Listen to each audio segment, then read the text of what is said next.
Chapter 174 Mad Dog. Chapter 174 Mad Dog, with Lei Jingzha having opened up the Danzhou armory. No matter how solid Yan Heru built this mansion to be, it could not stand up to a single blow in the face of military weapons built specifically for sieges. Those arrows simply could not penetrate through the shield of the head cart. And the door latch broke from the impact of the crash. Before the crossbow arrows could be reloaded, the Bayansha cavalry entered. Fei Xing stepped forward in a move to support Shin Zichuan and said in an urgent voice, "Master, let's evacuate from the back and find a way to leave the city under cover of the night." Lei Jingzha wants to round up Harigu and his people in one fell swoop. Shin Zichuan stood against the wind. He meticulously prepared for this, as evident in his use of a massive force to besiege the city. He won't leave any openings. It's already too late to be thinking of leaving the city now. Fei Sheng watched as the compound was surrounded. He knew escape was impossible tonight, but as he had made it clear before, he had to risk his life to ensure that Shin Zichuan remained safe and sound. So he clenched his blade and stood motionless at the side like a nail fixed in place beside Shin Zichuan. The imperial bodyguards behind him all looked as if they were about to come face to face with a formidable foe.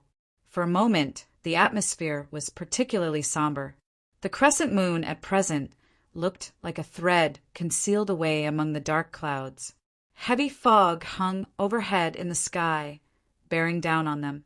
There was already no stopping the destructive force in motion. Shin Zichuan was still leaning against the railing, letting his gaze roam to take in the lights in Danzhou. This was the first time he got a clear look at Danzhou. Fei Xing stood in silence. Together with the imperial bodyguards, he watched Shin Zichuan attentively amid the deafening sound of the melee below. Strangely enough, they were no longer nervous, even at such a critical juncture of life and death.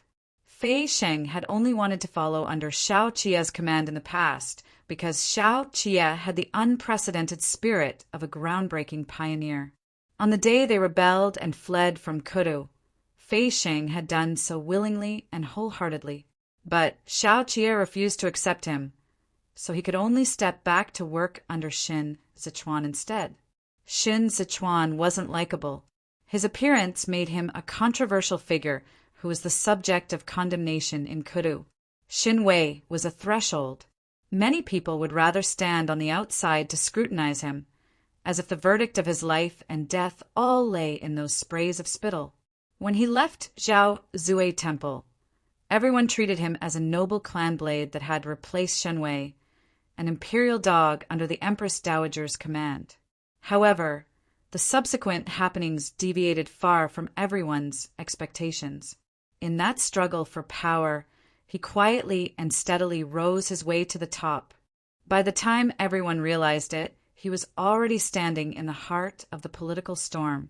He did not seem to possess that imposing air of vim and vigor, and yet his thin and frail back was the protective barrier in all the times he stood in front. Even if the storm raged and left a trail of destruction in its wake, it would be a rainless picture of calm and silence behind him for as long as he remained standing. Fei Sheng closed his eyes to clear his mind of distracting thoughts. His heart felt calm and at ease at present. This was a kind of tranquility that had no need for words of encouragement. He had abandoned Ji Lei and forsaken Han Cheng. Whoever he followed had always been based on the opportunity availed to him at that time.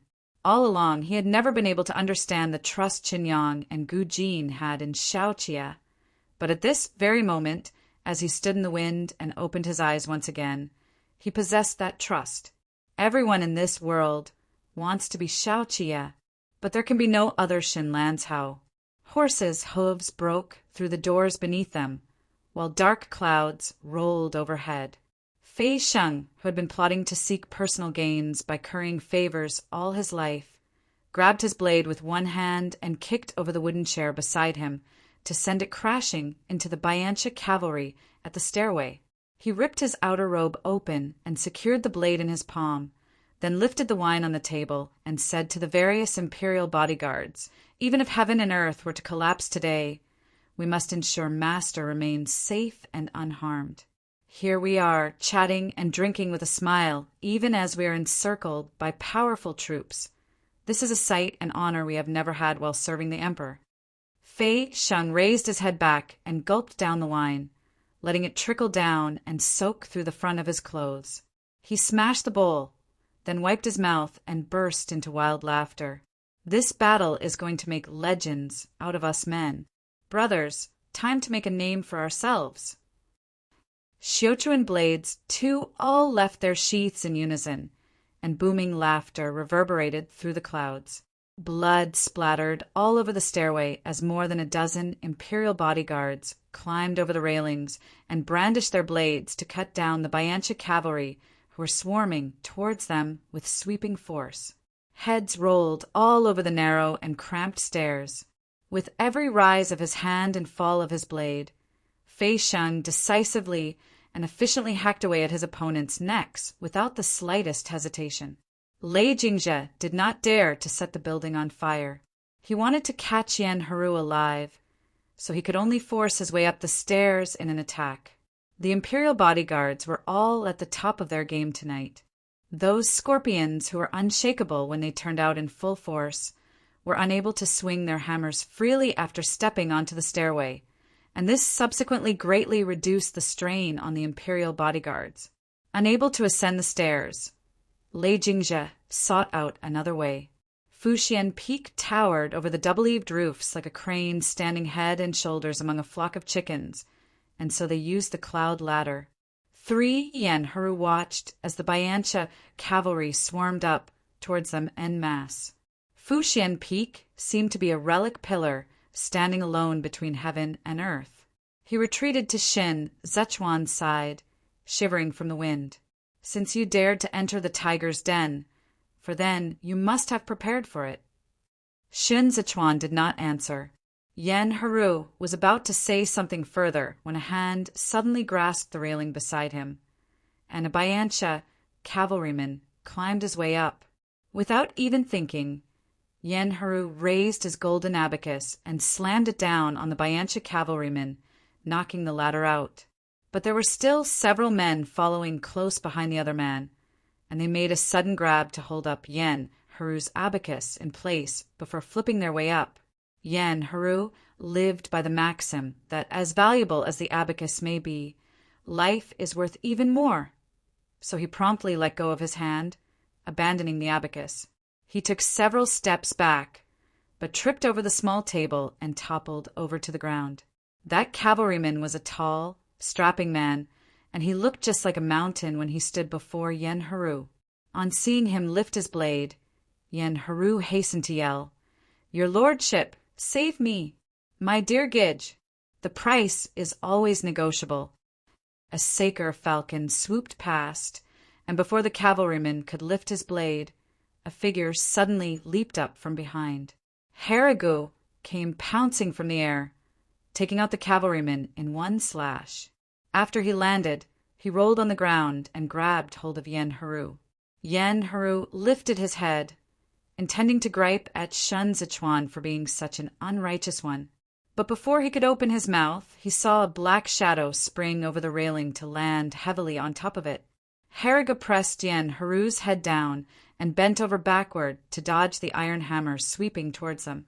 The man's bare upper body was just as muscularly sculpted as Jida, whom they had encountered a few days prior. The iron hammer swooshed past in midair, causing a break in the flow of the wind. When he stood up, Yan Heru had to raise his head to look at him. The scorpion tattoo took up his entire back. He rolled his shoulders as a warm-up, then proceeded to jump down the railing. Harigu pushed Yan Heru aside and fished out a piked dagger from the back of his waist. The two of them did not even bother with greetings, as they immediately traded a flurry of blows with one another. There was nowhere for Yan Heru to hide in this chaos. He was used to a life of lavish luxury, and the martial arts he used to learn were merely all show but no substance. In any case, he had already forgotten all of it. Afraid of being pecked with the saker falcons hovering overhead, Yan Heru crouched low and scrambled with both hands on the ground through any openings he could find amid the mayhem. He managed with great difficulty to make his way to the side, only to see a person squatting on the railing. Yen-Haru lifted his gaze, and his eyes promptly curved into crescents as he revealed a smile and called out warmly, "Eldest nephew!" Lei Jingzhi sneered and reached his arm out to grab him. Disregarding his dignity and image, Yen-Haru rolled on the ground to one side like a slippery loach. He reached for the railing with the intention to climb up when he felt a grip on his collar. Thinking it to be Lei Jingzhi, he hurriedly turned his head to plead, "Lei Gij," but it turned out to be Shin Zichuan. Shin Zichuan exerted force with his left hand and yanked Yen-Haru off the railing before tossing him in front of him. Before Yen-Haru had his chance to roll, Shin Zichuan pressed his foot against the back of his waist to make him kneel. Yen-Haru was stuck between a rock and a hard place, with a wolf before him and a tiger behind him. He wanted to cry as he kneeled in the middle, but no tears came. So he put his palms together and said, as though he was paying religious homage, "I was merely jesting around with my dear Gidges. Put the loss this time on my account.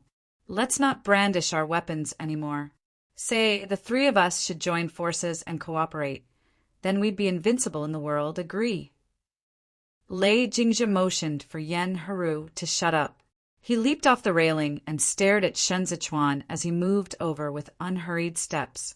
After a while he said, "How have you been since we parted, Vice Commander?" Without even waiting for Shen Zichuan to answer, he continued after coming to a stop, "Guess I should call you Prefectural Lord now." Everyone was locked in battle near and far, and the sounds of tables and chairs being smashed resounded clearly in their ears. Thick, gloomy clouds hung over their heads as both of them stood in the strong wind facing each other in a confrontation with Yen-Haru between them. The raging wind in the distance surged and receded amid the backdrop of tens of thousands of lights in Danzhou.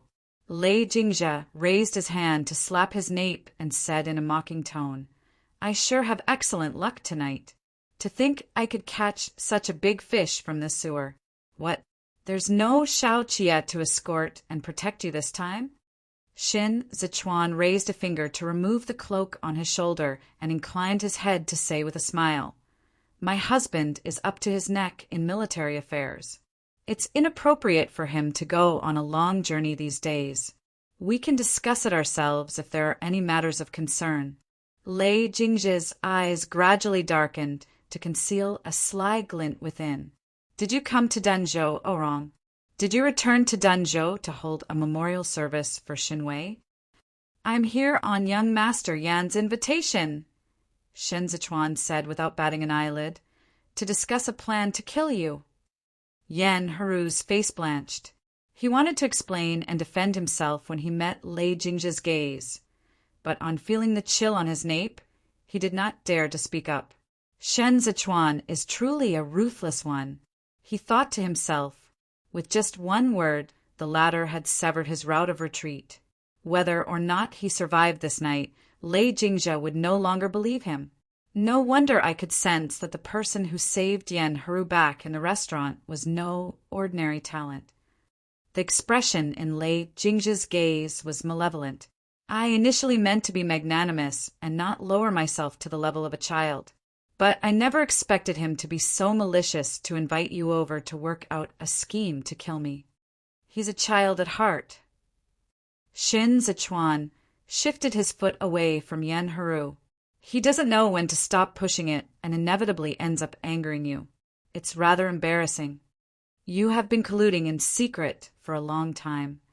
As expected, Lei Jingzhi fell for the trap and contemplated it. No wonder I couldn't find the supply wagons this time. But you one-upped him tonight, Shin Zichuan said as if he conceded defeat. His eyes followed Lei Jingzhi. I can switch allegiances, seeing how it's a matter of life and death now. Lei Jingzhi feared Shin Zichuan. He knew Shin Zichuan was the most proficient in this kind of offensive and defensive warfare. The moment he fell for Shin Zichuan's words, he would be irrevocably doomed. So Lei Jingzhe lowered his arms and sneered. Shao Chia ruined my base on Mount Luo. This is a score that can't be forgotten. If you kill Yan Heru tonight, you will completely sever all your contacts and dealings with Hezhou. But occupying both the prefectures of Danzhou and Duanzhou means that you have to sustain the grains and military expenses alone in the future. Xin Zichuan attempted to coax him. Xizhou's granaries are currently in abundance of grains. I can give you a helping hand. Lei Jingzhe threw his head back and roared with laughter. Suddenly he spoke. Since you have been colluding with Yan Heru for a long time, then you must have seen Herigu. My guess is that you came to Xizhou this time to take in these traitors by capitalizing on Bai Cha's name and reputation, right? Looks like the game is as good as lost for me tonight. I can't hide it from you. Xin Zichuan sighed with a pang of regret. That's right. I came here this time for precisely this matter. Lei Jingzhe, we are all sons of Gadail. When it really comes down to it, we are all fellow brothers too. So why draw our swords on each other? As long as you can hack off Shao Chia's head, we can be brothers. Lei Jingzhe still bore a grudge against Shao Chia. He said in a frosty tone, You are deceiving me with such words only because you saw how heavily besieged the city is now, and you know you can't escape death. Are you really going to kill me? Setting an enemy free is like letting a tiger return to its mountain. It will set the stage for future calamities. Lei Jingzhe said, You took 2 months to devour Xizhou and Chazhou and take Zhou Gu'e and Luo Mu under your command. I was initially worried you would become the dominant power in Zhongbua in the future the longer you live, and by then it would be hard to remove you. I didn't expect you to deliver yourself to my doorstep, no matter how you try to convince me with your glib tongue and honeyed words. My killing you is a foregone conclusion. The wind flooded into Xin Zichuan's sleeves, sending it billowing and revealing his wrist bone. The bandage on his right hand was visible as he gripped the blue handkerchief between his fingers. He covered his mouth and coughed as though he could not bear the cold on this tower. After the coughing stopped, he said, Can't you give me a way out on account of the name Bai Cha? As soon as the words left his mouth, it clicked in Lei Jingzhe's mind, and he promptly bellowed, You deceived me. You don't know the specifics of the scorpions at all. With that, his fist went sailing through the wind, right towards Xin Zichuan's face. Xin Zichuan had long been on his guard, and he slid aside to dodge the punch. On missing his target, Lei Jingzhe did not retract his fist, but made use of the momentum to grab Xin Zichuan by the arm. White robe fluttered gently in the wind as Xin Zichuan moved away with elegant grace, causing Lei Jingzhe to turn up empty-handed once again. Lei Jingzhe squatted next and swept his leg out in a circle, and Xin Zichuan sprang back against that wave of strong wind to land on the railing. The sound of killing beneath them boiled over like a seething cauldron. Lei Jingzhe was determined to send Xin Zichuan to his death tonight. On seeing Xin Zichuan standing perilously on the edge, he grabbed his hammer and sent it swinging into the wind with the intent to force Xin Zichuan off the tower. Xin Zichuan balanced himself steadily on the railing. The strong wind roared behind him, sending his sleeves billowing like a swan goose 5 by the railing. His right hand remained still. He was already in a disadvantaged position.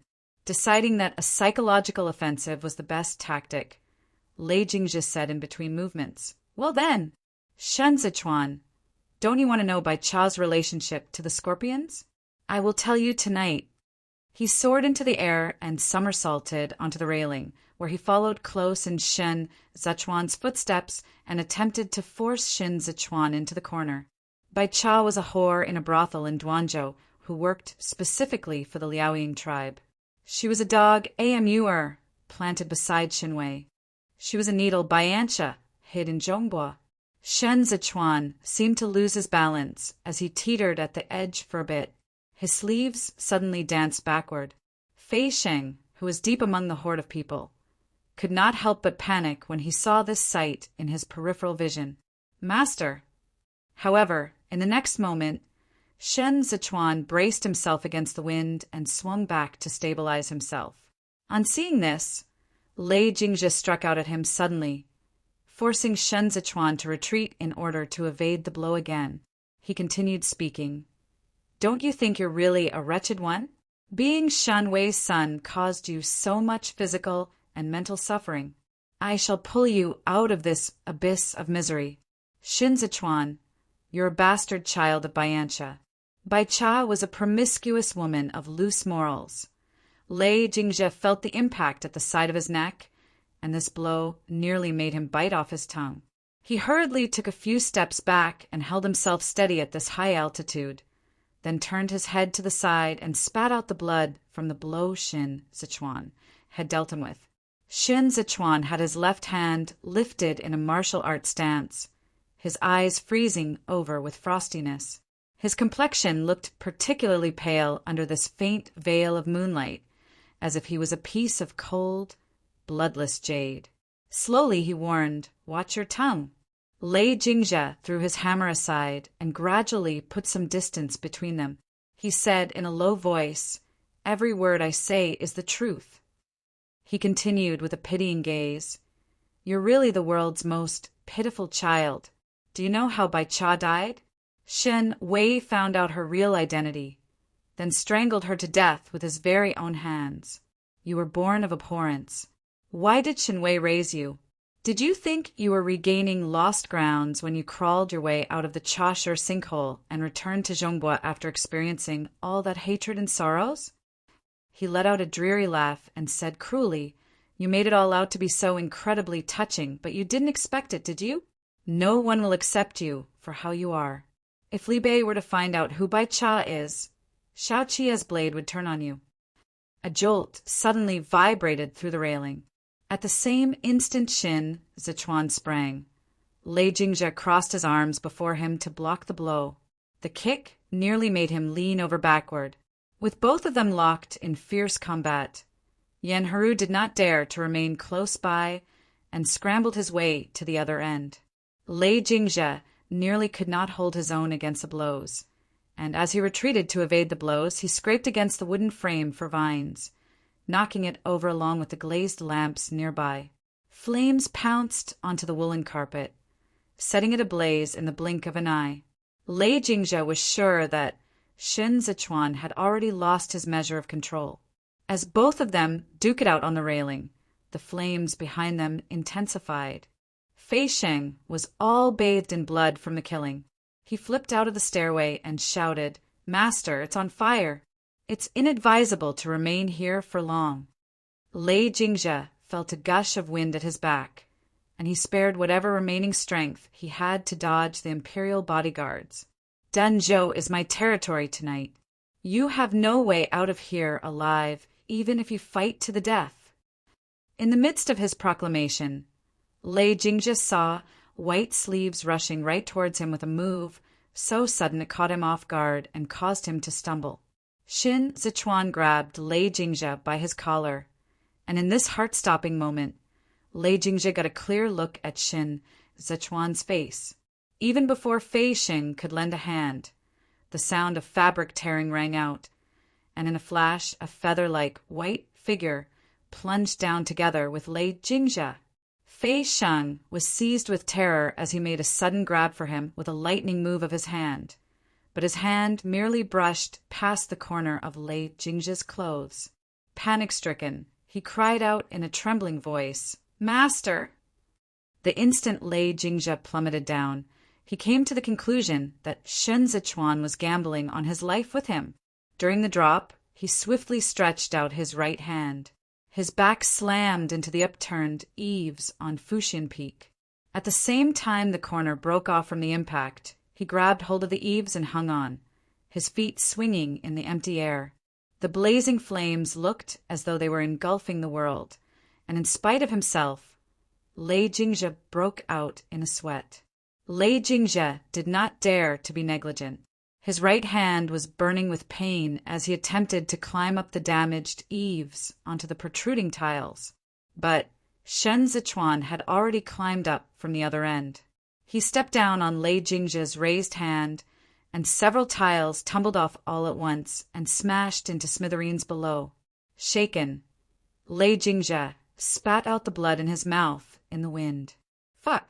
Shen Zichuan looked down at Lei Jingzhe, his badly torn sleeves revealing his right hand while towering flames blazed behind him. He removed the bandage and threw away the steel needle that had been secured with it, then clenched his 5 pale fingers into a fist to test his strength. Lei Jingzhe's fingers were hurting from being stepped on. He had pulled the muscles on his arm earlier, and right now he was hanging on for dear life with all his might, his feet stepping in empty air as he forced himself to cling on to the damaged eaves. He saw that steel needle fall before his very eyes. Even if you kill me, you won't survive this. Lei Jingzhe looked up and squeezed out a laugh. You're too pitiful. You've been molded into a monster. After tonight, Zhongbo will be your nightmare. You will toss and turn night after night, and you will be on tenterhooks day after day. The land under your feet, Shen Zichuan squatted down. The light of the flames made a clean sweep of his gloominess and pallor, replacing it with an exotic allure and a bloodthirsty ruthlessness. He let out a quiet laugh. How very naive of you. Lei Jingzhe's throat bobbed. He did not understand why. A strained gasp escaped as Shen Zichuan's right hand clutched his throat tightly. Never had he imagined that the seemingly frail and sickly Shen Zichuan would have such great strength. Shen Zichuan tightened his grip, using Lei Jingzhe's momentum in climbing up to haul him up some. As he watched Lei Jingzhe's face flush red, he said in a soft voice, "You are really a hilarious one, Lei Jingzhe. Why would you think that Bai Cha is enough to sway me?" Unable to catch his breath, Lei Jingzhe's eyes darted all over as fear engulfed him whole. Shen Zichuan scrutinized him and said kindly, "I came to Danzhou for the specific purpose of capturing you." Lei Jingzhe's breathing hitched in his throat. "You did me a great favor." Shen Zichuan turned his eyes to look at Danzhou. "I want to annex both the prefectures of Danzhou and Duanzhou, but I didn't dare to make a move because of Qi Juin. All I could do was to make use of King Yi of Fanzhou as a cover. You could have lived a little longer. If you hadn't brought the Biancha people over this time, I might have had to wait a year or 2 or even longer to find an opportunity, but you brought the Biancha cavalry." The sparks crackled and spluttered. "Now I have enough reason to deploy troops to Danzhou." Shen Zichuan shifted his gaze back to Lei Jingzhe's face.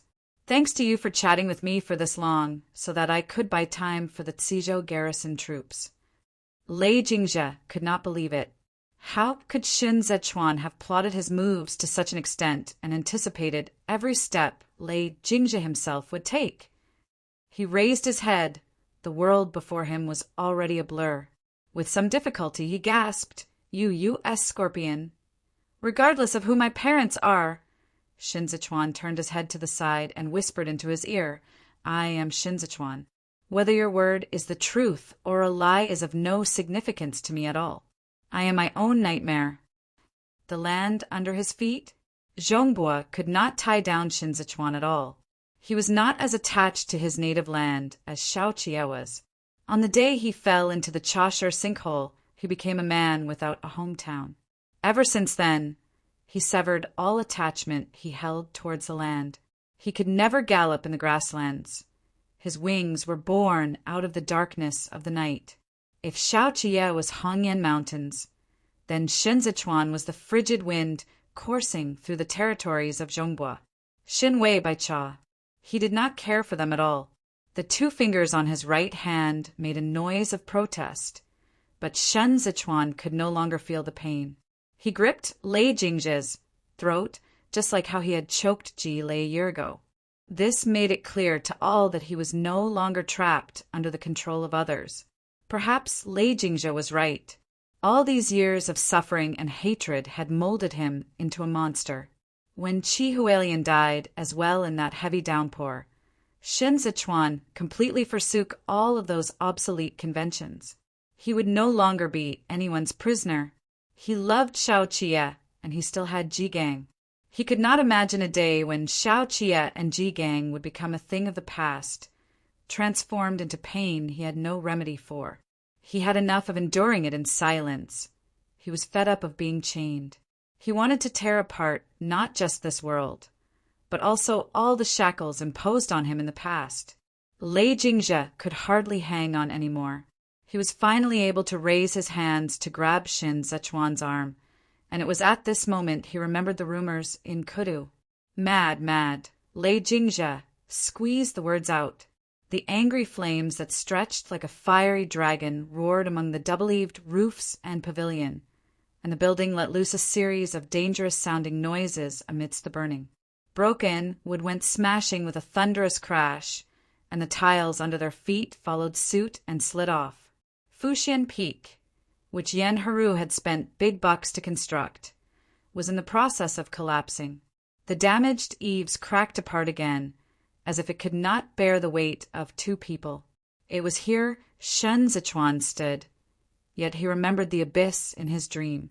He had always stood at the brink of the abyss without taking that one step forward, because he did not know what kind of change that one step would usher in. But then he heard the sound of horses' hooves. That was the wind that came from Li Bei. Shen Zichuan released his hand. At that very instant the eaves collapsed. Shen Zichuan strode a step out. His white robe went fluttering in the wind as he plunged down like a bird with its wings folded. The wind swept past his ears. He felt as if he had experienced a dream. Still, stagnant waters lay at the bottom of the abyss, and it was here Shen Zichuan fell and stirred up waves of ripples. But the breathing in his ear was so intense. A vibrant life force brimming with vitality dispelled the darkness as strong arms held Shen Zichuan tight. In that split second, the lifeless water seemed to have brushed off its extraneous dust to metamorphose into Xiao Qie's chest. Xiao Qie had caught hold of him. Chapter 175 Kitten. Chapter 175 Kitten Fuxian Peak was in the midst of collapsing, and Xiao Qie's soul was about to take leave of his body at the exact moment he looked up. He grabbed onto the eaves with an arm and stepped on somebody's head to clamber up the double-eaved roof, then run for what his life was worth. He caught Shen Zichuan in his arms as he leaped, and the impact careened him off course. He immediately covered Shen Zichuan with his arms as his back struck heavily against the ridge of the roof, causing the tiles to topple off. Chun Yang reined in his horse and brandished his whip to point towards the eaves as he shouted urgently, "Lao Hu, catch them!" Xiao Qie panted heavily as his sore arms braced his body. Sweat trickled along his neck. As the falling objects went crashing, he haphazardly brushed aside the hair on Shen Zichuan's cheek with his trembling fingers and confirmed that Shen Zichuan was still gasping for breath.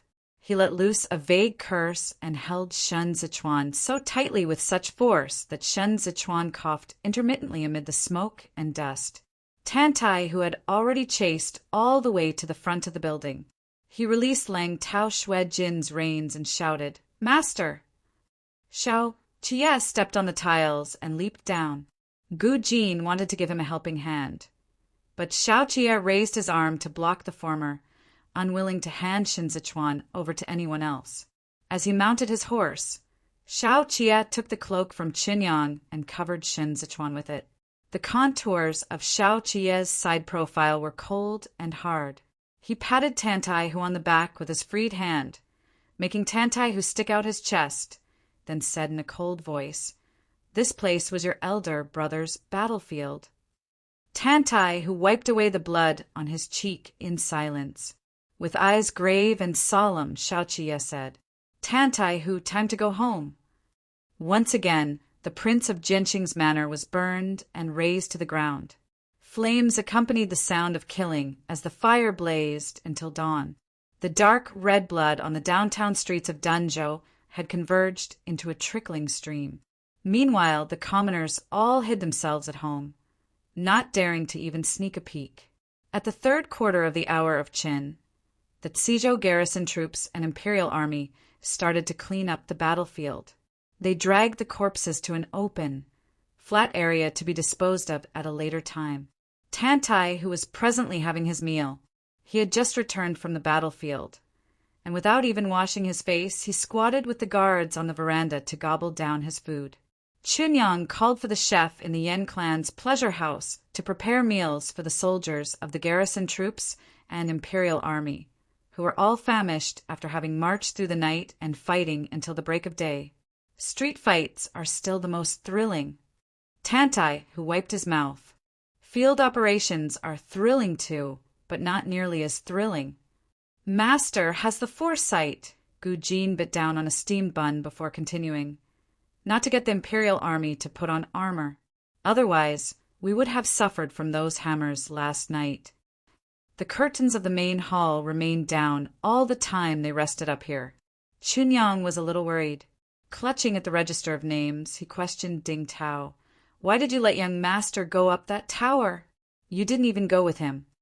Ding Tao hung his head down, not daring to say a word. Fei Sheng and several others who had been injured had hastily bandaged their wounds, and their upper garments were uncovered as they all kneeled in the courtyard and waited to be reprimanded. However, the imperial bodyguards put up a beautiful defense last night. They had not allowed Lei Jingzhe to force his way up from the stairs. 2 of their own had died. As Fei Sheng had shouted, they had made a name for themselves with this one battle. No one could belittle them in the future. They had real capabilities to speak of, and they could hold their heads high even when they stood before the guards from Libei, for they were no less inferior. Kong Ling stood in the hall and let his sleeves fall as he waited deferentially at the side. He knew Xiao Qia was feeding Shun Sichuan medicine when he heard the clinks of the porcelain bowl in the inner chamber. After a while, the maidservant came out with the bowl and curtsied to Kong Ling before leaving the room. Xiao Qia lifted the curtain and stepped out. He wiped his hands with a handkerchief and said to Kong Ling, "It's nothing serious, he hurt his hand. Last time it was his left hand, and now it's his right hand. In any case, he's taking turns to injure them. Sooner or later, he's going to be the death of me." Kong Ling remained calm and unruffled as he lowered his head and listened. He knew the words were not meant for him. The inner chamber was not soundproof, and the way Xiao Qia mentioned it so casually made the man lying within turn over soundlessly. Xiao Qia set the handkerchief to one side, then made way and gestured for Kong Ling to enter. Once Kong Ling lifted the curtains and went in, he strode out of the door to stand under the eaves and whistled to the guards. "Let Gujin dispose of the corpses.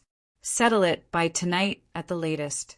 Get whatever cleansing agents needed, like vinegar and water from the Yen clan." Xiao Qia cast a glance at the weather.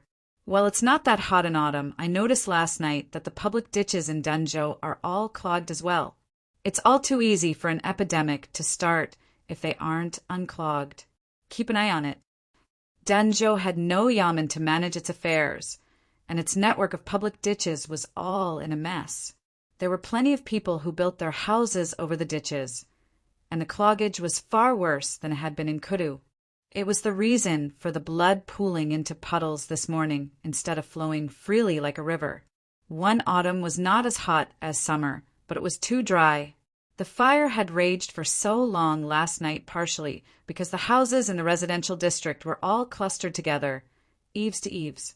As he stood at the doorway and gave his instructions, Shin Sichuan was also discussing affairs with Kong Ling in the inner chamber. Kong Ling sat on the small chair by the side of the bed and said, "Once we received your lordship's letter in Psizhou, we immediately began to check the garrison troops. Yuan Zhua wanted the garrison troops to leave the city right at once and head east to wait for the imperial army at the southern border of the Bianbo camp. He said if the imperial army came, they could head south as one. If not, they should remain there and wait." He smiled when he spoke to this point. "I initially objected to it because your lordship instructed us in the letter not to act arbitrarily without orders. It's a good thing Yuan Zhua insisted." Shin Sichuan leaned partially against the pillow and read the letter Kong Ling brought along. Yuan Zhua understood the message behind that letter. Shin Sichuan, unable to write a letter then, had to orally dictate many points for inclusion in the letter. At that time, there were still captured bandits around the horse carriage, and many among them were former subordinates of Lu'er. What's more, Lu'er was Lei Jingzha's messenger. Xun Zichuan could not trust all these people, so when he issued his command to Cizhou, he said, "Do not act arbitrarily without orders." But then he followed up right after with the order to head for Danzhou. He was playing with words here, and Yao, when you got the hint, right at once. Your lordship is circumspect and farsighted. A few days back, when we were discussing Danzhou, we still thought we would only be able to come after spring next year. Who would have expected your lordship to have already worked out the appropriate strategy? Kong Ling said. It was a coincidence this time. Xun Zichuan was clear-headed. When I seized those supply wagons, I only knew that there were 400 scorpions still in Danzhou. I gave Cizhou a hint to deploy troops initially because I wanted to use this reason to let the garrison troops probe into just how deep the waters in Danzhou run. It would have been enough to capture Lei Jingzha alive. But who knew? He even brought along more than 10,000 cavalrymen and delivered them right into my hands. During their discussion back in Cizhou, they had agreed to first keep King Yi's small imperial court in Fanzhou under control before attempting to obtain Danzhou.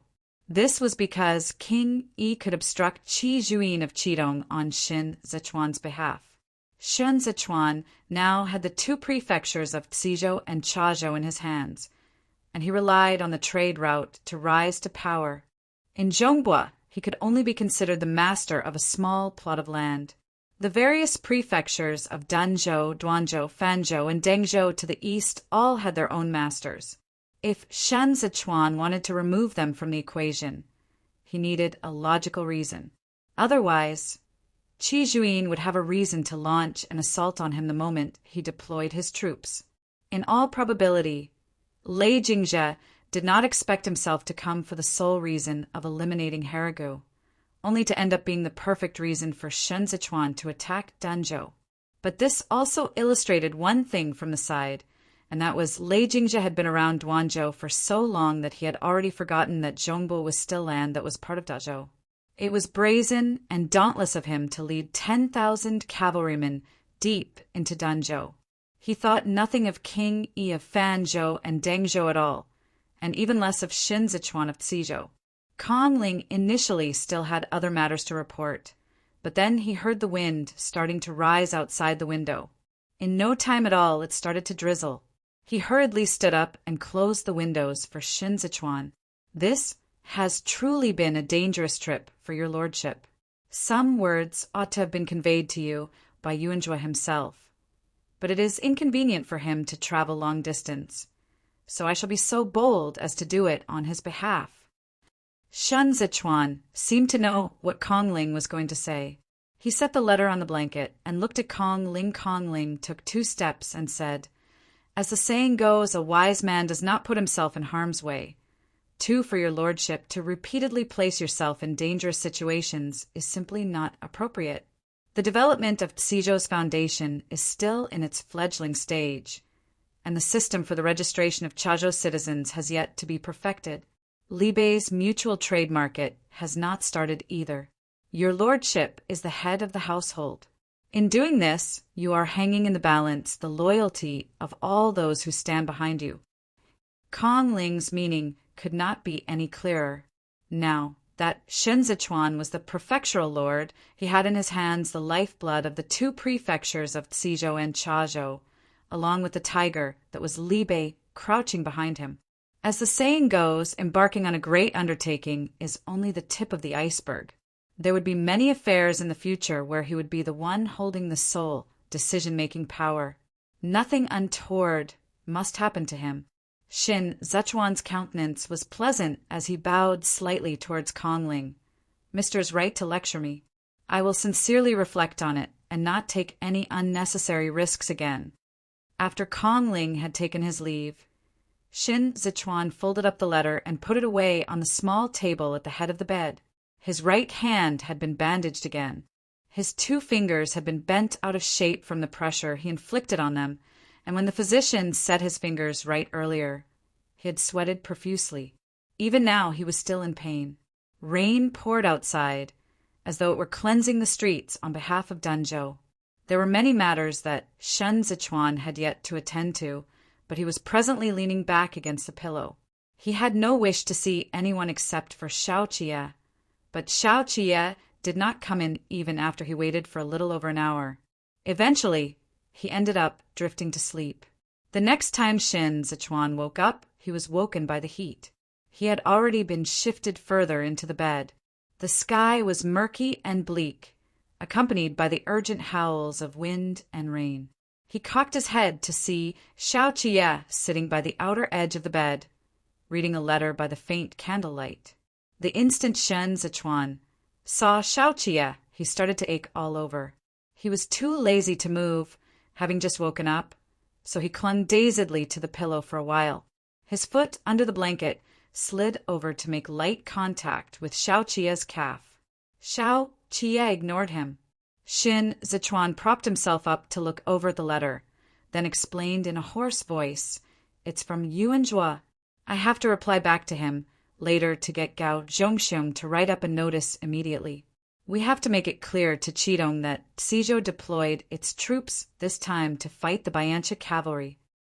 Xiao Qie looked at him out of the corner of his eyes, then folded the letter and tossed it to the side. He said nothing. Shen Zichuan took his chance to lie on Xiao Qie's arm and buried his head. "Suan, I'll return to Xizhou with you in a few days." Xiao Qie lowered his eyes to stare at Shen Zichuan. "Let's see. You broke your fingers, and you jumped off a building. Gee, Gang Shifu is going to have to lash me until the horsewhip breaks."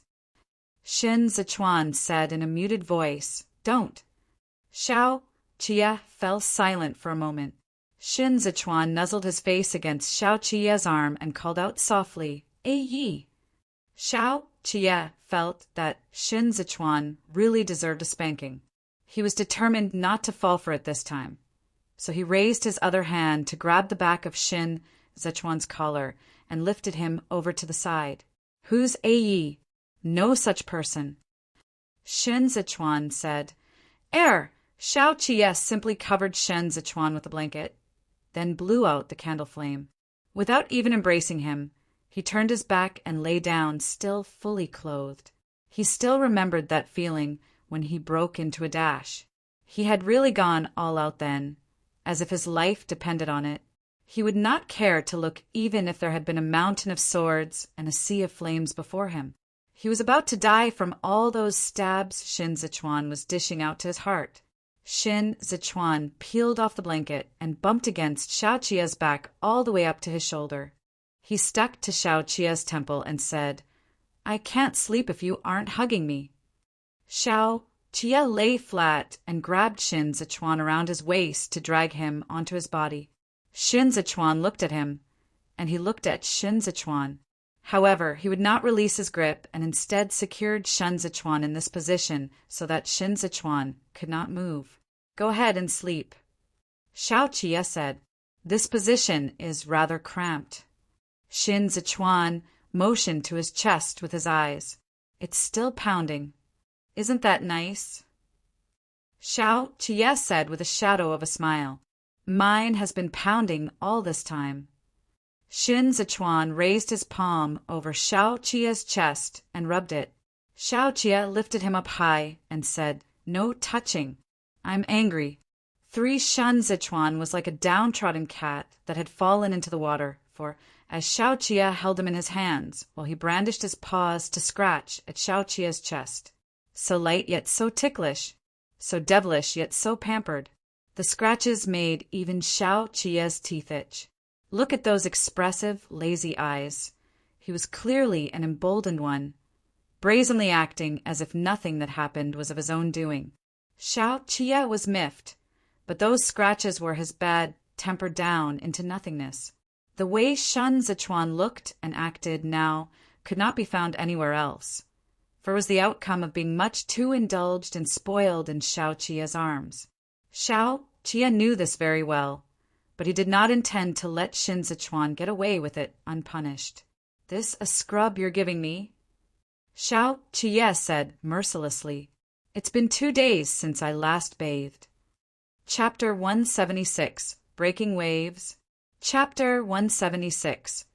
Breaking waves, Xiao Qiye headed south from Bianbo camp to join up with the Tzizhou garrison troops at the borders of Libei. But instead of continuing south, he chose the same route Shen Zichuan had taken and took a detour to the west of Danzhou. The troops could only advance at night in order to not alarm King Fanzhou, but fortunately he made it just in time. Shen Zichuan leaned over to sniff Xiao Qiye. Xiao Qiye would not let him get his wish and lifted him high. In retaliation, Shen Zichuan clutched him by the front of his clothes. Xiao Qiye stayed conscious of Shen Zichuan's bandaged right hand, worried that he would worsen the injury if he so much as exerted force on it. So he had no choice but to lower Shen Zichuan and let the latter sniff all he wanted. It has been 2 days since I last bathed too. Shen Zichuan pressed his knee up against Xiao Qiye and sank into the bedding to snuggle up to him. Let's bathe together. Rain pitter-pattered on the eaves, sounding as if it was being scoured by countless amounts of tiny brushes. Xiao Qiye opened up his chest to Shen Zichuan, and Shen Zichuan lay on top of it. That loosened collar of his gave him a laid-back air. Every inch of his skin was seeking out Xiao Qiye. He was this relaxed, as if the sensuality oozing off him was unintentional, and all these expressions of his innocent. Shen Zichuan had the ability to turn his exhalations of breath into murmurs. In Xiao Qiye's eyes, Shen Zichuan was a natural beauty. The expression in those eyes tantalized Xiao Qiye's heart the same way his warm fingertips grazed against the surface of the lake in Xiao Qiye's soul, stirring up ripple after ripple. Shen Zichuan had moments where he would plead. Every time he could not bear it anymore, he would tearfully call out all of Xiao Qiye's forms of address. Yet he could even make the way he pleaded sound so intoxicating. They had always been in sync with one another in bed, each with the ability to mutually read even the slightest moan and groan that passed between them. Such unparalleled ecstasy was derived from the way they fit so perfectly together. If Xiao Qiye wanted to hold his own against a lover like this, he had to be a wall, one that could stand firm against the incoming waves. Sure, Xiao Qiye's expression suddenly shifted as he said in a frivolous tone, I'll bathe with you. Shen Zichuan found the expression in those eyes ominous.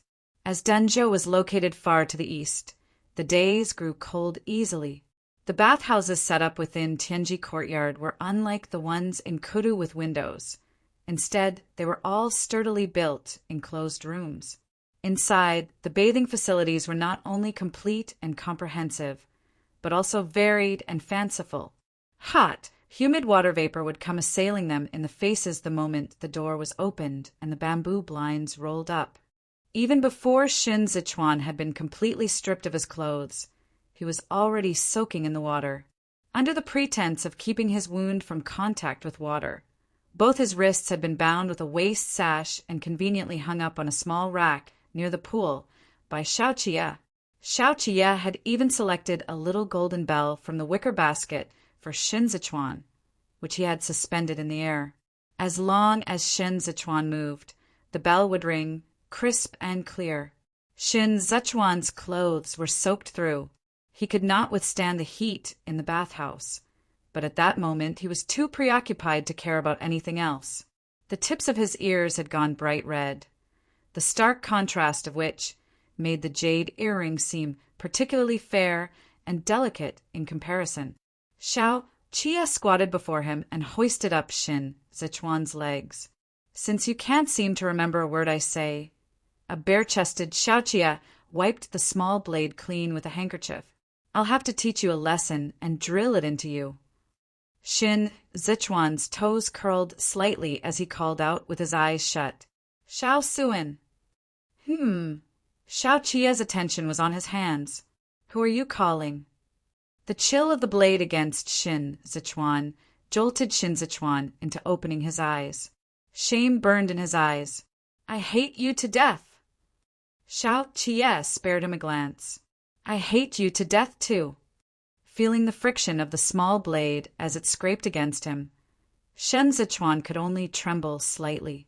The water was hot, while the blade was cool, and the sensation of the blade traversing every inch of him was especially distinct and clear. He could not bear it, and he could not bring himself to look down. All he could dare to do was stare at Xiao Qie. This gaze was truly too pitiful. It was the first time Xiao Qie had ever seen it, and he simply had the urge to capture the moment by grabbing a brush and painting it down without delay. He was initially still miffed, but then he suddenly started to laugh. Xiao Qie had never done something like this before. This was his first time, so he went at it very carefully and shaved all the areas that ought to be shaved completely clean. Shin Zichuan's back was still pressing against the wall of the pool, and these vastly different sensations drained him of his entire life's composure. He was genuinely in Xiao Qie's hands now, and he did not dare to move even an inch. But their surroundings were so brightly illuminated that he gasped lightly for breath in the damp mist. Condensation coated the jade earring with every rise and fall of his chest. Shen Zichuan seemed to have become Xiao Qie's jade, one that was toyed with until no ounce of privacy and secrecy remained. Xiao Qie asked, "Are you still going to stab me in the heart next time?" Shin Zichuan did not answer. Xiao Qie took another look after he was done shaving and discovered that Shin Zichuan's eyes were red through and through. He could not tell if he had teared up from the steam or frustration. Xiao Qie's heart did not soften at all. He raised his hand to pinch Shin Zichuan's cheek and proclaim ruthlessly, "For each time you get injured, I'll shave you once." Shin Zichuan felt cool and chilly down there. His eyes were brimming with tears, and the redness at the tip of his ears had already spread to his chest. Before he was done taking a breather, Xiao Qie pinned him against the wall of the pool and kissed him until the bell went swinging wildly. The rain was still falling the next day. Shin Zichuan had a rare good night's sleep. When Xiao Qie put on his clothes, Qinyang was already waiting under the eaves. He slipped on the wooden clogs in the room and went out of the inner chamber. Instead of having Qinyang discuss work in this room, Xiao Qie headed out onto the walkway and made his way to another room. Qinyang followed behind him and raised the bamboo blinds to disperse some of the stuffiness inside. He turned to Xiao Qie and presented the register of names. The cavalrymen taken prisoner this time numbered 2,300 men. They are now being held in the Danzhou prison under the watch of the Cizhou's garrison troops. Xiao Qie flipped through the book without sitting down and asked with his back to the light, "Where's Lei Jingzhe?" "Dead." Qinyang paused for a moment. "He was already killed when we dug him out from the ruins. Based on his injuries, he died of strangulation." Xiao Qie set down the book. He recalled the injury on Shen Zichuan's right hand. After standing for a while, he said, "Don't wait until we return to Cizhou. It'd be too late. Write a letter now and have it sent to Qidong, post-haste. Use my personal seal." At this point, he paused again and turned around, or rather, Afik's Landshouse seal. This matter concerned the situation in Zhongbua, and personal relationships must not be brought into the mix during the discussions with Qi Juin. Qi Juin was already doing her part as a friend by taking care of Lu Pingyan on Lu Guangbai's behalf. Xiao Qie's personal seal represented Li Bei, and if they kept on asking favors of her, they would not be able to repay this debt. Moreover, Shen Zichuan was the one in charge of Cizhou now. As a commanding general of Li Bei, affixing his own seal would diminish Shen Zichuan's authority and prestige. Shen Zichuan still had to deal with Qi Juin in the future, and it would be inconvenient for both parties to act if they had to show him consideration and take him into account. Lei Jingzhe is the main perpetrator behind the turmoil and unrest in the two prefectures of Danzhou and Duanzhou. This time, he even led the Baiancha cavalry into Danzhou. Li Bei and Cizhou joined forces to attack the enemy. We fought the Baiancha people for the sake of the Zhongbua's commoners. Qinyang said smoothly, "We are not in the wrong, even if news of this incident were to spread to Kudu. We are not in the wrong only because Kudu has no soldiers. Shao Qiye said, otherwise there would be tens of thousands of accusations and charges slapped on Lanzhou. But just as a cornered dog would jump over a wall, a desperate man would be driven to drastic measures. Denzhou is already in our possession. Lanzhou now has 3 prefectures under his control. Even if Shui Xiuzhua and the Empress Dowager have been too busy with their own affairs, they're going to start thinking of ways to bring Lanzhou under control. The best way is to set Qi Juyin loose to take down Fanzhou first, so that Xizhou loses their barrier in the southeast.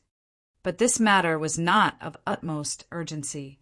The Bianjuan commandery was presently unmanned, and Qi Juyin had already moved from Songjuan commandery to Bianjuan commandery to hold the fort and patch up the gap in defenses on Liu Guangbai's behalf. The Bianxia people transferred Hassan from the southeast to the north, yet this did not give Qidong an unfair advantage over them. Amur was still deploying his elite troops and generals here. That Shao Qiye was able to make it to Xizhou this time was also due to Shao Fengshu. Duanzhou was left without soldiers after the defeat of the Zhongguo's troops, and consequently, this place became a vulnerable weakness of Dazhou. But Amur did not invade a second time. Instead, he concentrated his troops in the north and southeast. It was as if he was specifically bypassing Zhongbua to chip away at the 2 tough nuts that were Li Bei and Qidong. Shao Fengshu thought that Amur was using diversionary tactics, and the emergence of the Scorpion squad made Shao Fengshu all the more certain that Amur had not given up on Zhongbua at all. For this reason, he had to take Xin Zechuan's proposal to rebuild Zhonggua's line of defense seriously. Shao Qiye made a few inquiries about Duanzhou's military affairs. They had only just discussed the armory when they saw Gu Jin enter. Master. Gu Jin cast a glance at the courtyard and said, Fei Sheng and the others are still kneeling on the veranda. Shao Qiye turned his head aside to look at the overlapping shadows through the window lattice. He did not answer. So Gu Jin did not dare to bring it up again and retreated to the side. There were still bandits in Denzhou whom they had yet to deal with. The 15,000 men Shao Qiye brought with him were enough to keep them in check with their military presence.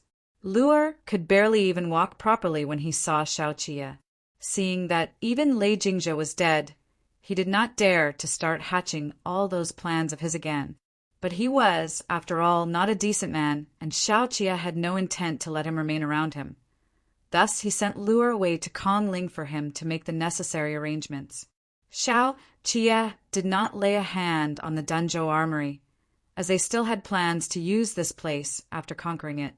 Shao Qiye busied himself around until noon before he remembered that Shen Zichuan was still sleeping. He returned to the room for a look and saw that Shen Zichuan had already gotten out of bed and was presently standing under the eaves listening to Kongling discuss affairs.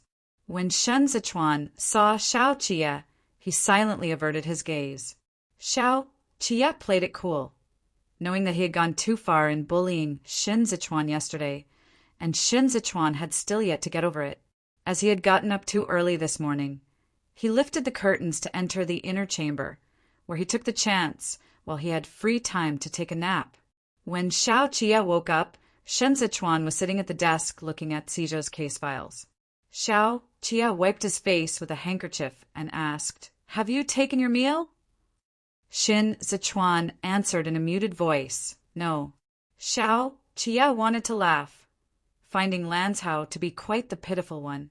No doubt he was unaccustomed to being smooth and bare down there, although the way he sat all prim and proper was unexpectedly a little seductive.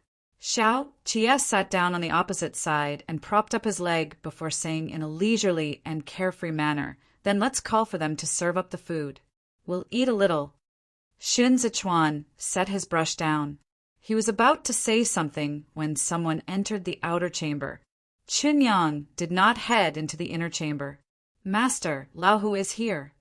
Only then Shao Qiye remembered that he had asked Qinyang to summon Tantai, however, before he took his nap. There was something he had to say in Shen Zichuan's presence. He straightened up a little and said, Let Lao Hu in, Shin Zichuan suddenly mouthed to him. No entry. Xiao Qiye gave him a questioning look, but Shin Zichuan ignored him. Outside, Tantai, who had already strode across the threshold and was waiting for Xiao Qiye to summon him into the inner chamber. Xiao Qiye did not understand what Shin Zichuan meant by it, so he could only say, I called you over for a matter. I didn't mention it before in Li Bei, but the time is right now. Let me ask you, will you defend Danzhou? Tantai, who has been following Xiao Qiye around all this time, so he was taken aback to hear him ask. After blanking out for a moment, he asked, Is Master remaining in Danzhou too? Twisting his thumb ring, Xiao Qiye said, You had no choice when you followed me in Kudu, and you were forced by circumstance when we later went to Li Bei. Times are different now. You can assume sole responsibility. Xiao Qiye saw Shin Zichuan making his way over from under the other side of the table. Realizing that it did not bode well, he attempted to press down on Shin Zichuan's head, but Shin Zichuan bit down on him. He felt the stab of pain, but did not make a sound. Outside, Tantai, who had clued in on the key point and was getting all antsy, so he asked, Does Master not want me to return to Li Bei anymore? The tip of Shin Zichuan's nose edged along the curves of Xiao Qiye's contours. Xiao Qiye wanted to draw his legs back, but Shin Zichuan was wedged in the middle, and Xiao Qiye could not flip over the table and scoop the ladder up. They had not done anything last night. Xiao Qiye, keeping Shin Zichuan's injury in mind, had simply fallen asleep after shaving Shin Zichuan clean. And now the hot puffs of air the latter was breathing into him were making him hard. You are a native of Zhongbua. The trusted aides under your command are also natives of Zhongbua. We spoke about it before. Xiao Qiye composed himself and continued after a moment's pause, back in Kudu. His tongue was slippery. Xiao Qiye tilted his head back slightly and carefully swallowed back that little sigh to keep it from escaping. He was inside Shin Zichuan's mouth when he heard Tantai, who fell to his knees with a thud. The corners of Shin Zichuan's upturned eyes misted over with water from having taken Xiao Qiye deep into his mouth. He raised his eyes to look at Xiao Qiye in this position. The viciousness in them all but turned into glistening waves of ripples that intensified Xiao Qiye's desire to bite him. Palms Xiao Qiye had nowhere to rest edged up along Shin Zichuan's chin before finally coming to a stop at the back of Shin Zichuan's head. Don't cry, Xiao Qiye said in a raspy voice. Continue. Tantai, who choked back the tears that had just spilled over, and said as he kneeled outside, Mas, I followed the Viceroy for 5 or 6 years, and it was all due to the Viceroy's promotion that I could lead the troops. After we left Kudu, it was the Viceroy who trained and nurtured me throughout. When you told me to keep the camp defense layout in mind back then, when we fought the Shaosin camp in Li Bei, I thought you wanted me to remain in Li Bei and guard the camps on your behalf. So why are you leaving me in Danzhou now? Too hot. Xiao Qiye could not help but loosen his collar. The waves of pleasure crashed over him and sent tingling sensations up the small of his back. All he could think of was to make Shin Zichuan cry until Shin Zichuan could no longer stir up a storm. Chapter 177, Torrential Rain. Chapter 177. Torrential rain. Tantai, who was still pouring his heart out. I have no objections if the Viceroy wants me to defend Danzhou. I just can't bear to part with my brothers from Li Bei, and even more so, the Viceroy. Danzhou is the place my eldest brother was originally stationed. I'm really... Xiao Qiye's fingers sunk into Shin Zichuan's hair. He patiently caressed Shin Zichuan's earlobe with his thumb, rubbing it until that jade earring took on a faint hue of scarlet. The window was open, and occasionally the muffled sound of thunder would rumble. Xiao Qiye paid it no heed, given that the inner and outer chambers were merely separated by a bamboo blind. Tantai, whose voice was extremely clear. Shin Zichuan was hopelessly flushed in the face, and his words inarticulate. He looked so tender that he seemed succulent and ripe for the taking. He had hit upon the idea on the spur of the moment. How was he to know it would be so hard to pull off? Not only was his mouth stuffed to the brim, he was also choked to the point his eyes were watering. When all was said and done, Tantai, who was a bona fide man, and he felt rather embarrassed and ashamed to kneel here and cry. He composed himself and reverted to addressing Xiao Qie by his original form of address. Denzhou doesn't have a garrison troop at present. Since Master is willing to leave this place in my hands, I will have to prove myself worthy of this kindness. Magnificent waves of pleasure assaulted Xiao Qie closely one after another as he grasped Shin Zichuan's right hand while simultaneously pressing Shin Zichuan's head down with his hand in Shin Zichuan's hair. It was cramped and narrow under the table. Shin Zichuan was unable to endure the heat, and it did not take long for him to be sweating profusely. I'll leave you 5,000 soldiers. Xiao Qie's atoms apple-bobbed. All the future accounts will go through Tizhou. You'll be under Lanzhao's management. If there are any matters of concern, let Lanzhao know as soon as possible. Tantai, who knew Shen Zichuan, was in the inner chamber too. He thought for a moment and said in all seriousness, Denzhou has to recruit new soldiers and rebuild the city walls.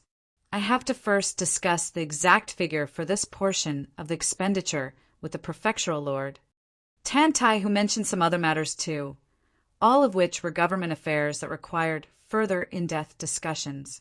If it had been some other time, Shen Zichuan would have summoned Kongling in to draft up a document with Tantai Hu. But he was in no position to be distracted at this moment, and even if he had an opinion, they would all vanish at the press of Xiao Qie's hand. The waves in those eyes built up until they eventually consolidated into water droplets that fell off like beads tumbling off a broken string. This was too stimulating a scene. Xiao Qie tightened his grip. The sound of the rain was loud at times and soft at others. Shin Zichuan could not hold in his saliva. In this harried moment, he did not even know when Tantai who had taken his leave. Xiao Qie lifted a leg and kicked the table away. Muffled thunder suddenly crashed through the sky. The rain poured even harder, pelting at the windows noisily as broken beads of water splashed all over. Xiao Qie did not go anywhere else.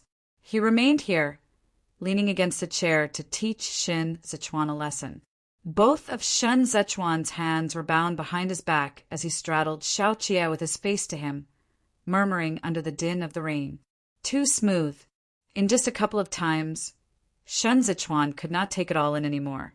He shuddered amidst the jolts of pleasure, cutting a pitiful sight as he dirted Xiao Qie's clothes from grinding against him. Xiao Qie did not play tricks this time. He bound those two wrists of Shin Zichuan's in place, letting him plead for mercy all he wanted with Ozi and Suan of his. He simply settled the account with Shin Zichuan, along with the interest. The rain was still falling. When the rain came to a stop, Xiao Qie fell onto the bedding and scooped Shin Zichuan over. He was still grasping the latter's right wrist as he secured him where he was. Shen Zichuan drifted off and woke up again, his head resting on Xiao Qie's chest as he mumbled something incoherent. Xiao Qie listened for a long time, but could not get what he was saying. He was so tired and sleepy, he could barely open his eyes. He gave him a vague reply, and both men grunted incongruously for a moment, with neither making sense of the other, before gradually sinking into a deep sleep. He slept until noon the next day, and while he was still half asleep, he heard Shen Zichuan calling for him.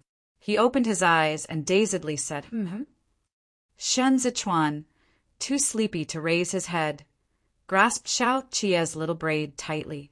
Xiao Qie slept for a while longer, but with military affairs still on his mind, it did not take him long to wake up. He had been going at it too hard last night, and now he rolled over to pin Shin Zichuan down. Get up. Time to drink the medicine. Shin Zichuan covered Xiao Qie's forehead with his left hand and pretended not to hear. Xiao Qie sighed and buried his head into Shin Zichuan's chest to nuzzle against him until Shen Zichuan sank into the bedding. He said in a muffled voice, Shin Lanzhao, help me out of bed. The pressure on Shen Zichuan made it hard for him to breathe, and it did not work when he clutched and tugged Xiao Qia's little braid either, so he could only open his eyes and say feebly, "My waist is sore and my knees are hurting. I can't get up." Xiao Qia reached his hand under Shun Zichuan and helped him up with his hand supporting the latter's back, then hoisted him over himself before getting out of bed. Shun Zichuan was still in a daze when he was set down into the water. He leaned against Xiao Qia, truly not wanting to even move his finger. Xiao Qia did not want to move either, so both of them remained in this position as they soaked in the water. Chunyang had already been waiting the entire morning.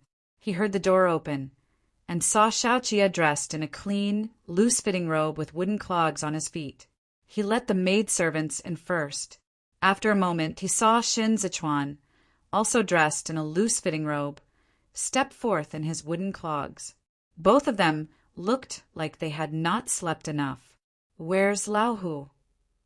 Xiao Qia said, "Call him over again later. I forgot to instruct him on a number of issues yesterday. Summon Fei Sheng first." Shun Zichuan looked at the veranda. Why is he still kneeling? Chunyang acknowledged the orders and took his leave to get them. Fei Sheng was kneeling at the foot of the veranda when he saw Kong Ling coming in with a straw rain cloak draped over him. He bowed his head and greeted Mr. Cheng Feng. Kong Ling removed his bamboo hat and took off the straw rain cloak, which he hung up at the side. "Why are you still kneeling?" Fei Sheng answered, "Master has not instructed otherwise." Fei Sheng had been kneeling here for 2 days. Even while Xiao Qia was giving him the cold shoulder, he did not harbor Xiao Qia the slightest bit of resentment. Kong Ling's mind cleared in understanding, and he comforted. The Marquis and the prefectural lord spend more time apart than together, so it's inevitable for the Marquis to fly into a rage when the prefectural lord is injured. Military affairs these few days are rather taxing. His anger should have more or less worn off by now. Fei Sheng hurriedly said, "As guards, we ought to be punished for letting our master get injured. I have not seen master for 2 days already, and I'm worried about his injuries." Kong Ling nodded. "Your loyalty doesn't go unnoticed by the Marquis. Wait for a while longer, and it should be your turn to be summoned." Fei Sheng knew that Kong Ling must have discerned something by saying this, so he said, "I, Fei the 10th, am an unrefined man of little education. Please enlighten me." Kong Ling smiled and looked up to see Chunyang walking towards them. He merely said, "Don't panic. Good times will follow after the rough time you had kneeling these 2 days." Fei Sheng was worried that Xiao Qia was going to wait until the dust had settled before settling scores with him. But then Kong Ling's words did not seem to indicate that this would be the case. Kneeling these 2 days had all but dissipated the joy he had felt earlier. He could not be sure how Xiao Qia was going to punish him given what he had seen of Xiao Qia's expression. Hearing himself being summoned, he hurriedly got to his feet and followed after Chunyang. Shun Zichuan was sitting on the chair, drinking his medicine, and Xiao Qia was keeping a close watch on him to ensure that he drank up every last drop of it. This medicine was so bitter it made Shun Zichuan frown, but he did not dare to spit it out with Xiao Qia's gaze on him, so he forced himself to swallow it. He would not even drink strong tea because he hated the bitterness. Without Ji Gang by his side, he would pick and choose his medicines. Unless he was seriously injured, like he had been in the horse carriage this time, he would never give in. Xiao Jia looked at the military affairs and pushed the small plate of honeyed candies towards Shun Zichuan in passing. Fei Sheng entered, paid his obeisances, and kneeled in the hall. It would not do for Shun Zichuan to stuff himself with candy in front of his subordinates, so he retracted his fingertips from the rim of the plate and put up with the bitterness. Have the brothers' injuries been attended to? Fei Sheng answered truthfully, "Yes, they are all superficial injuries, not at all serious." Shun Zichuan said with a solemn countenance, "They should recuperate if they are injured. Exempt them from shift duties these few days, and leave the night watch to Chunyang and the rest. Those 2 brothers have to be buried with full honors." If they have family in Suzhou, take out 40 taels of silver from my account and see to the arrangements for them on my behalf." Fei Shun was delighted at hearing this, but he did not dare to let it show on his face. He hurriedly said, "I'll surely carry out master's instruction down to the letter." Not anyone could carry out jobs on Shin Zichuan's behalf. Tasks like this all used to be done by Qiao Tinya. To be able to draw money from Shen Zichuan's personal account meant that Shen Zichuan could trust him, and this trust was far more valuable than monetary rewards. Fei Sheng was beside himself with joy, but upon seeing an expressionless Xiao Qies sitting at the side, he restrained himself and took his leave with his head lowered. The imperial bodyguards had put up a wonderful defense this time, and they did not turn tail and flee from the battlefield in the face of danger. Shen Zichuan was sure to reward them. Xiao Qie had Fei Xing kneel because he wanted to knock it into Fei Xing's head that, as guards, they were at fault for every injury their master sustained, and that they should not forget who they were just because Shen Zichuan did not hold them accountable time and time again. At the same time, there was also another layer of meaning behind his action. If Xiao Qie were to first punish Fei Sheng, then Shen Zichuan's reward later would appear all the more considerate, and Fei Xing would then have to remember Shen Zichuan's kindness. Shen Zichuan turned his head, wanting to say a word to Xiao Qie during this interval. Xiao Qie raised his hand and stuffed the candy into his mouth. Kong Ling entered. Xiao Qie said with his usual expression, "We have now taken down Danzhou, but how to go about defending it is a problem. Suzhou has no commanding general at present, so I'm leaving Tantaihu here, along with 5,000 men from the Imperial Army and Suzhou's garrison troop. We have to step up recruitment this winter. Fortifications of the city are also of pressing urgency." Chunyang handed the register to Kongling. There were some words that were Shen Zichuan's place to say, but he still had the candy in his mouth, so Xiao Qie continued, "Duanzhou's yamen needs to be rebuilt. The household registers have to be clean. Qingfeng, think about it and see if there is anyone from Suzhou's yamen screening process this year that you can assign over to give Tantai a helping hand." The screening of the lesser functionaries of Suzhou's yamen was conducted by Zhou Gui's advisors. 2 men were executed over Gao Zhongxiong's incident the last time, and by handing this task to Kongling, Shen Zichuan was giving the advisors of Suzhou another chance. Kongling rose to his feet and answered, "There are several decent ones. Once I get back, I'll draft up a list and present it to your lordship for perusal. When the time comes, I'd also like to ask for Yuanzhua to give advice and counsel from the side." By doing this, Kongling took the opportunity Shen Zichuan offered him, and in passing, gave Yao Wenyu a boost while lowering his own position. Although Chen Yang had seen advisors before while following Xiao Qie around in the military tents, all of them did not possess the same kind of magnanimous bearing Kongling had. Surprised, he cast a glance at Kongling for certain arrangements. "Just discuss it in detail with Tantaihu." Xiao Qie said, "You are originally the advisor of his eldest brother, Tantai Long, so just speak your mind. He respects you deep down and will not dare to give you the attitude." They discussed some more about the governmental affairs in Danzhou, all of which were plans that had to be drafted and worked out. There were still a bunch of merchants outside the courtyard waiting to see Shen Zichuan. Yan, Haru, and Harigu had been placed under lock and key too, as there are still questions about the scorpions that had yet to be cleared up. On the other hand, Xiao Qie had to maintain correspondences with Wu Ziyu, who had remained behind in Libei.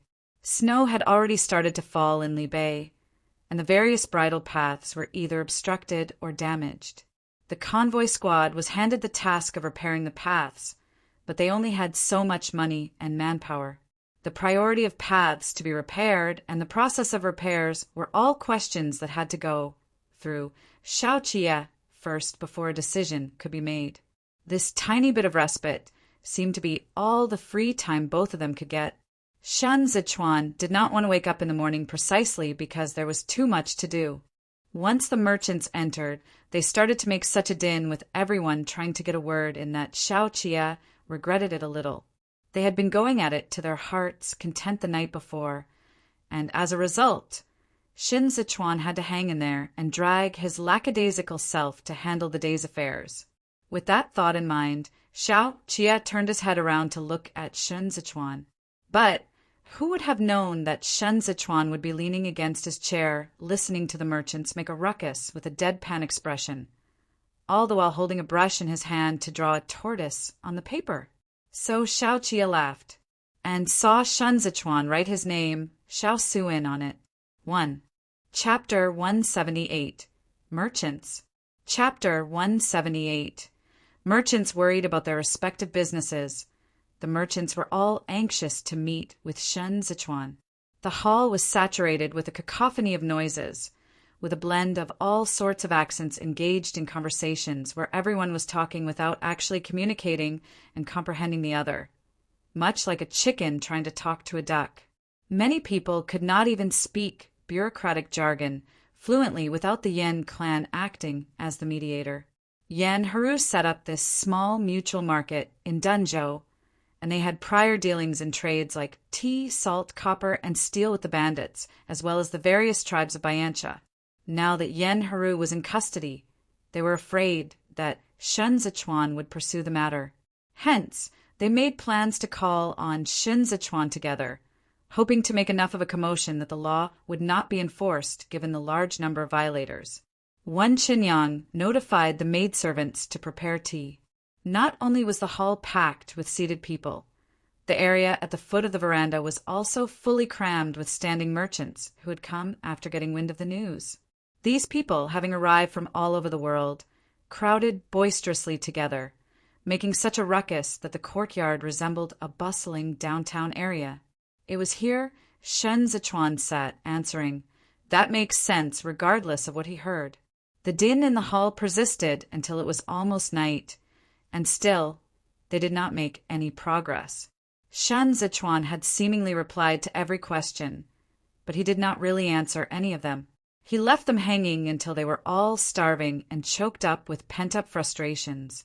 Xiao Qia headed over next door to finish up his discussion of military affairs with Tan Tai Hu. He stepped out to see the dark sky and the lamps lit in the hall.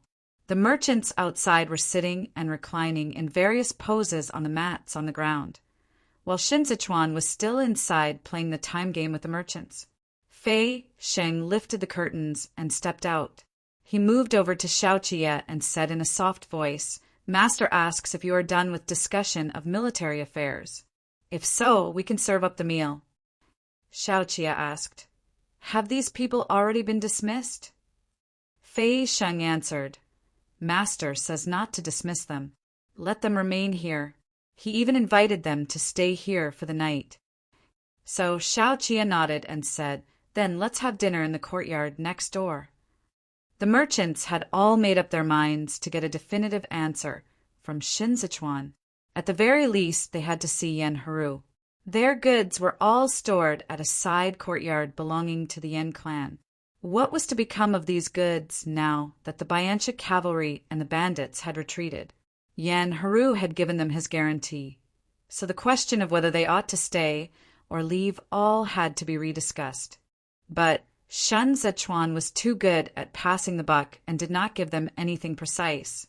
Fearing the soldiers whose presence was everywhere in Dunzhou, the merchants did not dare to have a falling out with Shen Zichuan.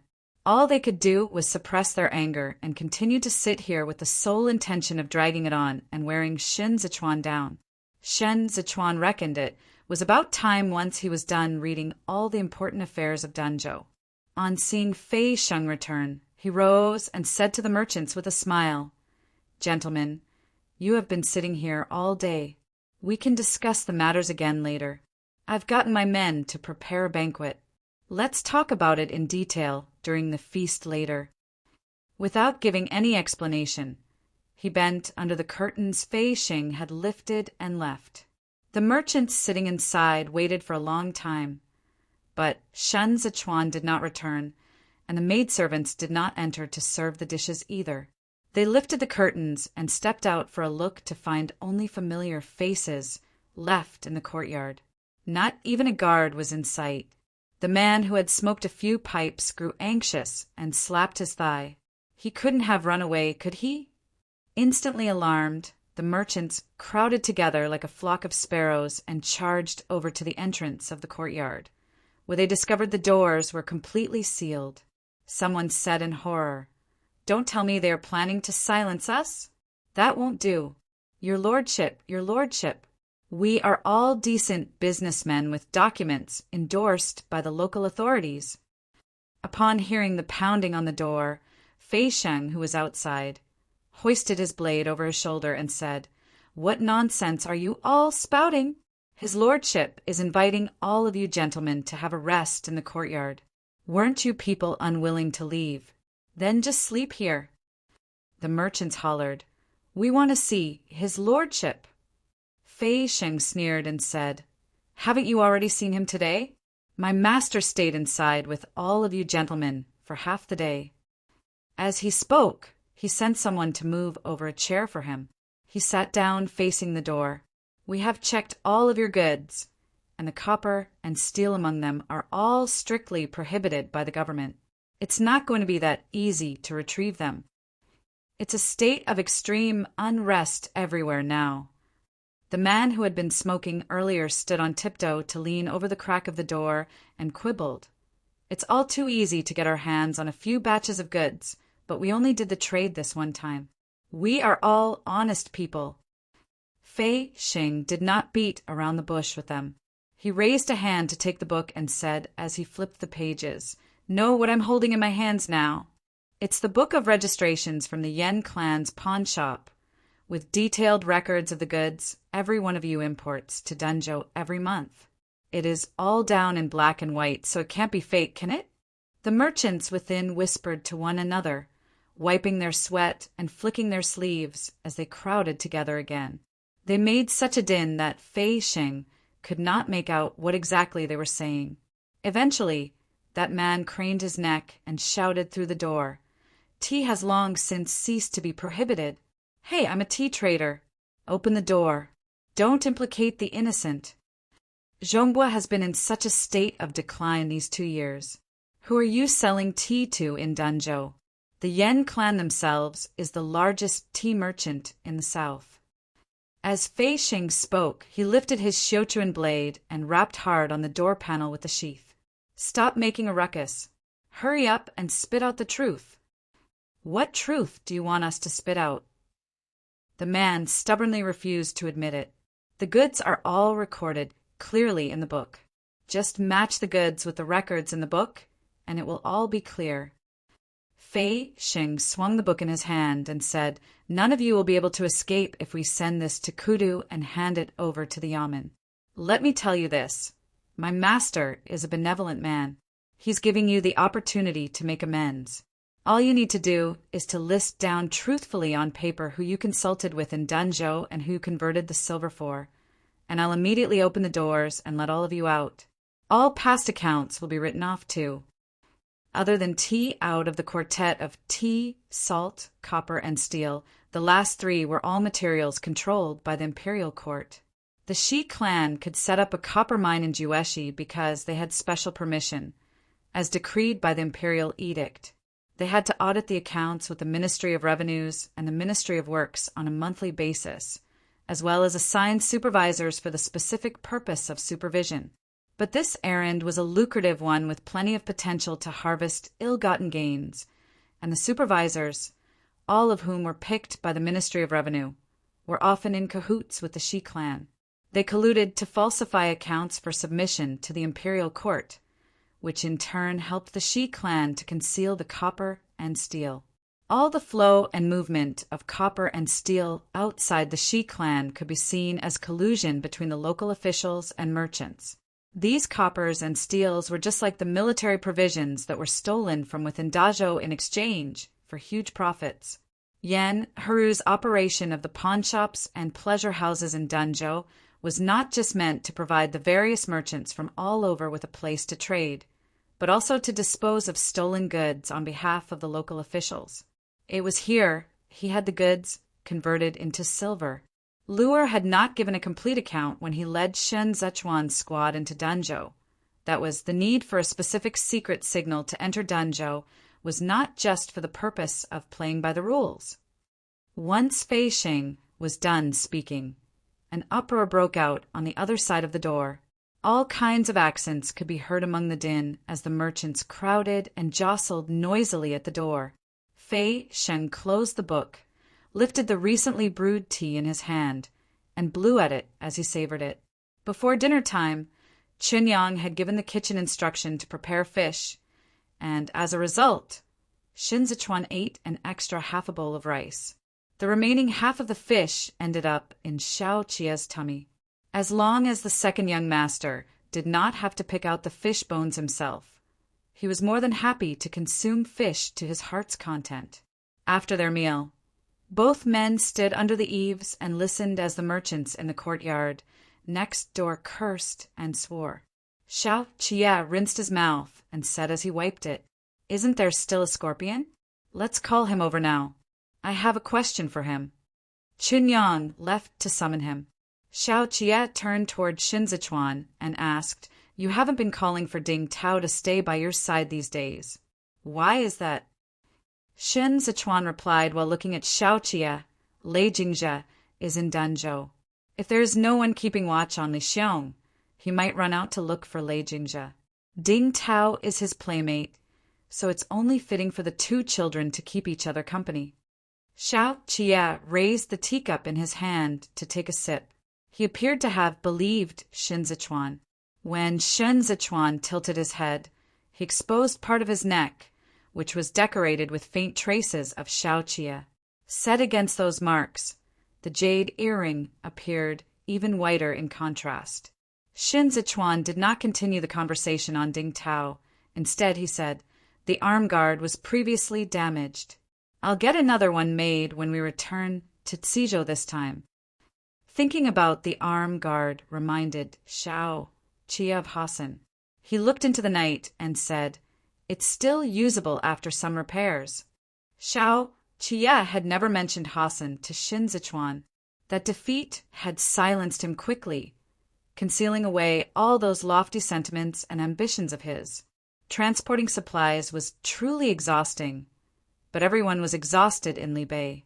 Even Luigi was patching up old coats all day to provide warm winter clothes for the battlegrounds. Xiao Fengshu had kept the blade that was Xiao Qia back in its sheath, holding him back from putting all of his brilliance and talents on full display. But Xiao Qia was glad to endure this hardship. He was willing to bide his time and wait for the right opportunity.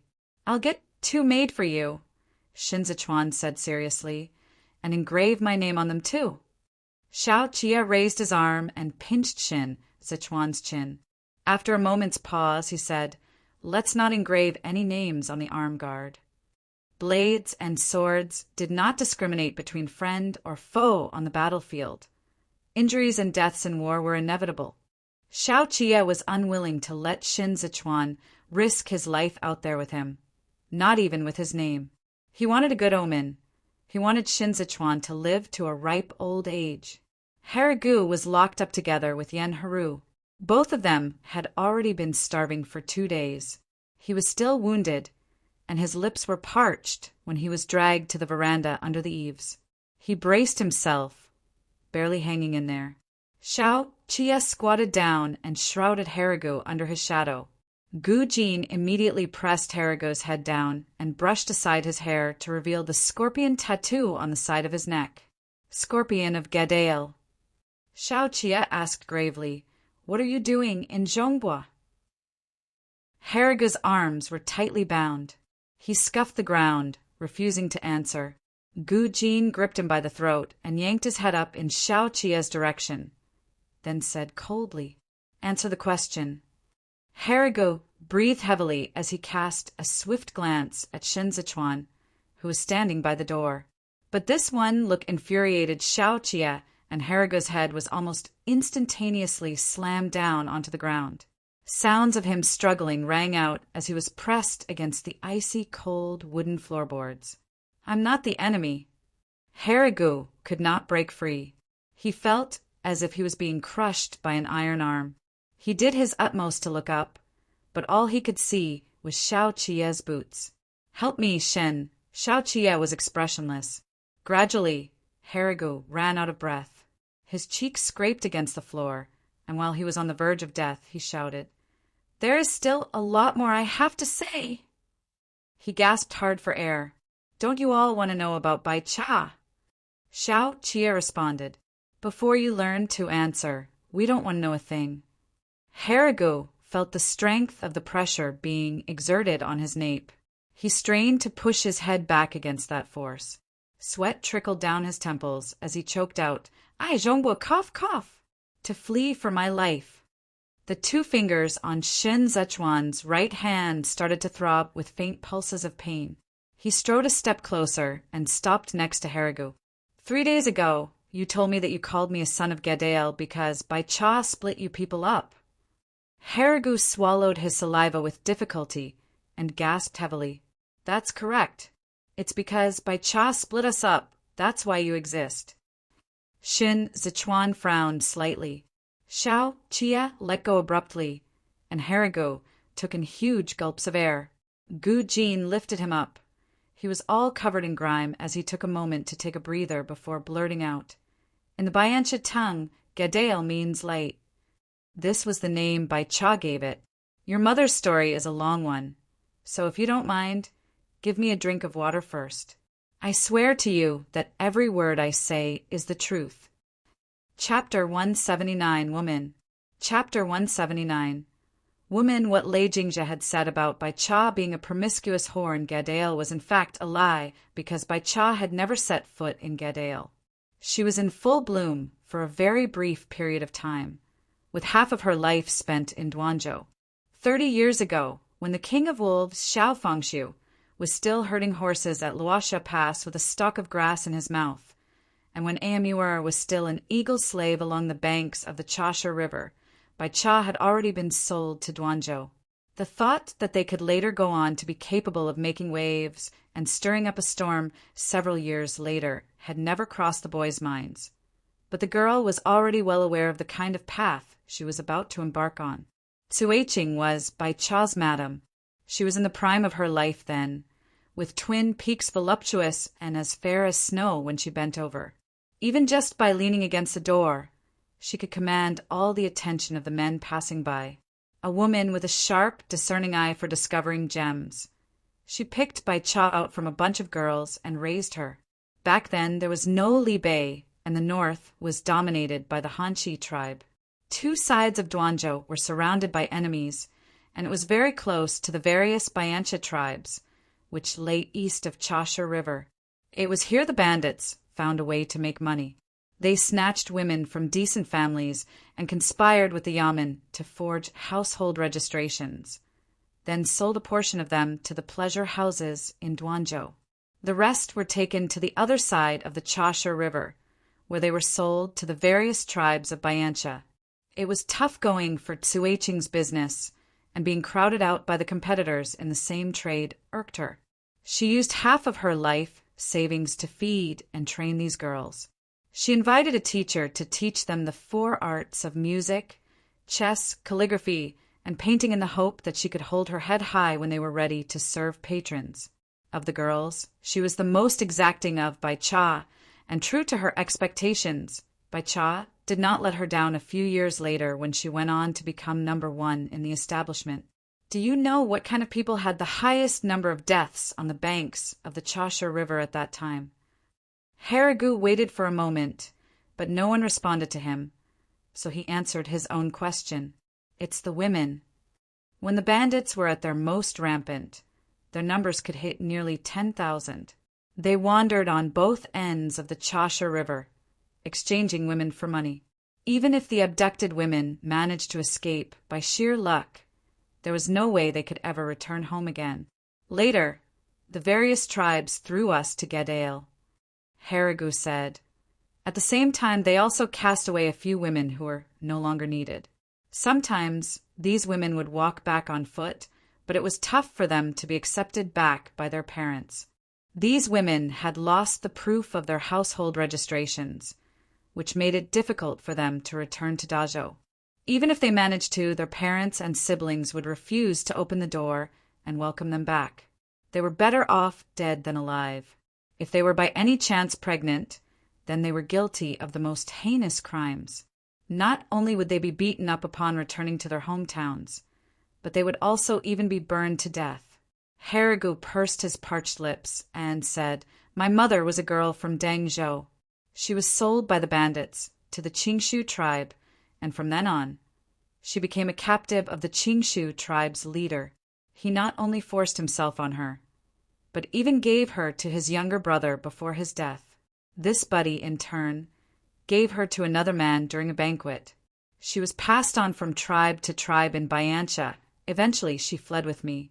We went through untold hardships to make it to Duanzhou. Happily enough, her registration was still intact, and the yamen still had her missing person case open. She was leered at and verbally abused, but we eventually returned to Dangzhou, where her younger brother took us in. The cussing of the merchants next door diminished. It was already late at night now. Sitting under the eaves, Harigu drank up that bowl of water and continued. My mother was very happy, and she did much to supplement the family income.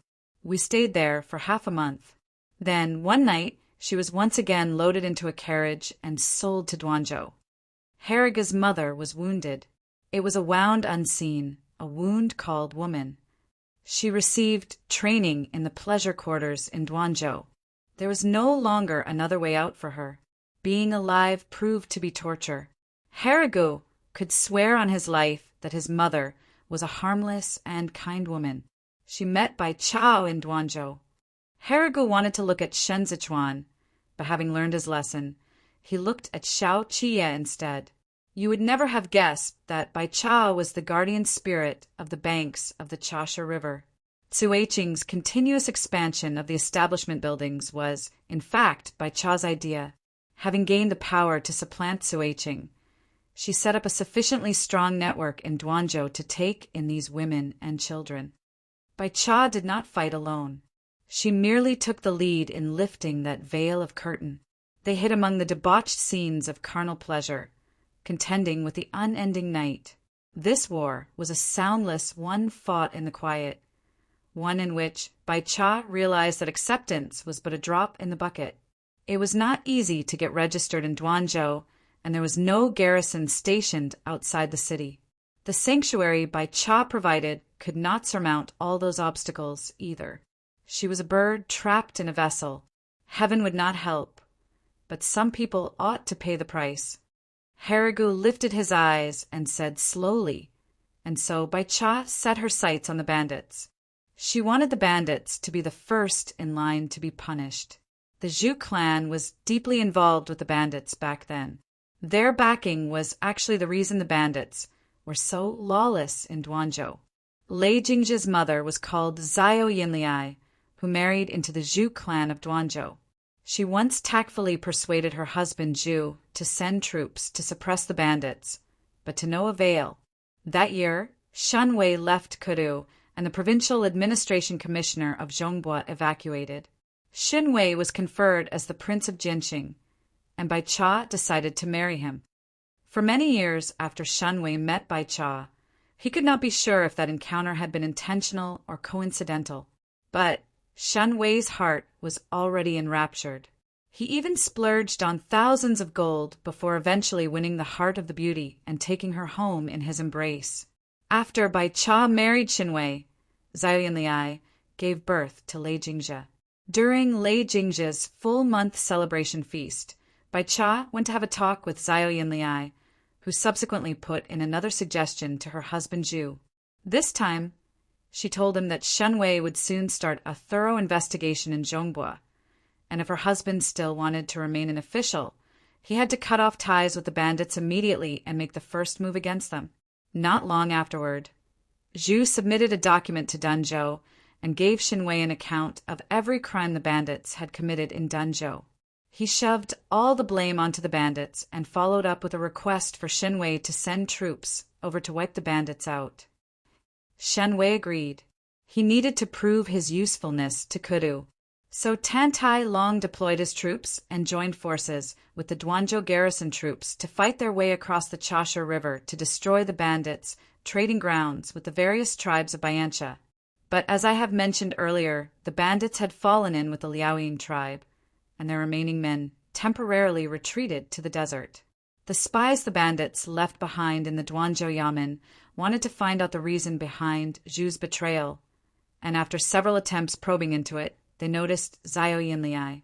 Subsequently, she fell out of favor, and a mere few years later, she passed away from illness in the Zhu clan's backyard.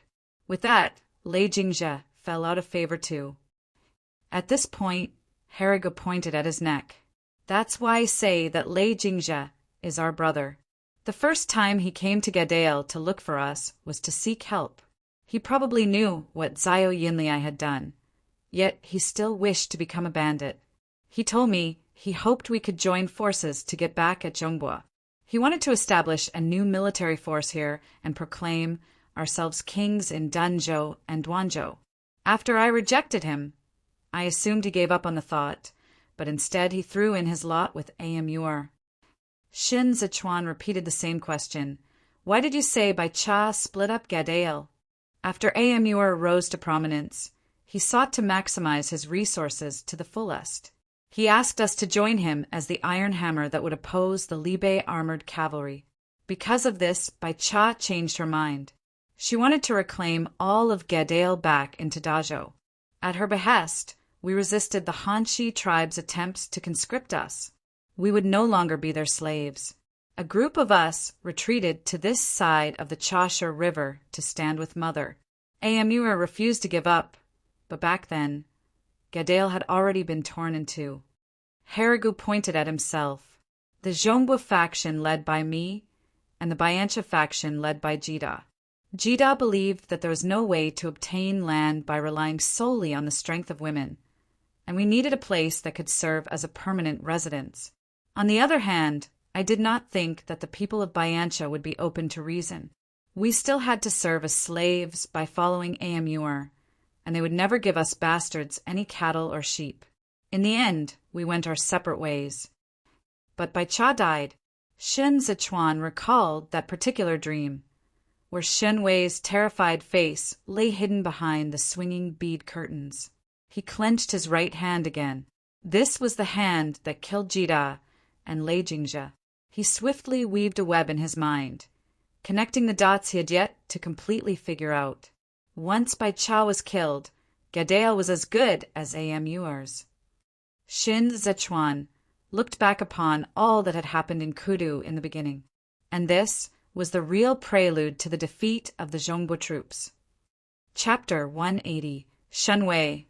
Chapter 180. Shen Wei. It all dated back to the time during the reign of Emperor Guangqing.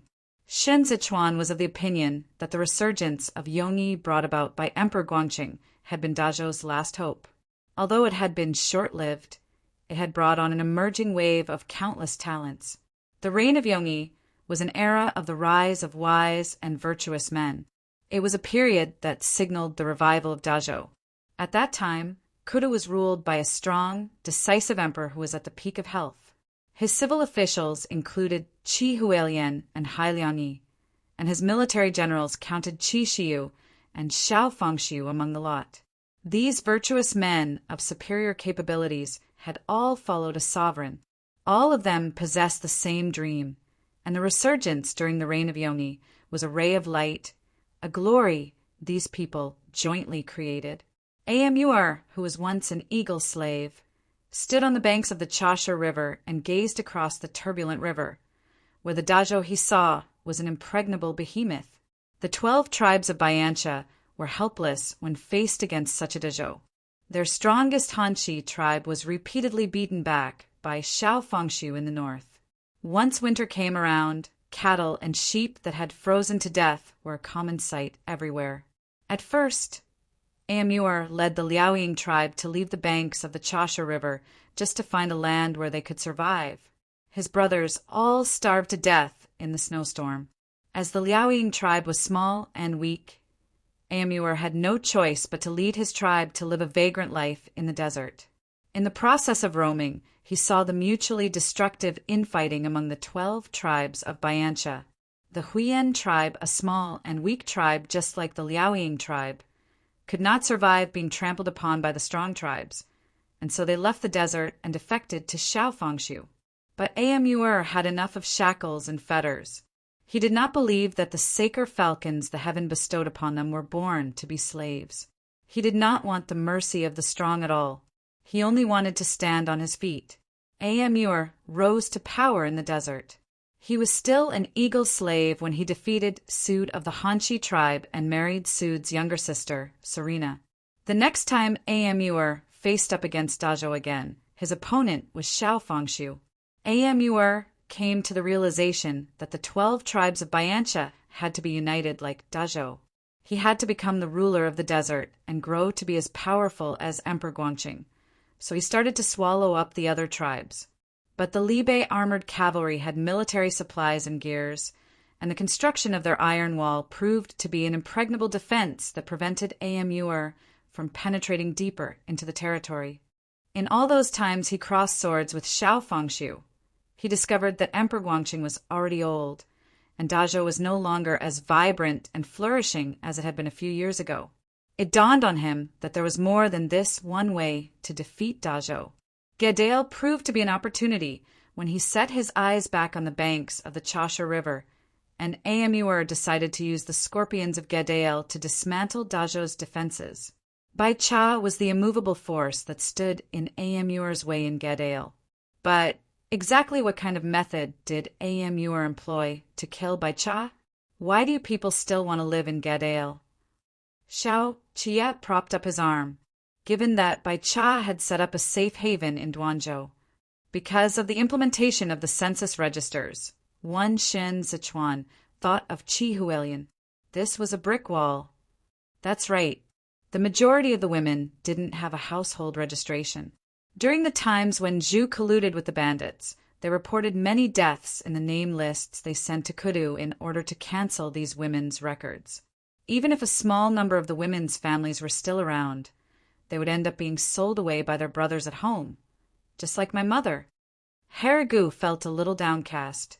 The courtesans led by Bai Cha were limited in their power, and to resolve the issue of the household registration, the majority of them married the lesser functionaries of the Duanzhou Yamen. Bai Cha partitioned an area in the pleasure quarter as our residence and raised the children there. But as the number of people increased, it became extremely tough to hide ourselves. The hardest part was children like me, whose appearances were so conspicuous that it was of no use even if we were to get the household registration papers. Unable to see the light in Duanzhou, we lived off the women's savings in the backyard of the courtesans' quarters. Later, the bandits were suppressed, and Gedale gained a period of peace. It was at that time we returned to Gedale. When Amur was rallying the scorpions together, he promised to give us land as well as cattle and sheep. Jida believed him. I couldn't stand up to the pursuit of the Biantia cavalry, so I could only return here once more. After Bai Cha's death, the courtesans continued to help us, but their strength was no longer what it had once been. I led my people to live on the outskirts of Duanzhou. A few years later, Amur launched a surprise attack at the Chasha River's line of defense, and Zhongbua no longer came under the jurisdiction of the Yamen. That was the time I entered Zhongbua, where I lived until now. Harigu's mouth was parched from all that talking. Chunyang poured him another bowl of water. Harigu said his thanks in a small voice and held up the bowl with both hands to drink it all up. The timing is just right. Xiao Chia looked at Shin Zichuan. Amur got his hands on the scorpions after Bai Cha's death and had them divided into black and white. The white scorpions passed him information from within Dazhou, and the military defense map was just one of them. During the reign of Xianda, Jueshi was hit with a calamity, and Hailiangi traced the account books and called for Hua Xiqian to account for it. To make up for the state treasury's deficit, Hua Xiqian asked the officials from the noble clans who were in collusion with him for money. He didn't get it. Shin Zichuan said with certainty, Hua Siqian resold the Hua clan's fields and houses to Shi Hongxian during the third year of the reign of Xinda precisely because he did not get the money he wanted from the noble clan officials. But the deficit was too huge a sum, and the Hua clan had no way of making up for it. Then the Zhongbua troops' defeat happened.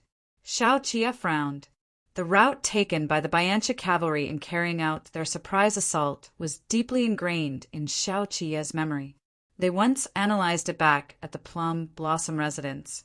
The destination of the Bianchi cavalry back then had been Jueshi. If there were white scorpions hiding among the noble clans, Amur should have known that Jueshi was already out of food at that time. Xiao Qie silently drew a couple of strokes on the ground. After a moment's pause, he said, Jueshi isn't easy to defend. It was a risk for Amur's cavalry to invade deep into Dazhou. The strength of the Bianchi cavalry of that time was their use of resources obtained from the battles to sustain themselves in the war. Two, they were incapable of defending the cities. If their goal was still Jueshi, then this route is a straight path to their own demise. They would end up facing a three-way siege in Jueshi.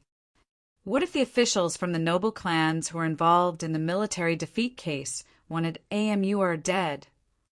Shen Zhechuan covered up the military sketch Xiao Qie drew and said out of the blue, there was no one to hold them in check and Amur couldn't control them. They wanted to treat Amur like a dog the same way they did Xinwei. They could have lured Amur deeper into the territory, then taken him out with the combined power of 3 armies. This would have completely turned the case of military defeat into a case of Shen Wei's collusion with the enemy. That would mean that the noble clans were not aware of the existence of the white scorpions. Enlightened, Xiao Qie tossed away the branch. They thought they could manipulate Amur. Both parties had their own ulterior motives, and each had their own goals in this game.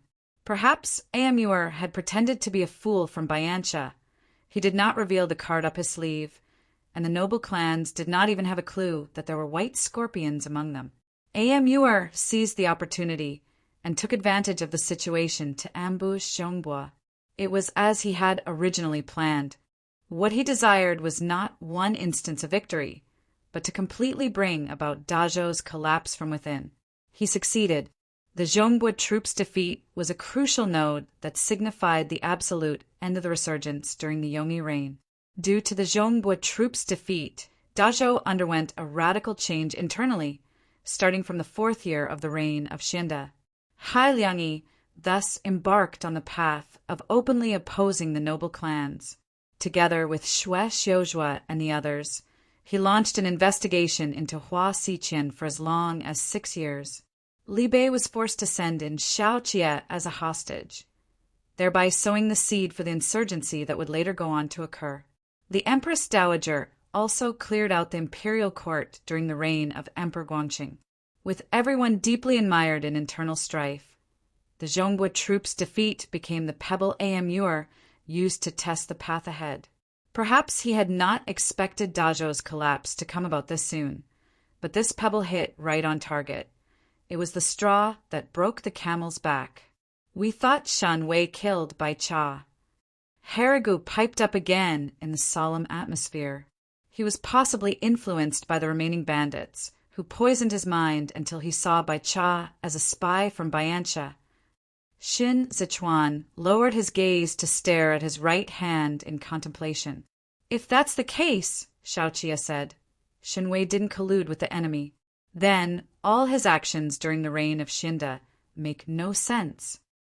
There was no scouring Shen Wei's guilt clean because he cowered back from battle and fled, then collaborated with his lawful son, Shinjoji, to hold a banquet to strangle Tantai Long, who advocated war to death. He did not only retreat, but also asked the military officers and generals to do so along with him. The 6 prefectures had been handed over on a silver platter, and this was what Xiao Qie despised most about Shen Wei. Why did Xiao Qie try every means possible to take the remaining soldiers from the Zhongbua garrison troops under his command when he later took over the imperial army? Precisely because it was too humiliating. These soldiers, suffered the infamy of cowering away from battles. 40,000 people died in the Chashur sinkhole, yet they had no chance to fight back. It was with the thought of setting the Zhongba soldiers, led by Tantai Hubak into Zhongba one day, that Xiaoqie took to heart what Tantai Hu had said that day. The humiliation of our nation has yet to be redressed, and the feuds of our families have yet to be avenged. He who has owned the debt shall collect it himself. Think about it the other way around. Shen Wei's face repeatedly appeared in Shen Zichuan's mind. He muttered, "It will make sense once it's reversed." Harigoat did not understand what he meant. The voices from the merchants next door had already quietened down.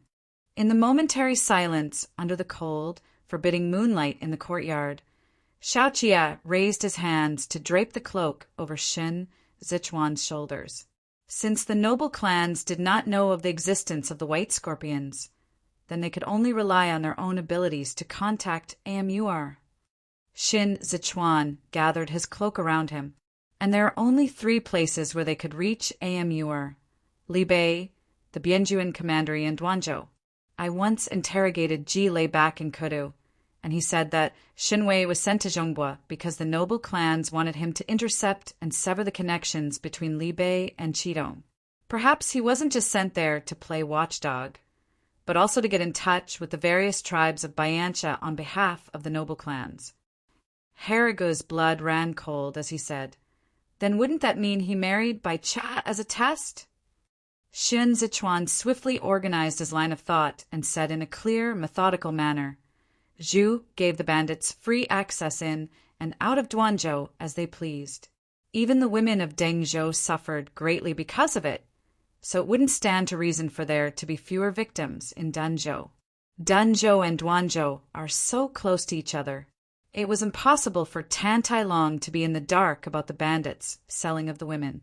Ever since I heard Hariga mention Zhu's forging of the household registrations, I've been harboring a guess. Zhu was merely a minor prefect at the frontier. How could he have the ability to alter the census registers far away in Kudu? Zhu had backers, and these people were not men Tan Tai Long could lay his hands on. Shen Wei came to Zhongbua to conspire with Zhu, and he went to Duanzhou to investigate the network Bai Cha had concealed. This was also the part that had baffled Shen Zichuan earlier. If Bai Cha had been able to pull the wool over Shen Wei's eyes, then it was implausible how the bandits in Danzhou had been able to find out and trace it to her so easily. She married Shen Wei to put an end to the banditry, and Shen Wei's deployment of troops to eradicate the bandits had been to test Bai Cha. Before his death, Ji Lei had mentioned one thing.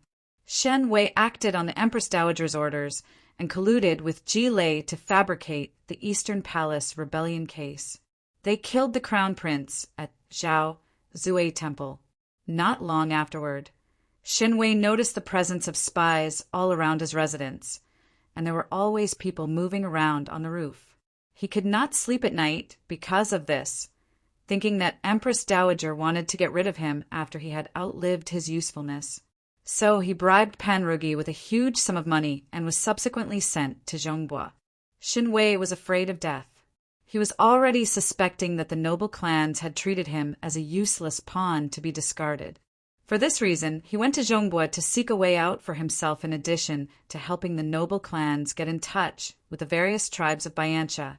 He wavered between the noble clans and Bayancha until Amur appeared. Shen Zichuan's eyes were dark. Shen Wei was the scorpion.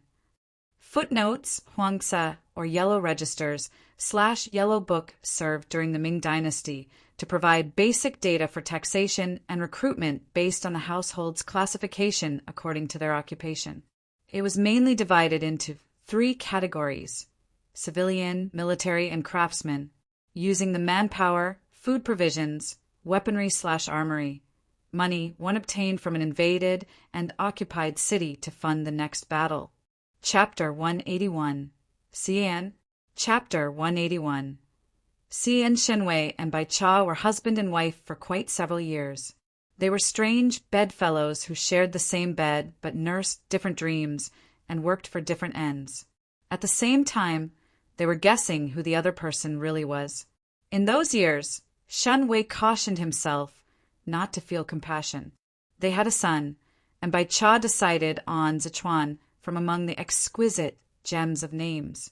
They did as customs dictated and held a banquet, where not the slightest trace of killing intent could be found in their eyes when they looked at each other. It was as if they were really in love. Shen Wei was a child of common birth, born to a concubine. He endured plenty in the past, but he eventually walked out of it to become the noble clan's blade. He thought he was sharp enough, and to prove his loyalty, he even dared to kill the crown prince. But he soon discovered the futility of it, for he was destined to be cast aside once again. The noble clan's officials who were in power scorned him. He was just a nobody struggling on the other end of the natural chasm between them. Shen Wei sometimes sat in the courtyard and watched Bai Cha play with their son under the eaves, and he would mistakenly think of themselves as a perfect match made in heaven living in conjugal bliss. There was a brief period when Shen Wei lost himself in the thought because the expression in Bai Cha's eyes was too sincere. So sincere, he thought he was the man Bai Cha admired and adored the most when she fixed that gaze upon him. But these were all shadows of the past, fleeting and ephemeral. Shen Wei would always acknowledge the fact that he was a scum. Shen Wei did not want to be a dog for the rest of his life, and Bai Cha was one of the chains. When Shen Wei was once again faced with the choices presented to him as he stood before the fork in the road in front of him, he hesitated for only a moment before ending her. He was a blade, who eventually stabbed himself bloody. Shen Sichuan resembled Bai Cha so much that Shen Wei only wanted to kill him. They were not father and son. They were a testimony of an insignificant relationship.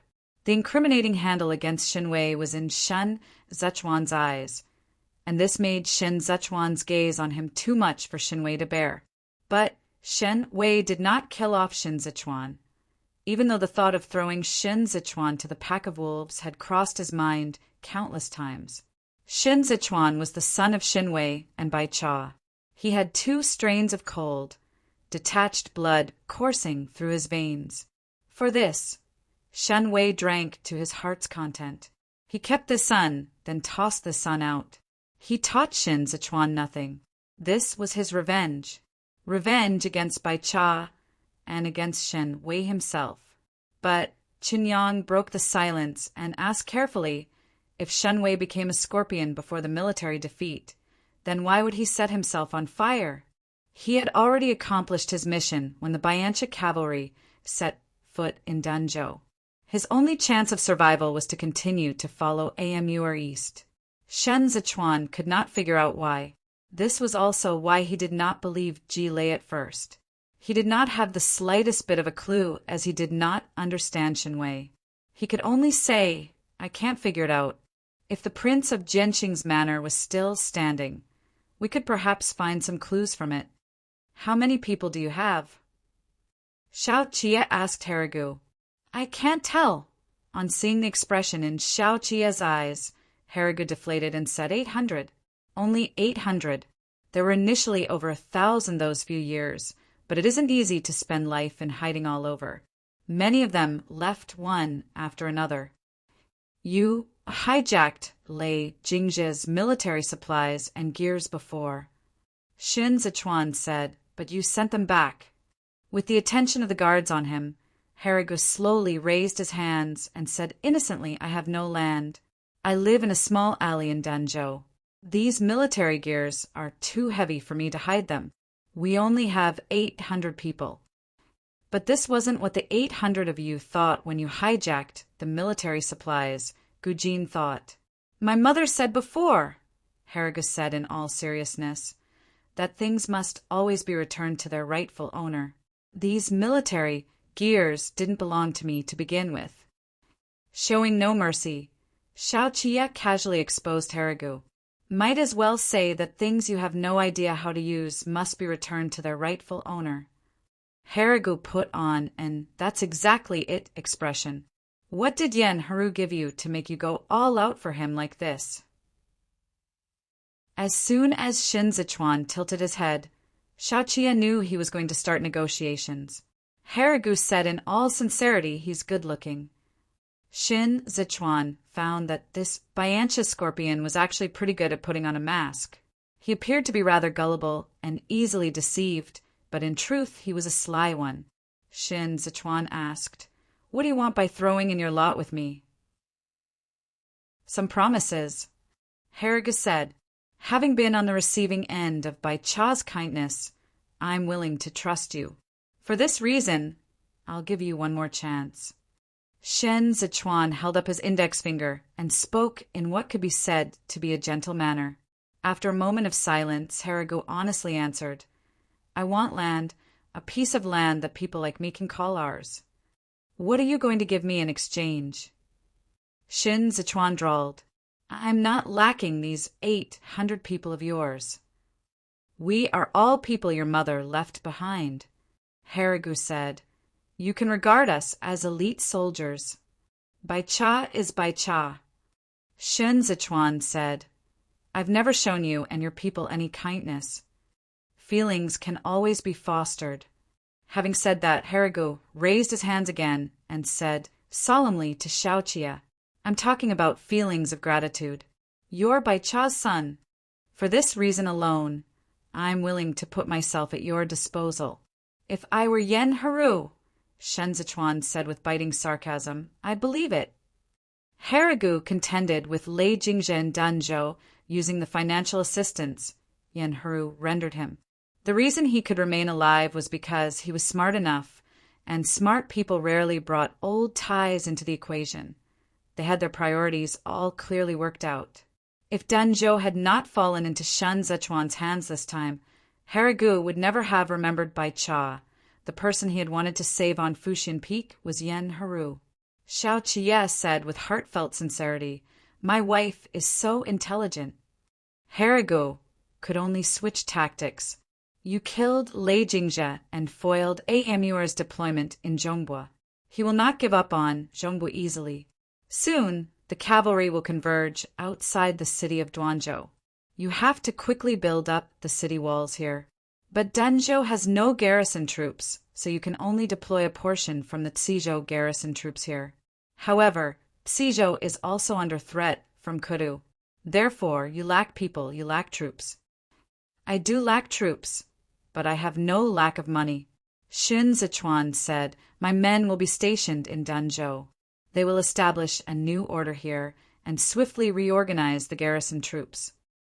"Can regular troops resist the elite forces of Biantia?" Harigu asked. "Perhaps your husband has a better understanding." A dark light suddenly flashed in Xiaoqia's eyes, but he very naturally continued the conversation. "Hassan is leading the elite forces of Biantia on the battlefield in the north, and the forces in the south have to take on Qizhuin. Amuer doesn't have any remaining elite forces to deploy to Zhongbua. That is merely a diversionary tactic." Harigu responded with certainty. "It's not an easy fight on the southern front. Tianfei Watchtower and Suatian Pass have Qidong securely surrounded. Qizhuin can deploy 120,000 troops from the Bianjuan commandery to fight the Biantia cavalry. As long as Qizhuin herself doesn't set foot out of Bianjuan, there's no way the cavalry will be able to break through her defenses. Amuer's stretching of the battle line this far is simply a ploy to confuse the Libei cavalry. His goal is Zhongbua." That was right, this was Xiaoqia's guess too. Amuer established a unit of scorpions, yet he hid them here without immediately putting them to use on the northern battlefield. This was his scheme to catch his foes off guard. Lei Jingzhe's infiltration into Danzhou was a ploy to occupy the area without any noise, as well as to allow the Biantia cavalry to swiftly ambush the Libei camps down south. Hassan would be swapped over. Xiaoqia guessed. Hassan's departure from the battlegrounds in Libei would imply that the Scorpion unit had taken over his position. The Libei cavalry must think of a way to resist the iron hammers before this happened. Simultaneously, Shen Zichuan had to establish Zhonggua's defenses before then, or they would all fall prey to the onslaught of attacks by Biantia.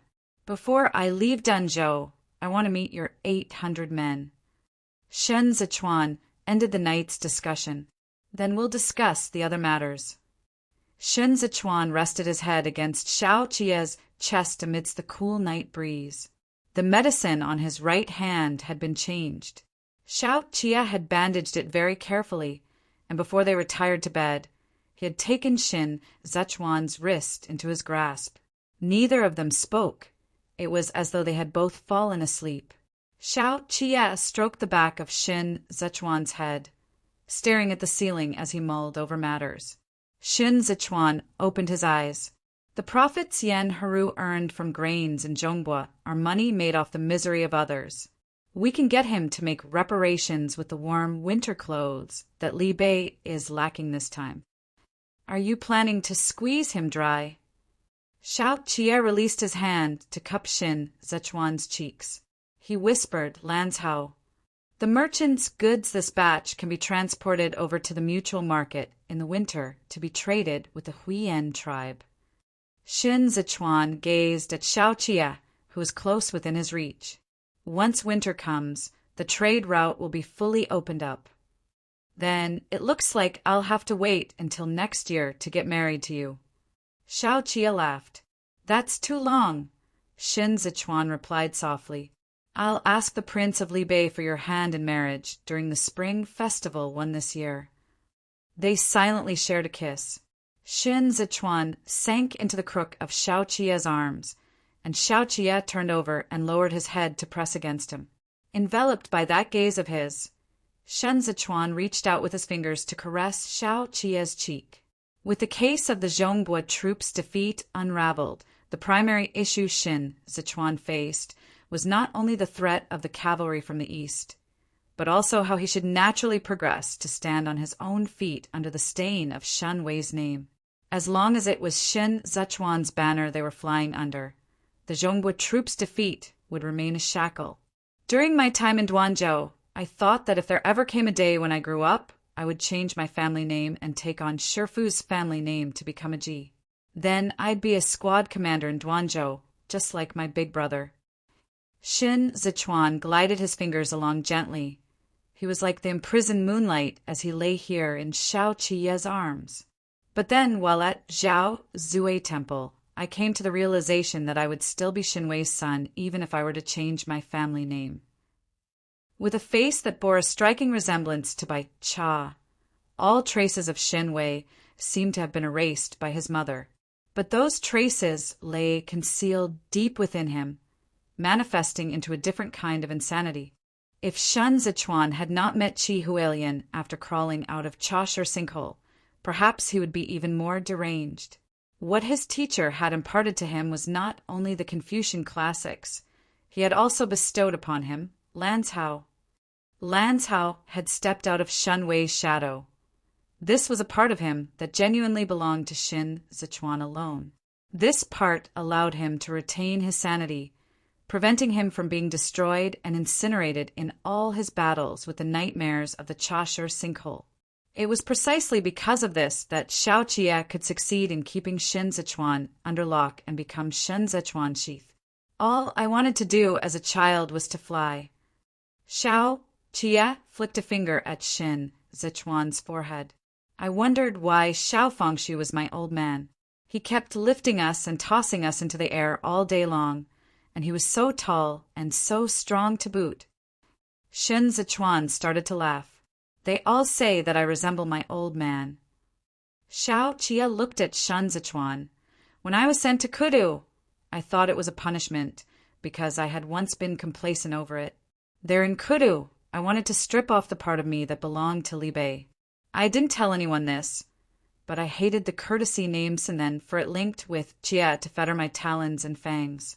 I drank the best of wines with Li Jianheng, yet I couldn't sleep at night. Even with my eyes open, thoughts of the Hongyan Mountains would still haunt me. That was a sort of restless torture. Xiao Qia did not even know who he should hate during that period of time. He knew that his father and brother were not at fault. He could only hate himself. When Shen Zichuan looked at Xiao Qia, he saw the latter as an untouchable reflection far beyond his reach. Yet when Xiao Qia looked at Shen Zichuan, He felt him to be an obtainable mirage of the moon in the water that lay right at his fingertips. Only Shin Zichuan understood his pain. Those eyes of his alleviated the frustration that taunted him day in and day out. He had already been wanting to possess Shin Zichuan back then. "You may be Shin Wei's son," Xiaoqia whispered, "but you're mine." Chapter 182. Quail. Chapter 182. Quail the merchants were locked up in the courtyard for 2 days. It was one thing to go without food and water, but it was the lack of latrines and chamber pots that proved to be the most intolerable. They could not hold it in any longer and thought of climbing over the wall to get out. As it turned out, Fei Sheng was prepared for this and had his men stand guard at the top of the wall to douse them in the face with several buckets of cold water, subsequently causing an uproar to break out in the courtyard. "The fuck is this? What's wrong with you? You nearly made me piss my pants." Fei Sheng had been sitting until his buttocks were aching. He stood up and took several steps before saying, "Piss ha. You people are the one reeking of it, anyway. Not my problem." The merchants all held up their pants, their legs shaking from the urgency of their needs.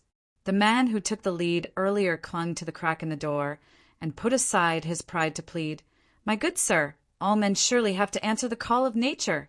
Aren't you extorting a confession by doing this?" Fei Sheng exclaimed in astonishment and moved closer to the side of the door.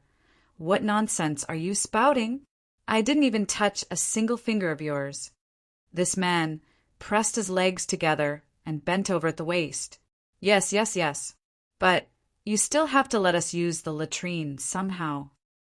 Fei Sheng said with a hypocritical smile, "I've already made it clear to you people.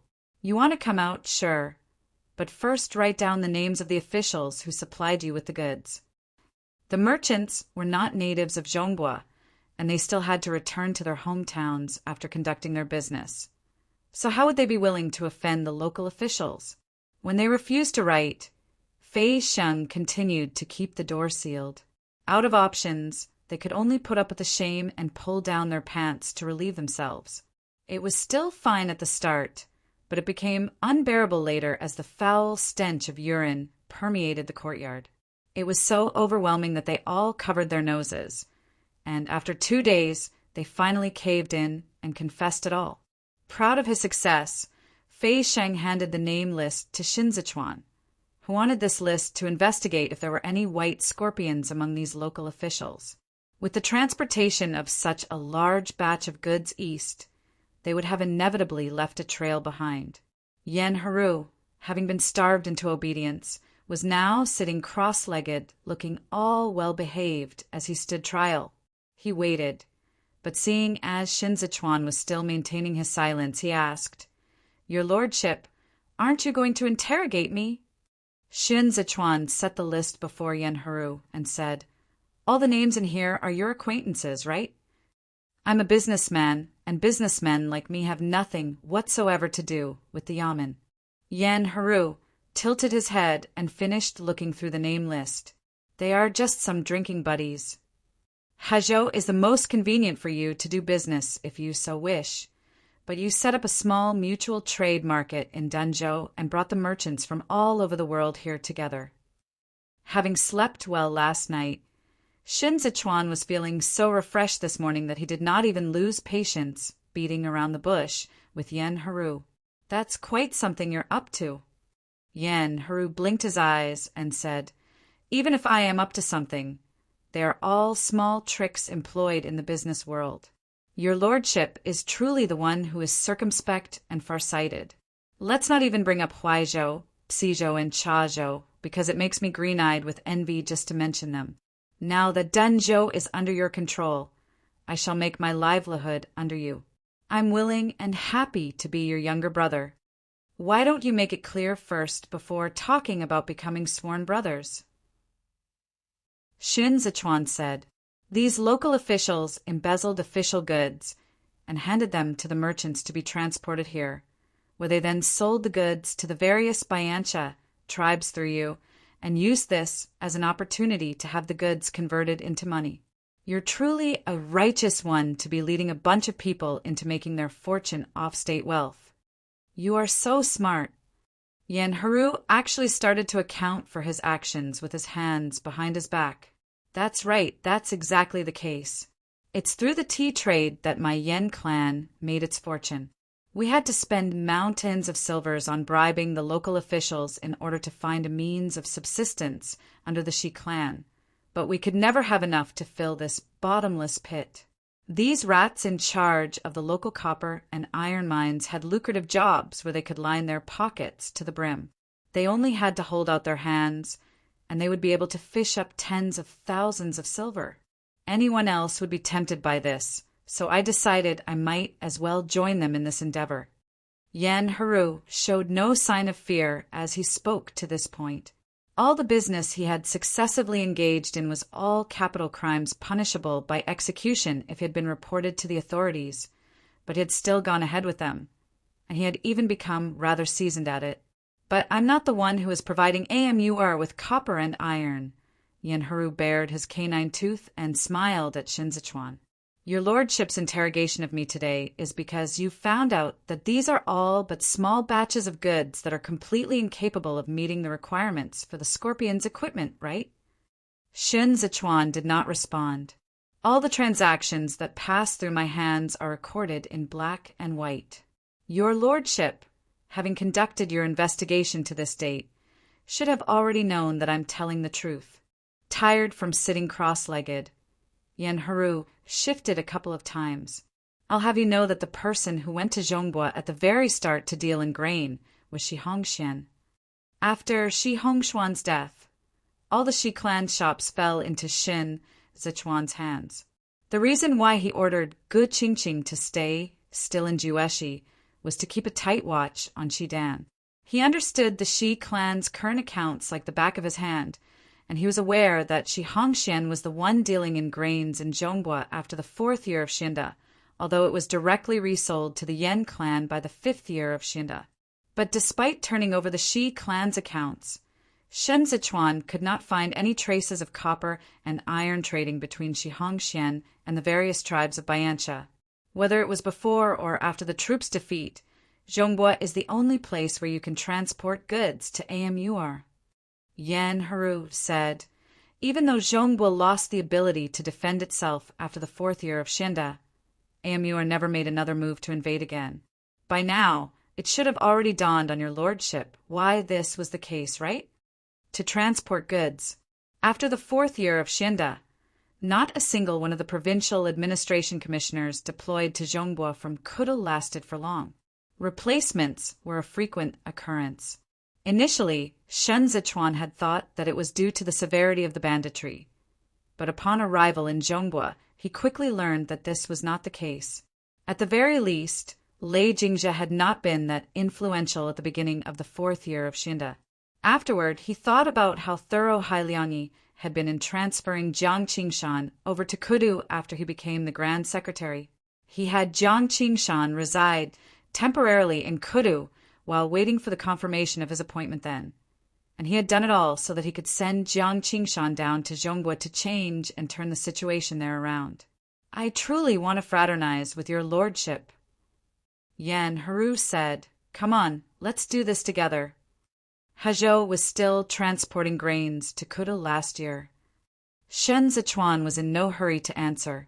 He looked at Yen-Haru. You have money and grain. Why aren't you throwing in your lot with Xue Xiuzhua? He is working in collaboration with an equally powerful ally in Jueshi, Jiang Qingshan. No reason for him to let you do as you please. Yen-Haru curbed his smile and said, I want it too, but this man only wants my head. Shin Zichuan asked, Xue Xiuzhua is checking your accounts. Not just mine, he's also looking into the Shi clan's accounts. Yen-Haru said, this man is a fearsome one. He can't tolerate corruption, and he particularly doesn't care about sentimental ties at all. Yen-Haru was loath to deal with people like Xue Xiuzhou for a very simple reason. He was afraid of Xue Xiuzhua. Back in the reign of Xinda, when Xue Xiuzhua was still serving as the chief supervising secretary in the Ministry of Revenue. Yen Haru had attempted to bribe Shuexiuzhou. However, it proved futile. Not only did it not work, Shuexiuzhou also almost traced it back to Yen Haru's shops at that time. The way in which Yen Haru formed his alliances was very simple, and that was everyone transgressed together, giving the others a hold over himself at the same time he had a hold over the others. Shen Zichuan did not continue Yen Haru's thread of conversation. On seeing this, Yen Haru hurriedly craned his neck and said, "Do we have a deal? Let us draft up the rules and regulations, all right? Our respective shares in the mutual trade markets business in Huaizhou, Pizhou, Chazhou, and Libei in the future, along with the finer details of the business operations, are all open to negotiations. I can also deliver grains to Libei. The business aspect is easy to work out. As long as you can make up for the remaining winter clothes for the Libei armored cavalry before the 10th month." Shin Zichuan set the lid over the teacup. "Hezhou has to assume the responsibility of supplying the granaries in Chazhou and Danzhou at the start of spring next year. Can you establish yourself as king by the beginning of spring next year? You can't.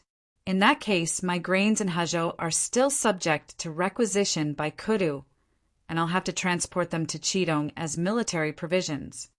The internal abacus in Yen Haru's mind was clicking away at high speed as he made his calculations. Qi Juyin is the commander-in-chief of the Qidong 5 commanderies, and she's just over the banks of Hezhou. I don't have the troops to obstruct her. When the time comes and she doesn't receive the provisions as scheduled, she will come after me first and foremost. Never mind if it's just me, but if it implicates your lordship, then Pizhou will be beset with a crisis. Shen Zichuan was well aware that Yen Haru had his own schemes in mind, and so he asked, "So your point is?" Yen Haru's eyes lit up. "How about this? When spring comes next year, the supply to the granaries of Chazhou and Danzhou will be jointly borne by Hezhou and Pizhou. I'll take the lion's share. Isn't that honorable enough of me? As for the portion of provisions owed to Qidong, I'll personally head to Baimazu via the water routes on the west side to purchase them. I have old acquaintances there, but the consumption of money to bribe my way through the checkpoints is too high. I have to figure out a way to make up for it over the winter.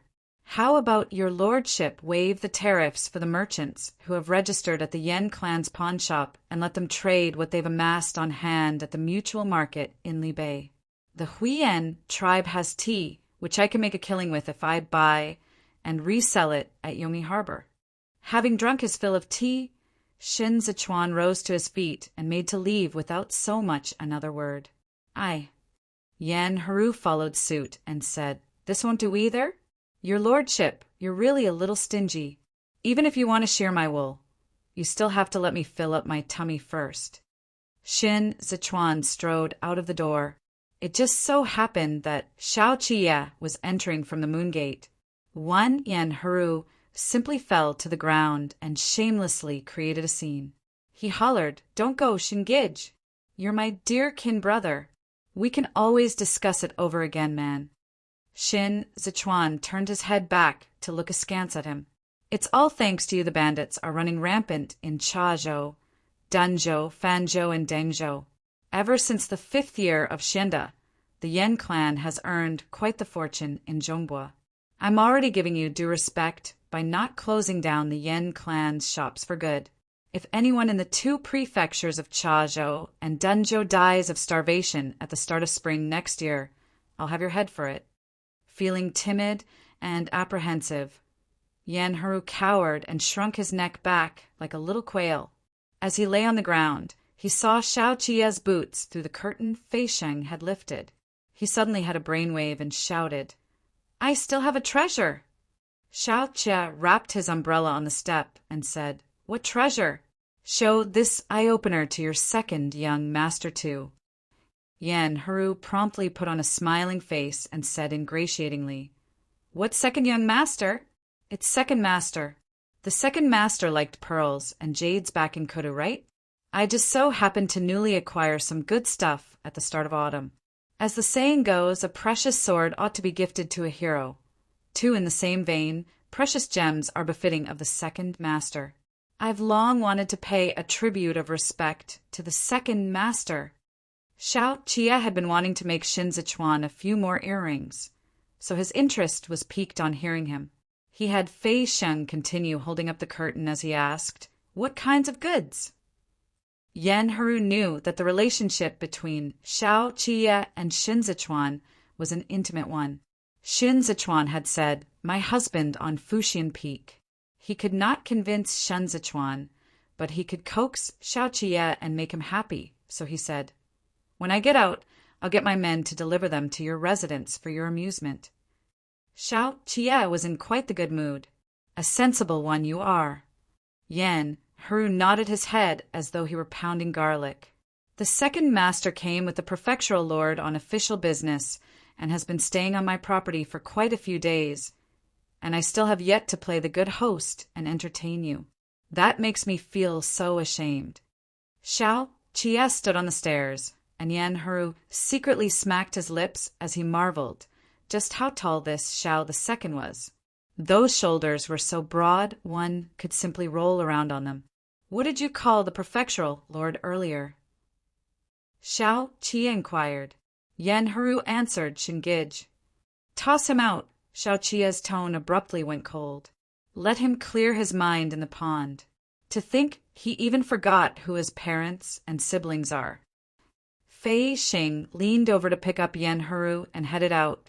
How was Yan Heru to know that Xiao Qie was displeased again? He kicked his legs and said in a panic, I remember. Second master, don't toss me away." The wind was extremely cold out there. Yan Heru continued, "There's something I still have yet to tell the second master." You, Fei Xing had already dunked him into the water. 5 days later, Shen Zichuan departed for Cizhou, while Tantai, who remained in Danzhou. His letter was delivered right at this time to the Bianjuan commandery, where it was sent into the campground. Qi Juin stepped out of the tent.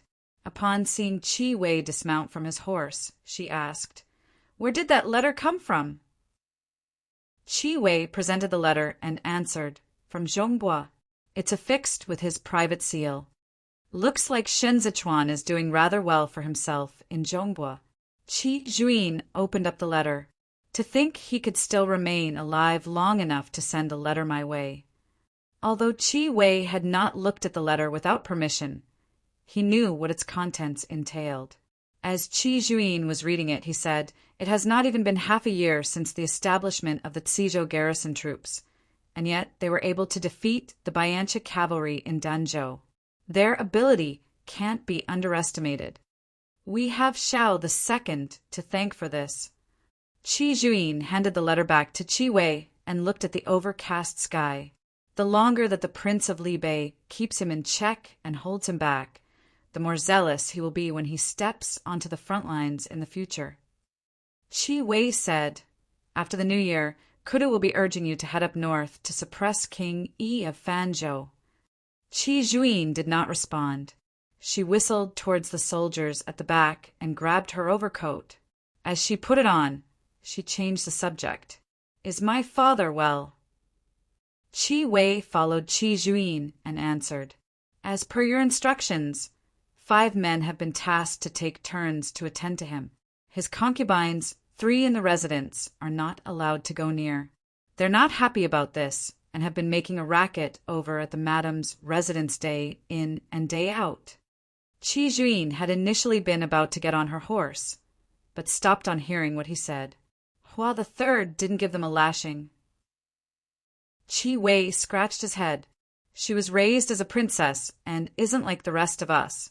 She's all soft-spoken when she talks to those concubines. She's truly a gentle one. Then she's got a good temper." Just thinking about those women in the courtyard at the rear gave Qi Juin a headache. She continued, "The old man's got a stroke and they're treating it like he's about to breathe his last. They kept clamoring all day long about splitting the family properties, even harping over that golden chamber pot of his. Qi Wei said they're scared of you." Qi Juin was irate. "Do I not feed them?" Qi Wei replied awkwardly, "Well, you've been watching their accounts and deducting their rouge allowance." Qi Juin had nothing to say to that. This was a rotten debt. For the past few years, Qi Juin had drained her personal funds empty in order to make up for the shortfall in the military salaries and provisions of the Qidong's garrison troops.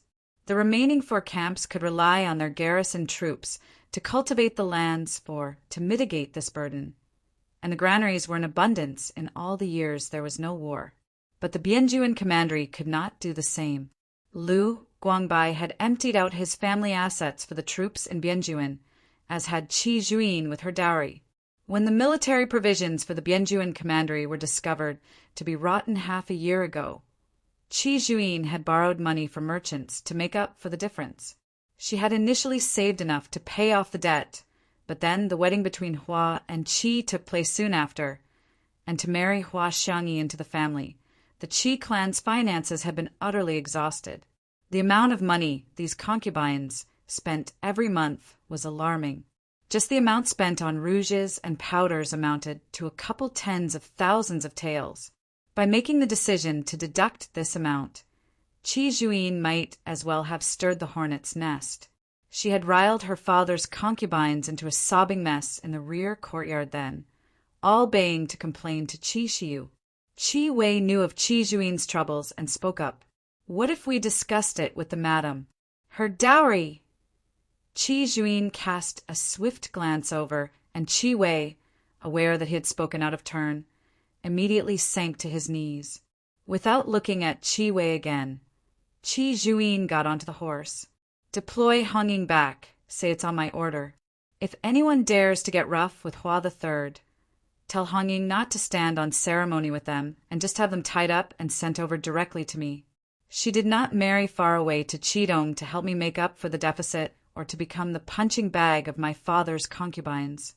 She has Qi Xiu's name plastered all over her, and she is the rightful madam of Qidong that I traversed 800 li to welcome.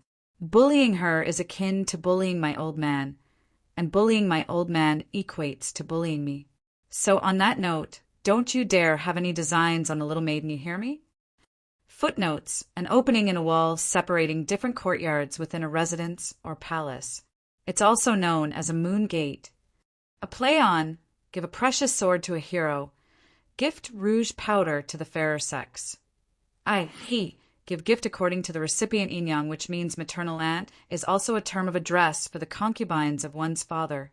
Military troops, mostly in border regions, who carry out garrison duties and farm crops to supply the border garrisons with grains. Chapter 183. Inseparable like fish and damp water. Chapter 183. Inseparable like fish and damp water, Ji Gang was feeling lonely at home with Shen Zichuan far away on his trip and Ding Tao and Li Xiong both absent. All he could do every day was to brew some tea and take a stroll with his bird. His culinary skills were exemplary, so he took care of Yao Wenyu for Shen Zichuan. He was nothing if not meticulous, and in half a month the color began to return to Yao Wenyu's complexion. When the weather was fine, Qiao Tianyao would accompany Yao Wenyu out to bask in the sunlight. He had collected quite the number of old books, which Yao Wenyu read in the courtyard. As Yao Wenyu's mobility was limited, Qiao Tianyao helped him wash up before bed every night. But there was one occasion where Qiao Tianyao noticed the reddened tips of Yao Wenyu's ears while wiping him down and came to the realization that the latter had never looked him in the eyes in the bathhouse. It was only during such a time that Qiao Tianyao could find back that unpolished jade Yuanjua from the 4th month in spring. They did not actually converse much. Besides voicing his thoughts during discussions, Yao Wenyu spent his usual time sitting in idleness. He kept vigil by the chessboard, contemplating his moves every day. It was not uncommon for him to hold on to a book for an entire day, with the page he was on in the morning still the same page when he closed the book at night. Sleep did not come easy for him. Both his legs were not wholly numb. Instead, they hurt every single moment. It was only when Qiao Tianyao was playing the zither that he would feel a tad better. Sleeping to the murmurings of the zither, felt Tiao Wenyu as though he were sitting in a drizzle with his eyes closed. Xiao Tianya cut back a lot on his drinking nowadays, and he had shaved his stubble clean. He was spending even more time lying outstretched in his chair with his arms behind his head, staring out of the window in a daze. From his occasional observations of him, Yao Wenyu found that the way Xiao Tianya was set against the snowy mountains and dense fog beyond the window made him appear so very tranquil. It was as if all the tempestuous vicissitudes of the martial fraternity had been banished from his memory, turning him from a vagabond wanderer into the pine beneath the moon. Yao Wenyu had never addressed him by the name of Xiao Tianya. Xiao Tianya was someone who needed a refuge where he could brush the wanderlust off himself. He laughed and cursed in his state of intoxication, executing his swordplay as he pleased and to his heart's content, and when he sobered up he was a solitary shadow from which an aura of frost emanated. They seemed to be like two broken pieces of jade that had encountered each other to mutually make up for what the other lacked, and in doing so piece back together those bygone days of free-spiritedness. Fanzhou has been a lot quieter lately. Gao Zhongxiong sat by the fire and warmed his hands.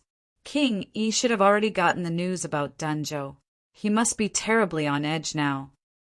The army has to pass by the north of Fanzhou on their return journey. It's only natural for King Yi to be afraid, given how close the army is. Zhou Gui said as he sipped his hot tea. I can't understand. Gao Zhongxiong said. Fanzhou is surrounded by enemies on all sides. King Yi's haste to rebel and establish himself under his own banner seems more like he's in a rush to court death. King Yi claimed himself to be the great progeny of Fanzhou.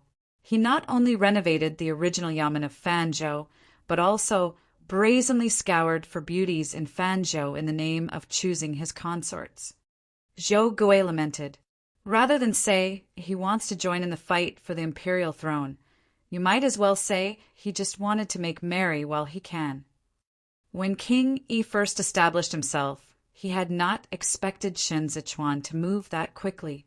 Huaizhou, Xizhou, and Chazhou severed all possibilities of him expanding his territory northwest. He was not as tough as Shen Zichuan, and he did not have as many talents under his command as Shen Zichuan did. He initially rose in rebellion because he could no longer put up with the bandits.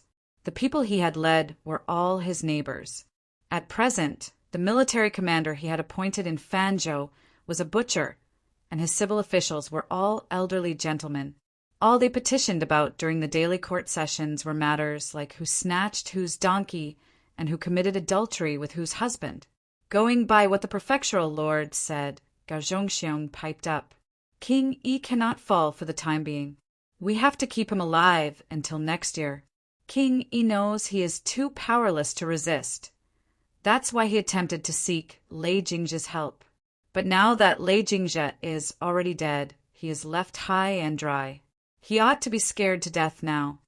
King Yi is not an iron shield after all. Zhou Gui said, we have to think of another way to deal with Qi Juin. Yuanzhua, what are your views on this? Yao Wenyu snapped back to his senses. With the hot tea still in hand, he said, my guess is that Qi Juin's delay in deploying troops to crush the rebels in Zhongbua is not merely because of Lu Guangbai's desertion. Zhou Gui blurted out a sound of surprise and asked, do you mean to say that there's another reason for it? During the wedding between Hua and Qi, the hereditary prince's consort personally made a trip to Qidong to deliver gifts for the purpose of taking her father back. Qi Juin's willingness to risk the wrath of Kudu to protect Lu Pingyan was not just for personal reasons, but also to show Li Bei her stance. Warmth returned to Yao Wenyu's fingers. If Qi Juin obeys Kudu's command and heads north to quell the rebels in Zhongbua, then she will have to face two battlefronts alone going by the current territories. Should Kudu forcibly order her to attack Li Bei once she recovers Zhongbua, then the battleground in the north will be precipitated into crisis. The moment the armored cavalry of Li Bei falls apart, She will become the last line of defense in the east. All her troops on hand will have to be deployed into battle, and her geographical advantage in Chidong will vanish. When the time comes, all she can do is to grit her teeth and push on. Realization struck Gao Zhongxiong then, and he said, if it comes to that, then even if Qi Juyin is able to defeat AMU or an end, she would not have the strength and resources left to act as a counterweight to Kudu.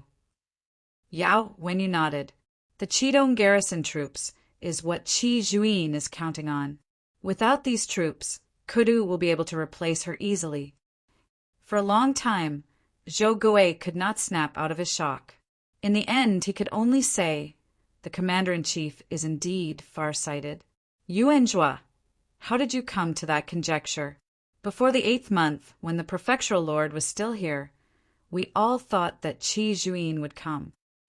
It was only after the wedding between Hua and Qi that I made that inference. Yao, when you said, before the wedding, the commander-in-chief did not immediately head north under the pretext that there was no one to guard the Bianjuan commandery, which in turn allowed the marquis to return to Libei.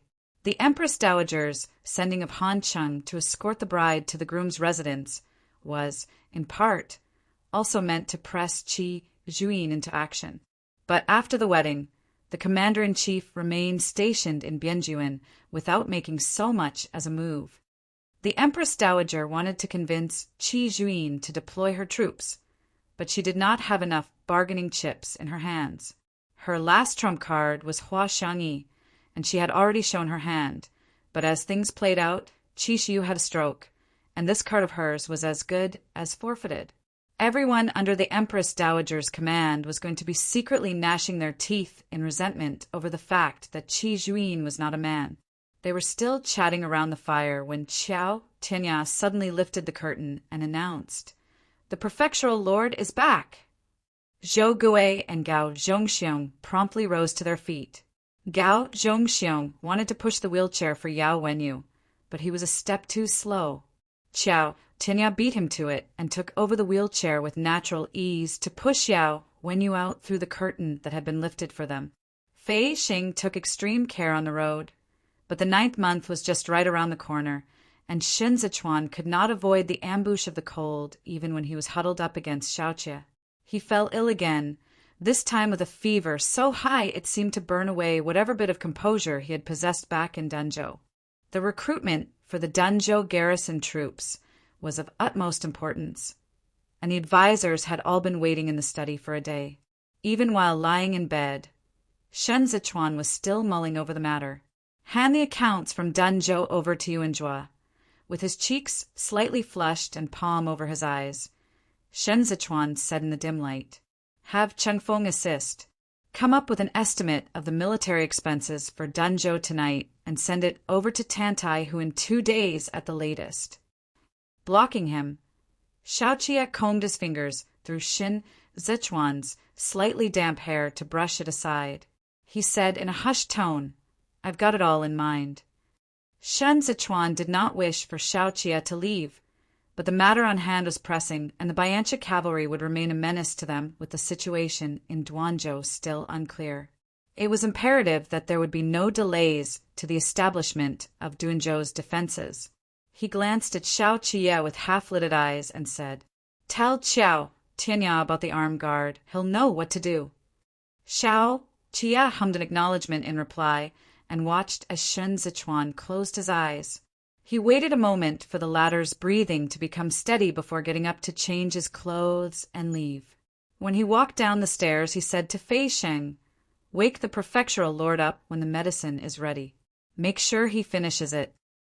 Even after returning to their residence, Shen Zichuan's medicine was still decocted under Fei Sheng's watchful eyes. Fei Sheng strode a few steps with Xiaoqie and nodded his head in acknowledgement. "If the prefectural lord is awake when Shifu comes, invite him in. If not, then ask him to head back first." Chen Yang came over to drape the cloak over Xiaoqie. While Xiaoqie was putting it on, he said, "If Shifu asks about what happened in Danzhou, omit the part about Fuxian Peak. I'll tell Shifu about it myself afterward." Xiao Chia stood still and looked at the sky. I'll be back before the hour of high. He was still speaking even as he was striding out. Remember to prepare candies when the medicine is ready. It's also fine to swap it for honeyed water. He had already walked off even before the words had fully left his mouth. Xiao Chia arrived at the study, and everyone stood to pay their obeisances, but he had already taken his seat, skipping all the formalities. As Yao Wenyu looked over the account books of the Yan clan and Danzhou, Kong Ling updated him with a detailed account of the situation. Not a single one of the advisors dared to smoke their pipes today as they sat, all prim and proper. The Marquis' oppressive aura overwhelmed them, keeping them from lifting their heads, and their reports were all concise and comprehensive. They did not even dare to overdo the flattery. The situation in Danzhou was complicated. The key issue lay in its distance from Cizhou, along with the fact that Fanzhou was between them. As a result, many matters had to be discussed in detail. Zhou Gui initially assumed that Xiao Jie would not be as familiar with the topography of Zhongbua as Xin Zichuan was, and had someone present a map.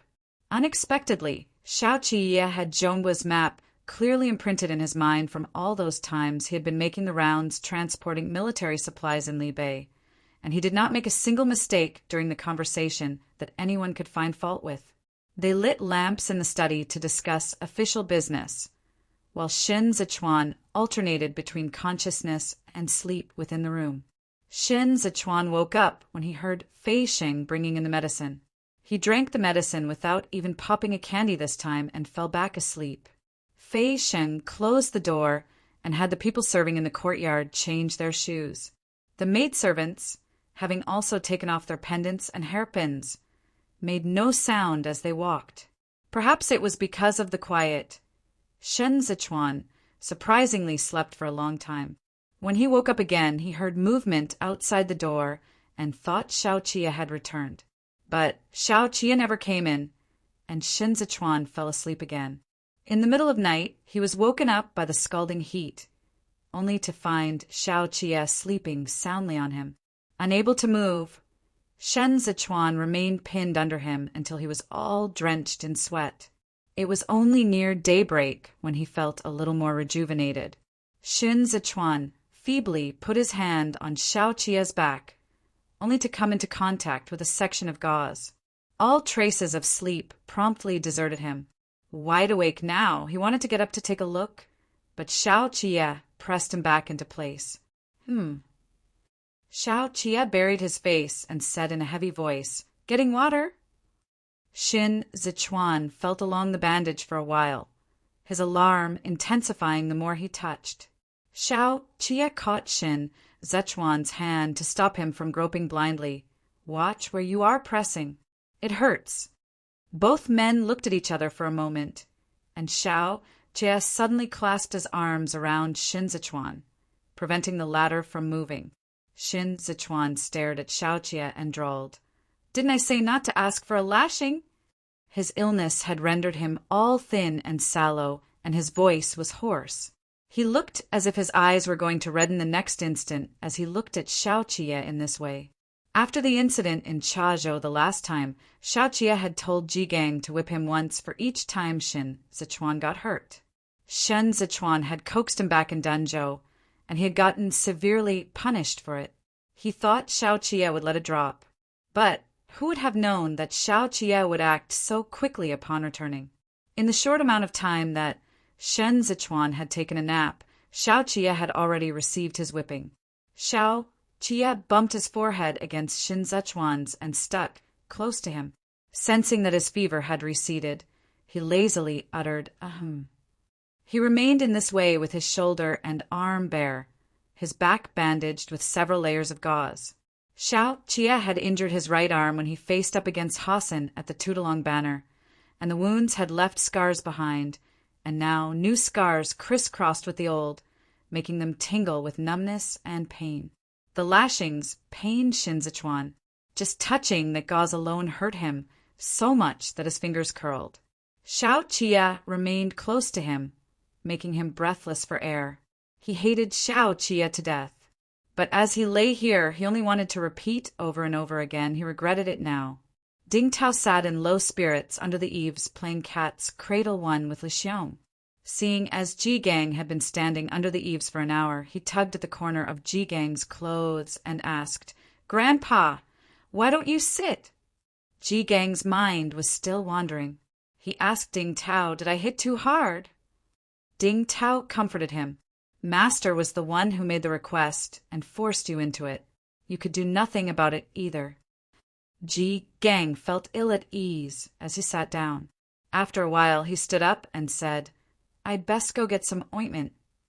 Fei Sheng was originally waiting on the veranda. On seeing Ji Gang's approach, he hurried over to greet him. Ji Gang gazed at the principal room, looking as though he wanted to say something only to swallow his words back down. He handed the ointment to Fei Sheng, and after thinking for a moment, asked, "Was the Marquis also staying together with Lan Cao when they were on official business in Danzhou?" Remembering Xiao Qie's instructions, Fei Sheng maintained his composure and said, "Yes. The Marquis and Master are living examples of what the stories described as confidants. They are like fish and water, inseparable from one another." Seeing how frank and unperturbed Fei Sheng was, Ji Gang felt that it was he who had read too much into it. As they said, bosom friends were hard to find. What's more, Lan Cao and Xiao had gone through life and death together. For them to be far closer than the norm was only to be. He could not go on thinking any further.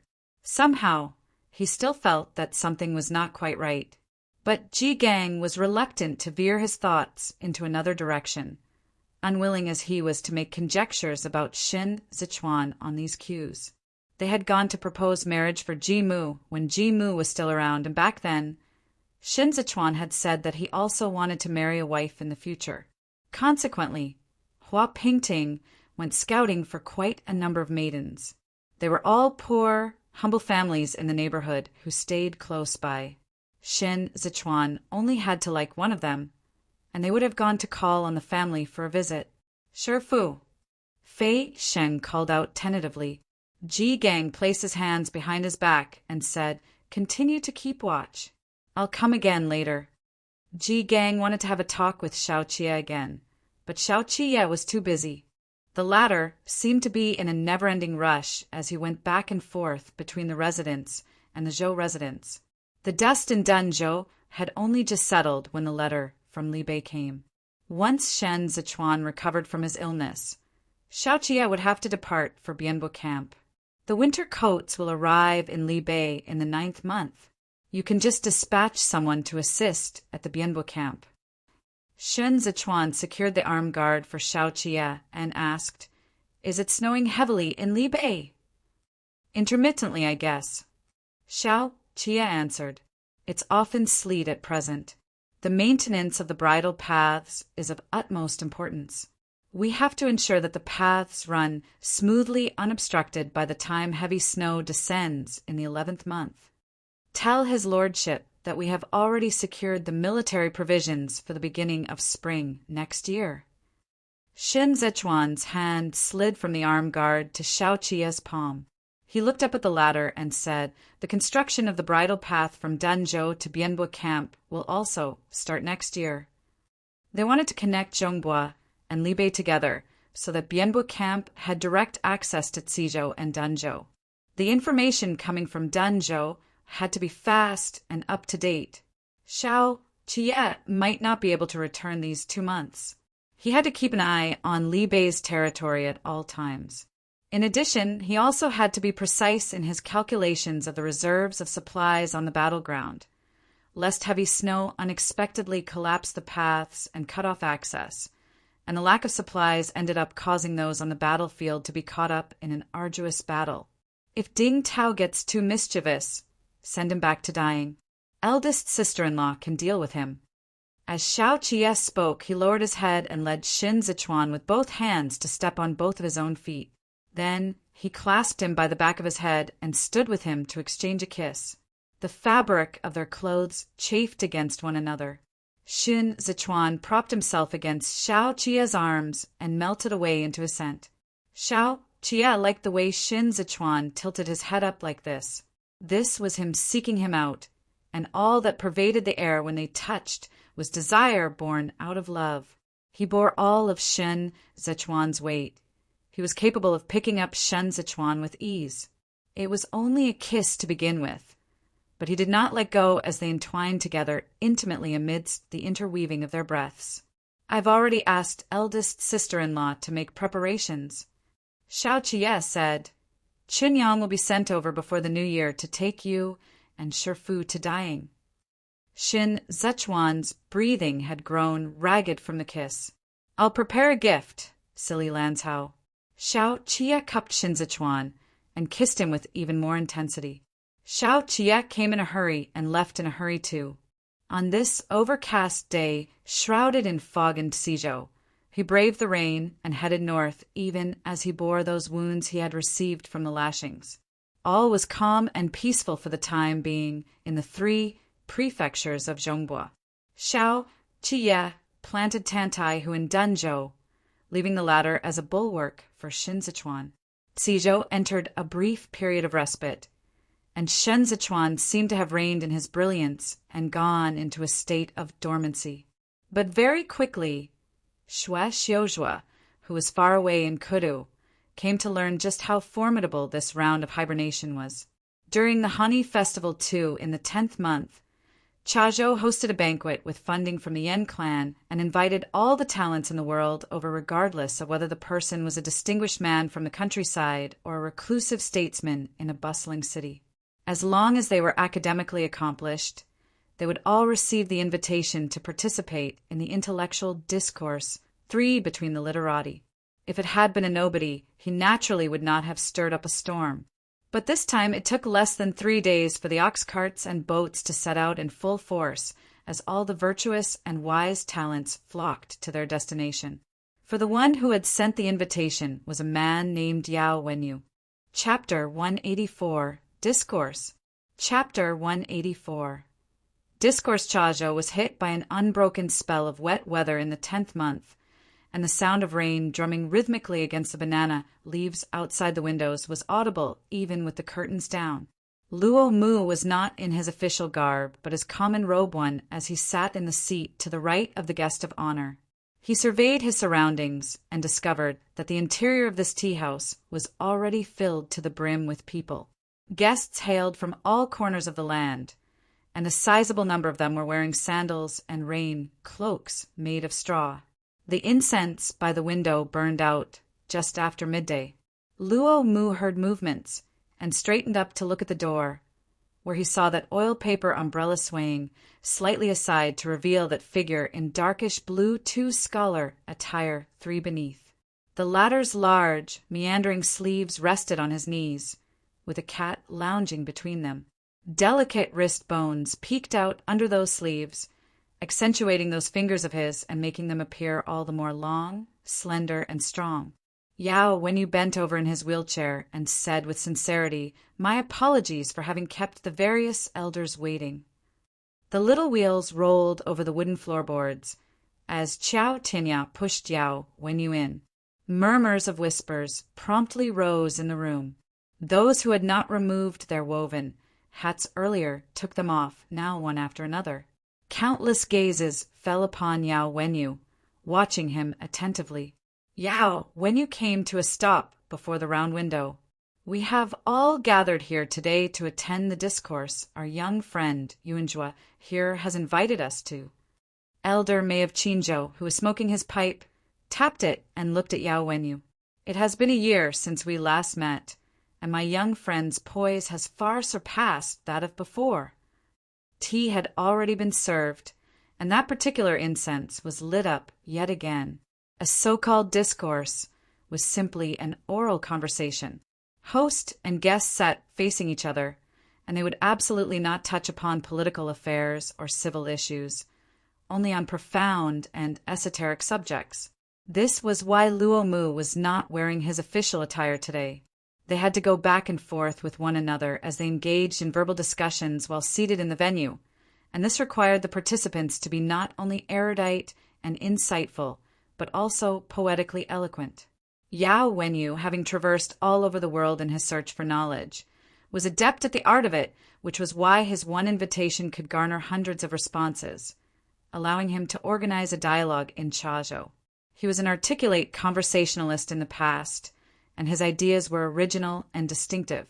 As he did not enter civil service despite being born in a noble clan, he was far more popular than Hai Liangyi among the recluses who were averse to politics. Elder Mei had already been waiting for an hour, so he cut to the chase after the exchange of customary greetings. "I see that my young friend has changed." Yao Wenyu answered, "This body is not my own. This change does not reflect my own." Elder Mei ceased smoking his pipe. "I can see it with my own eyes. If you have not changed, why aren't you standing up?" Yao Wenyu put down the horsetail whisk he had just been holding on to. "Was I standing a year ago when I conversed with you in Qinzhou?" "Of course you were," Elder Mei said. Yao Wenyu thus replied, "Then I'm still standing right now." Luo Mu had once participated in such a discourse when he had been pursuing his studies in Dengzhou, but that had been merely an informal discussion among fellow students of the academy. Kong Ling was also talented at sophistry, but for some reason he had not shown up today. The conversation continued, as did the drizzle outside. Everyone in attendance was listening with bated breath and rapt attention. With his back leaning against the door, Qiao Tianyao watched the raindrops splash on the sides of the eaves and cast a hazy veil over the mountains in the distance. Yao Wenyu's voice was crystal clear, and his calm and collected answers seemed to fall like chess pieces he let drop in the courtyard, one at a time, pitter-pattering in this rain. Li Jianting sat in her seat and asked Xue Xiuzhua, "Since a discourse can convene the wise and virtuous together, why isn't the Imperial College organizing one?" Xue Xiuzhua closed the book and answered her with a question, "What kind of people can participate in it?" "All the learned men in the world," Li Jianting replied. "That's not right." Xue Xiuzhua looked Li Jianting in the eyes. "It's those who have nothing to worry about in the world." Xue Xiuzhua participated in such discourses before, although not that many times. To court officials like him, Jiang Qingshan and the others, these so-called intellectual and philosophical conversations were mere rhetoric, since the participants discussed neither state affairs nor civil and agricultural matters. These discussions were all the rage in the 13 cities of Jueshi, followed by the 8 cities of Kudu. Pan Lin and the other young masters of the noble clans held Yao Wenyu in such high esteem because Yao Wenyu rarely touched on political affairs, which was kind of unconventional. But such unconventionality had to be built on the premise that he did not have to worry about the basic necessities like food and clothes. Such conversations went extinct in Zhongbua after the reign of Xianda. Was it because of the lack of learned scholars in Zhongbua? No, the real reason was that there was no longer a person who wasn't starving in Zhongbua. Li Jianting pondered it over for a moment. In that case, what use is there for Yao Wenyu to invite all of these people without a care in the world? After a moment's silence, Xue Xiuzhua turned his gaze to look at the swaying banana leaves in front of the window. The rain poured with urgency, as though this was the same day he had played chess with Yao Wenyu. The sky had already darkened outside the tea-house, but the dialogue had yet to end. Elder Mei, being advanced in age, was tired from all the sitting. He was debating with Yao Wenyu over the nature of the changed and the unchanged, and he had already drunk several cups of tea to moisten his throat. Elder Mei cleared his throat. "The change I'm talking about is the physical changes before our eyes, and it's not just that. You have changed, and so have the times and the world. You're no longer the same you as you have been earlier, even more so the you from 1 year ago." All eyes fell upon Yao Wenyu, waiting for his answer. But Yao Wenyu slowly lowered his sleeves and bowed to Elder Mei from his wheelchair. "You are absolutely right." His words sparked an uproar the moment they left his mouth. This debate was clearly not over. They came all the way here from afar just to hear them duke it out until a clear victor emerged. Who would have expected Yao Wenyu to simply concede defeat of his own accord? Gone is the glory of the Yoni reign. Dazhou is already on the wane. With the invasion by our foreign enemies in the northeast and the collusion of officials and merchants in the southwest, just how many places are there left for us in this world to converse freely about the mysteries of the universe? A commotion broke out in the room at these words. An enraged elder May tossed his pipe aside and covered his nose and mouth with his sleeve. Foul! Foul! Foul! What an unbearable stench! How intolerably vulgar! Why has Yao Wenyu become high Rensher? The tea tables clattered noisily as several people rose to their feet. Luo Mu hurriedly got up too and attempted to dissuade the others. But then he heard Yao Wenyu, who was before the window, laughed. The more he laughed, the louder his laughter was. Look at how severe the misappropriations of the commoners' fields in the 8 cities are. The vision of the starved dead dotting the streets everywhere is no longer just empty talk.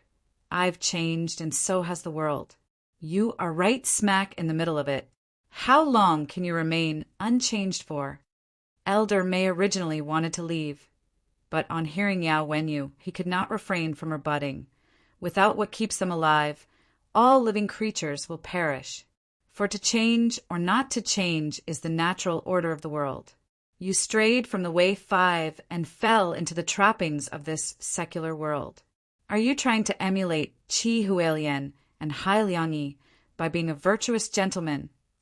6 Yao Wenyu said, the one who forced this change on me today is none other than you and this very society.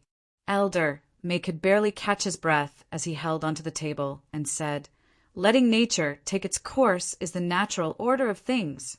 7 What has Qi Hualien changed? And what has Hai Liangyi changed? You are following in their footsteps.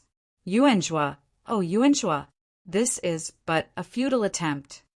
Yao Wenyu schooled his expression and said, since you speak of the natural order of things, then this empire shall change as it ought to, and this world will descend into anarchy as it must. You may very well continue to stand by and do nothing if you so wish. I have already abandoned my way. I'm going to step into this turbulent world. Elder May stomped his feet in anxiety and yelled like a child, no, come back! Come back! Xue Xiuzhua subscribed to the philosophy that one must live or die with his principles. This was the creed grand Mentor Qi believed in, as did Secretariat Elder Hai. Yao Wenyu was the only one among them who didn't. But Yao Wenyu's move today was a clear break from his past belief in letting nature run its course. This was a declaration to all that he had forsaken his original self to become a man of the secular world. Pelts of raindrops fell right before Qiao Tianya's eyes into the water puddles, where they burst into tiny sprays of water and stirred up ripples. A small fish with fine scales leaped out of a ripple, and Kong Ling, who was near the pond, caught it and tossed it back. Fei Sheng was holding up the umbrella, while Kong Ling and Xun Zichuan, both wearing bamboo hats, fished by the pond. Kong Ling cast out the hook again and said, after today, men with lofty aspirations ought to be flocking to Tizhou. Xun Zichuan said as he held onto the fishing rod, if men with lofty aspirations were this easy to obtain, how would I have kept missing Mr. each time? Kong Ling laughed. He avoided answering and merely lamented. This move of Yuanzhua is both a change of path and an undertaking of path. He did it to tell the world that Secretariat Elder Hai's legacy still lives on in Tizhou. He's no longer the same man he was before. Xinwei's brush and ink are already in place. Xun Zichuan said, whether Yuanzhua can redeem his reputation in the hearts of the scholars in the world depends on this lyrical expression of his.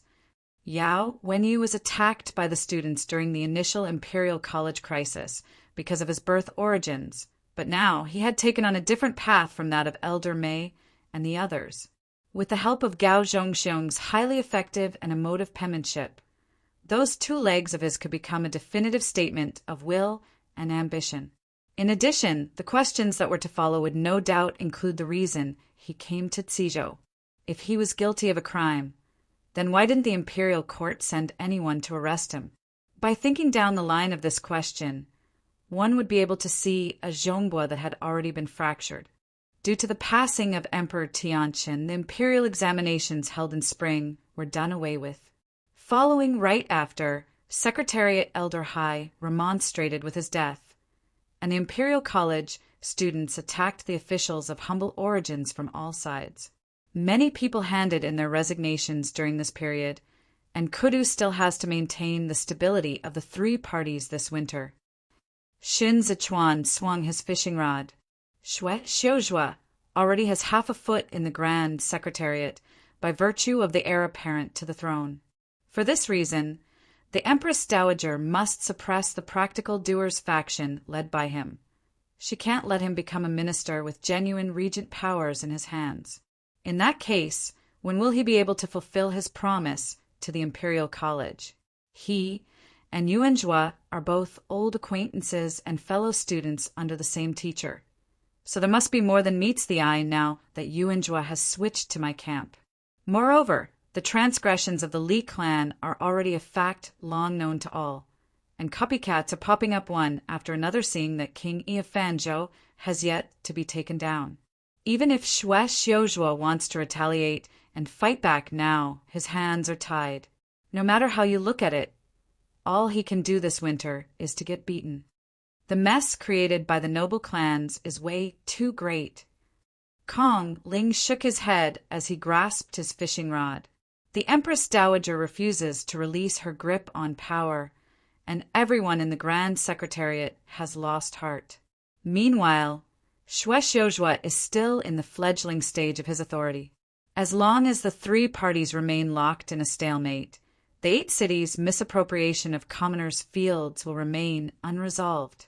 The longer this drags on, the more advantageous it will be for the prefectural lord. Just as they had discussed here, Gao Zhongsheng's essays went into circulation a few days later. The tailwind Hai Liang Yi left behind had not fizzled out at all. As long as their message was sincere, it could evoke a collective emotional sigh. The contents of Yao Wenyu's discourse in Chazhou had long ceased to be important. What was crucial was that even the ignorant students who could not tell one grain from another had to face up to the fact now. And that was, in just 6 months, Kudu had completely lost the ability to maintain stability in its empire. The man Yao Wenyu had aligned himself with was called Xin Zichuan, a felonious subject who rebelled and fled Kudu half a year ago with Xiaoqia. However, they had not only escaped execution, but were even on the up and coming now. The Empress Dowager could not command the Qidong garrison troops into moving, so Han Qing came out of obscurity once more to ask the 8 great training divisions to dispatch troops to exterminate Xin Zichuan, who was far away in Tizhou. But the Ministry of War declined on the grounds that Kudu had no generals. The conference was a very unpleasant one, and with the end of the year closing in on them, the relationship between the 3 sides grew increasingly tense. Once the snow started falling, the number of refugees who sought asylum in Tizhou and Chazhou ballooned. At the same time that Tantai, who was recruiting soldiers for the garrison troops in Danzhou, the imperial bodyguards were also enlisting new members. Xin Zichuan planned to put Harigu together with the imperial bodyguards.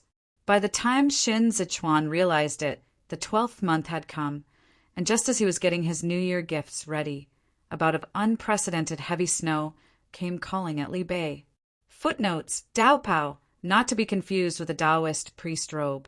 This was a common robe typically worn by men in the Ming Dynasty.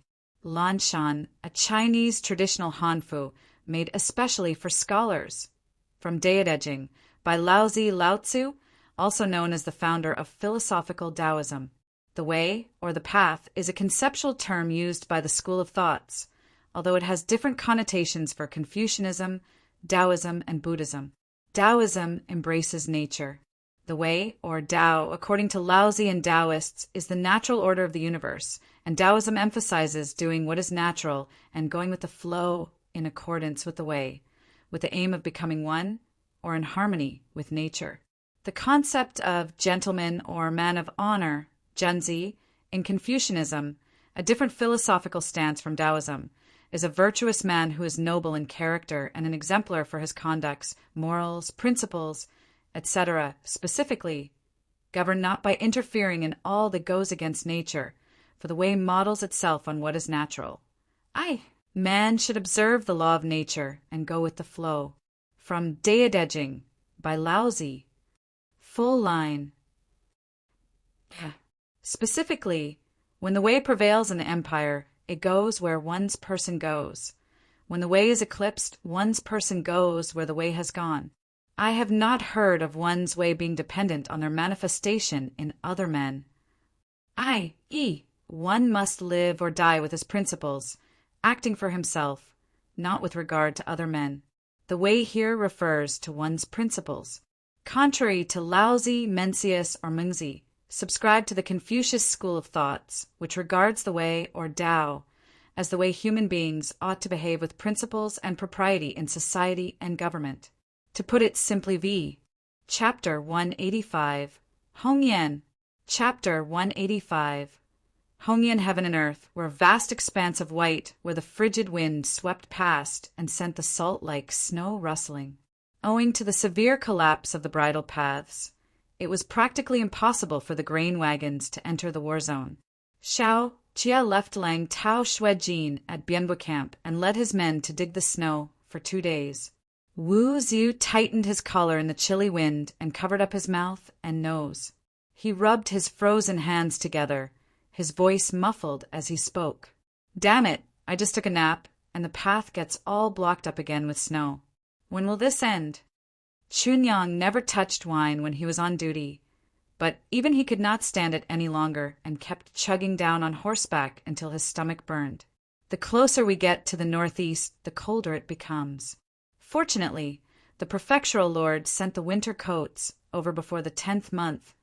Otherwise, who knows how many brothers would have succumbed to the cold. "It's such a cold day." Gujin squatted on the ground and shook his head. "And the armor weighs a ton. The battle steeds won't be able to stand it." The battle steeds of Li Bei were not as tolerant of the cold as Bianche's ponies.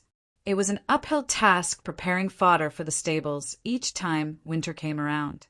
The horses had it harder than the humans. "Keep digging." Xiao Qiye said, "We have to make it to the battlegrounds by tonight." It was simply impossible to see the white puff of air Xiao Qiye exhaled. The wind was so strong that it sent his cloak flapping noisily. There was no end in sight ahead, and the blocked bridle path north of the Shaoxin camp was a dead end, so he could only lead his convoy squad to take a long detour from the 3 great training divisions of Luoyang. The supplies in Shotter camp had run out, and they could only rely on Shai camp to replenish stocks. As these 2 camps jointly undertook the operational combat missions on the battlefields, their equipment was expended rather swiftly. They had gathered together a batch of military craftsmen after the 11th month, and with more than 50,000 men in total, a staggeringly large amount of materials was needed. Xiao Qiye had to keep up with the uninterrupted flow of supply to both fronts. But the one in the most challenging position was Zhao Hui, who was to the west of the Tudalong banner. The heavy snow had persisted for several days, and a path that had caved in once before was no longer usable. The path Xiao Qiye had repaired with wooden planks could not withstand the load of such heavy snowfall. Coupled with the heavy weight of the grain wagons, Xiao Qiye did not dare pass through without careful consideration. He could only let Zhao Hui wait for a few more days as he set off from the battlegrounds with the grain wagons in tow and detoured around the Tudalong banner. Gu Jin blew hard on his palms and stood up to yell, "Keep digging." The convoy squad had not had a day's rest in the past 3 months, but none of the soldiers groused, because Xiao Qiye did not have a break either. They were practically running in circles all over Li Bei's territory. Even with his eyes closed now, Xiao Qiye could point out which path was the quickest shortcut to take. Xiao Qiye had astonishing stamina and energy. Even as he was transporting supplies, he did not delay recovering the use of his right arm. Just a few days in Bianbo camp before setting off, he was still drawing the conqueror's bow and that ear-piercing twang of the bowstring had left the Libe armored cavalry dumbstruck. Xiao Jie arrived at the site of the battle at the hour of Chou, which was also when Xiao Fangxiu had just withdrawn from the battlefield. Father and son both cut sorry figures before the dimly illuminated tent. Xiao Fangxiu took off his helmet. It was such a cold day, and yet he had run until he was all drenched in sweat. He took a hot handkerchief to wipe his face, then nodded in a signal to Xiao Jie before bending over to enter the military tent. Both of the great commanding generals, Zhu Qianqiu and Jiang Sheng, were present in the tent, along with the deputy generals and brigade commanders from the two camps. All of them looked utterly exhausted. This is really damn bizarre. Xiao Fangxiu tossed the handkerchief on the table. Their ponies' asses are almost trailing on the ground. How can they still run so fast in the heavy snow? No matter what, we cannot retreat again. Zhu Qianqiu stood before the map and pointed to the southeastern corner of the Tudalong banner. If we retreat any further, this place will fall into the enemy's hands too. When that happens, Zhao Hui's remaining route for supplies will be cut off. In just one winter, Hassan can drag out the battle and wear him down to his death at the Tudalong banner. Spring came late in Libe. This bout of snow would last until the third month next year at the very least. Even if Zhao Hui had stockpiled food in Changzhou camp, the entire army could not afford to deplete their equipment supplies. There were no batches of military craftsmen over at the Changzhou camp. According to the military reports, Jiang Sheng kicked off his boots and poured out the melted snow within. Hassan has been giving Zhao Hui's troops the slip lately. He saw that the supplies can't be restocked for the time being, and so wants to wear Zhao Hui down first. Xiao Jie sat in the corner and ate his flatbread with milk tea. Despite wolfing down his food, he did not miss any of the words they had spoken about at length. After a moment of silence, Xiao Fangxiu said while staring at the map, "This is a warning sign of an impending surprise attack by Hassan." Xiao Jie thought so too. Hassan was wearing Zhao Hui down to exhaust him.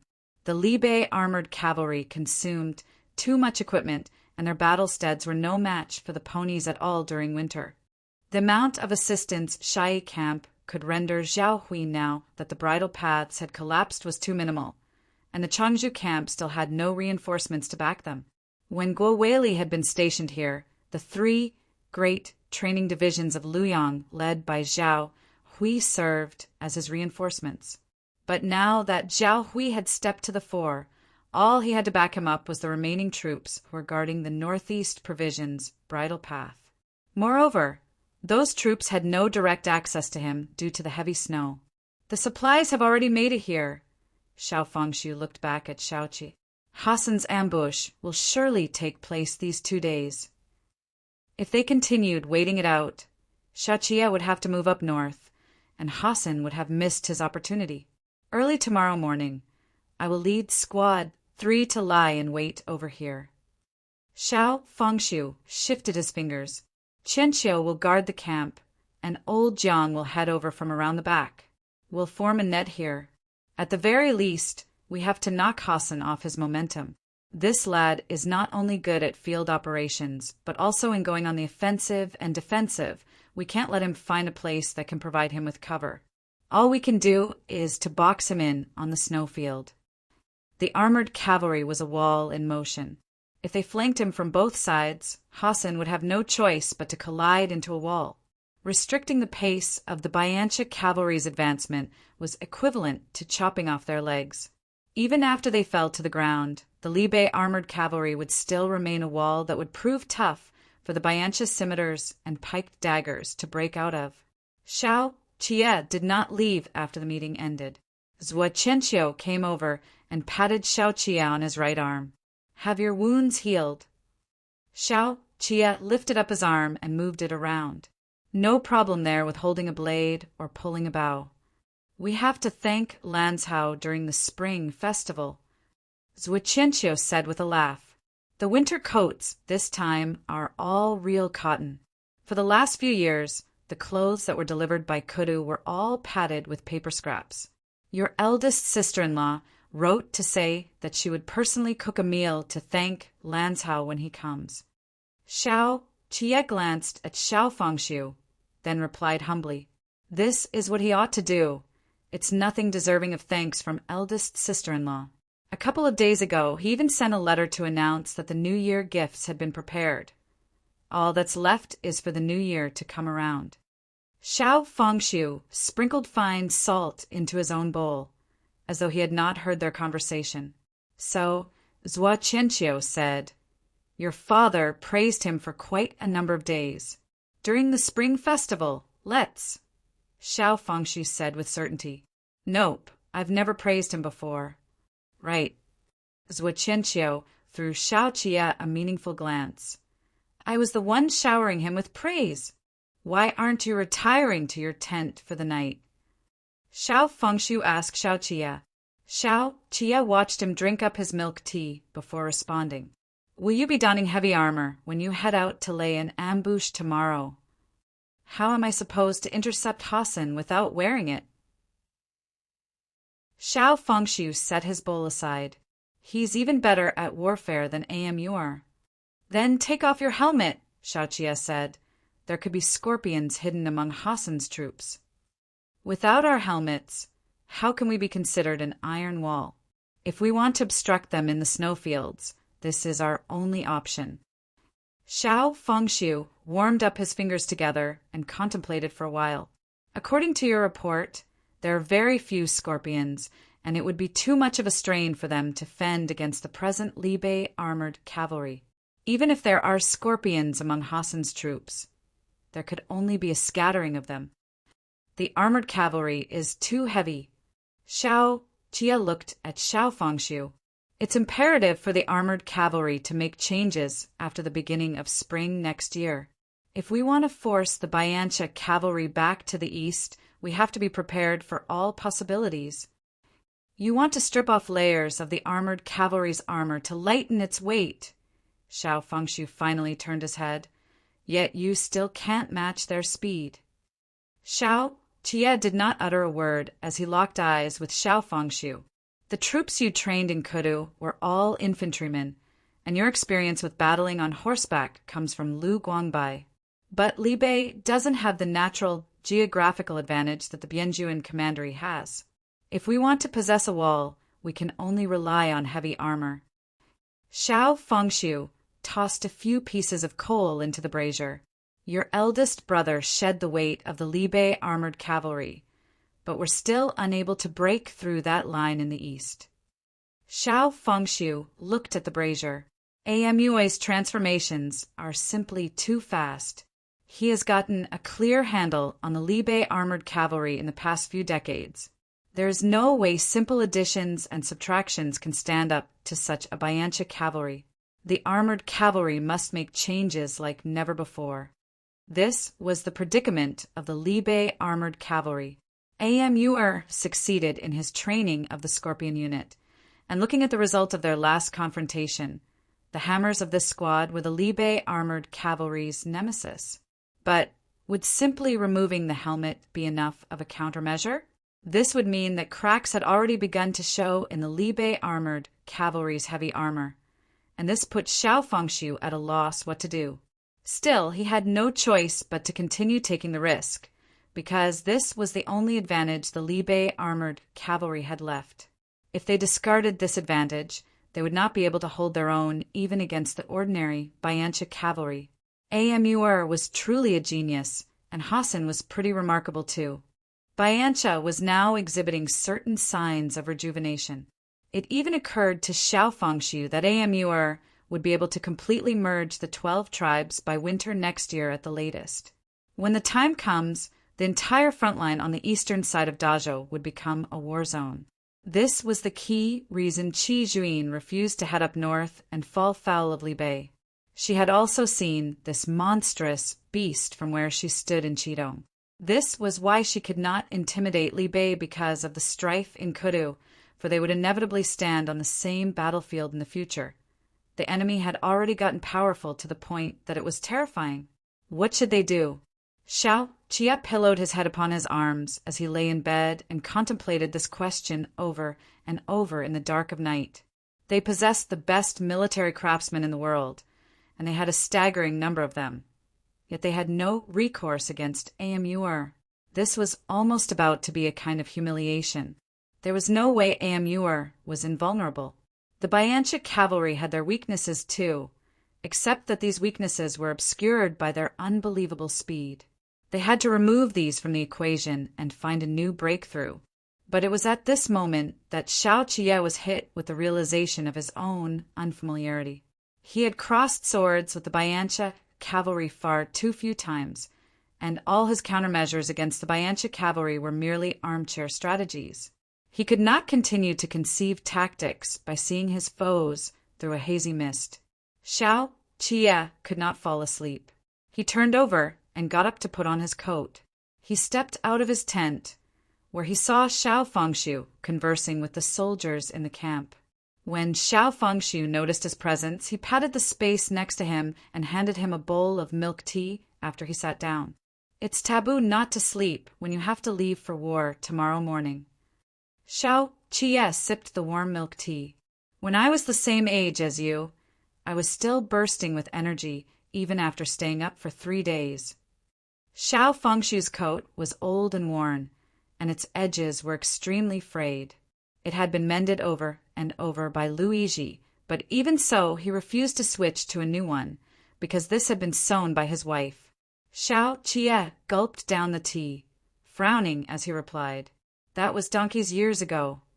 As the fire crackled, father and son sat shoulder to shoulder for a long while. Xiao Fengshu asked, "Realized how exhausting this is yet?"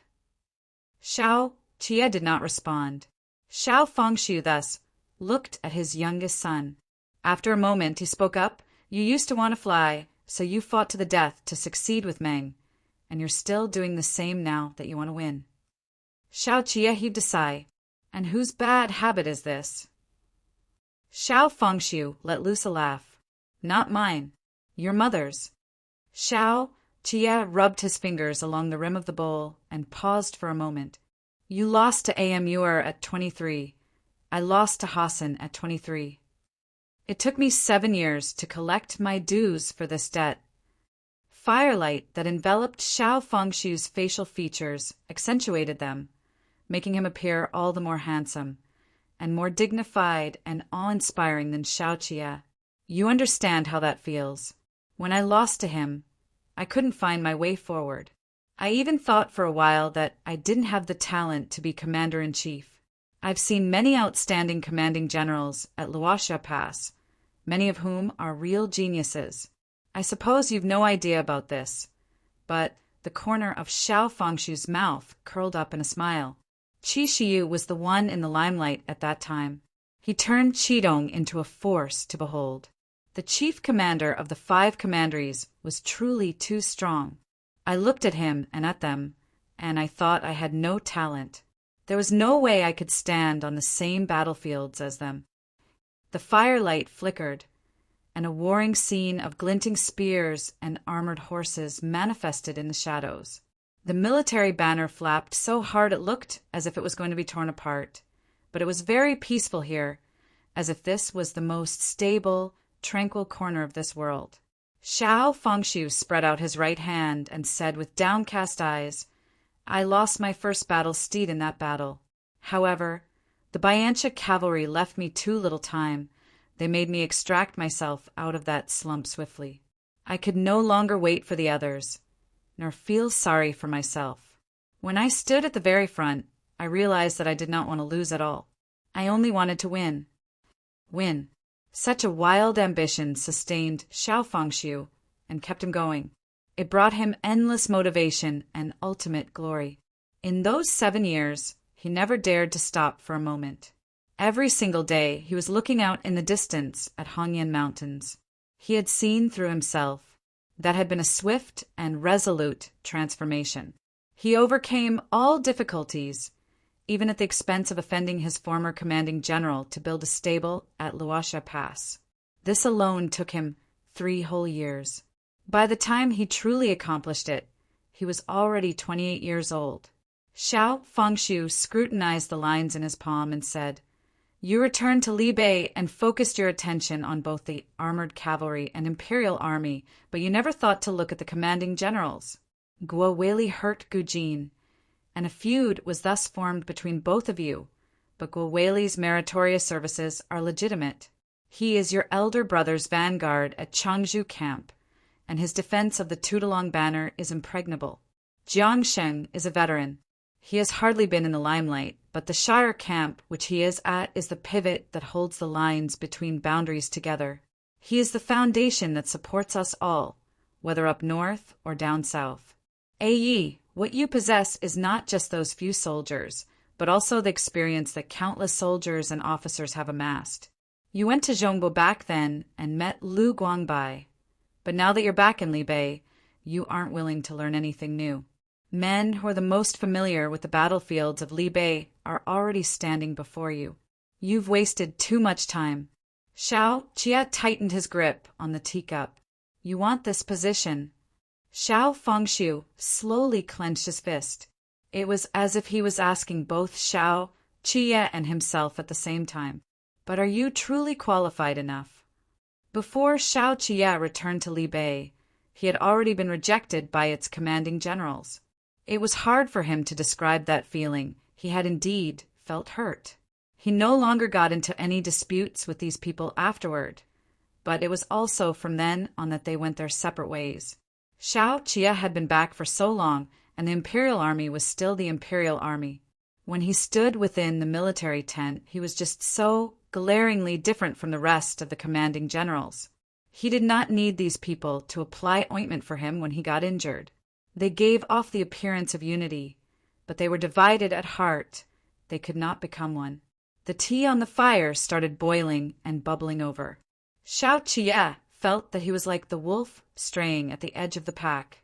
He seemed to have returned, but in truth he was still standing in the same spot. He watched these people fight with all their might, but there was no place for him among them. You don't need 7 years to defeat Hassan.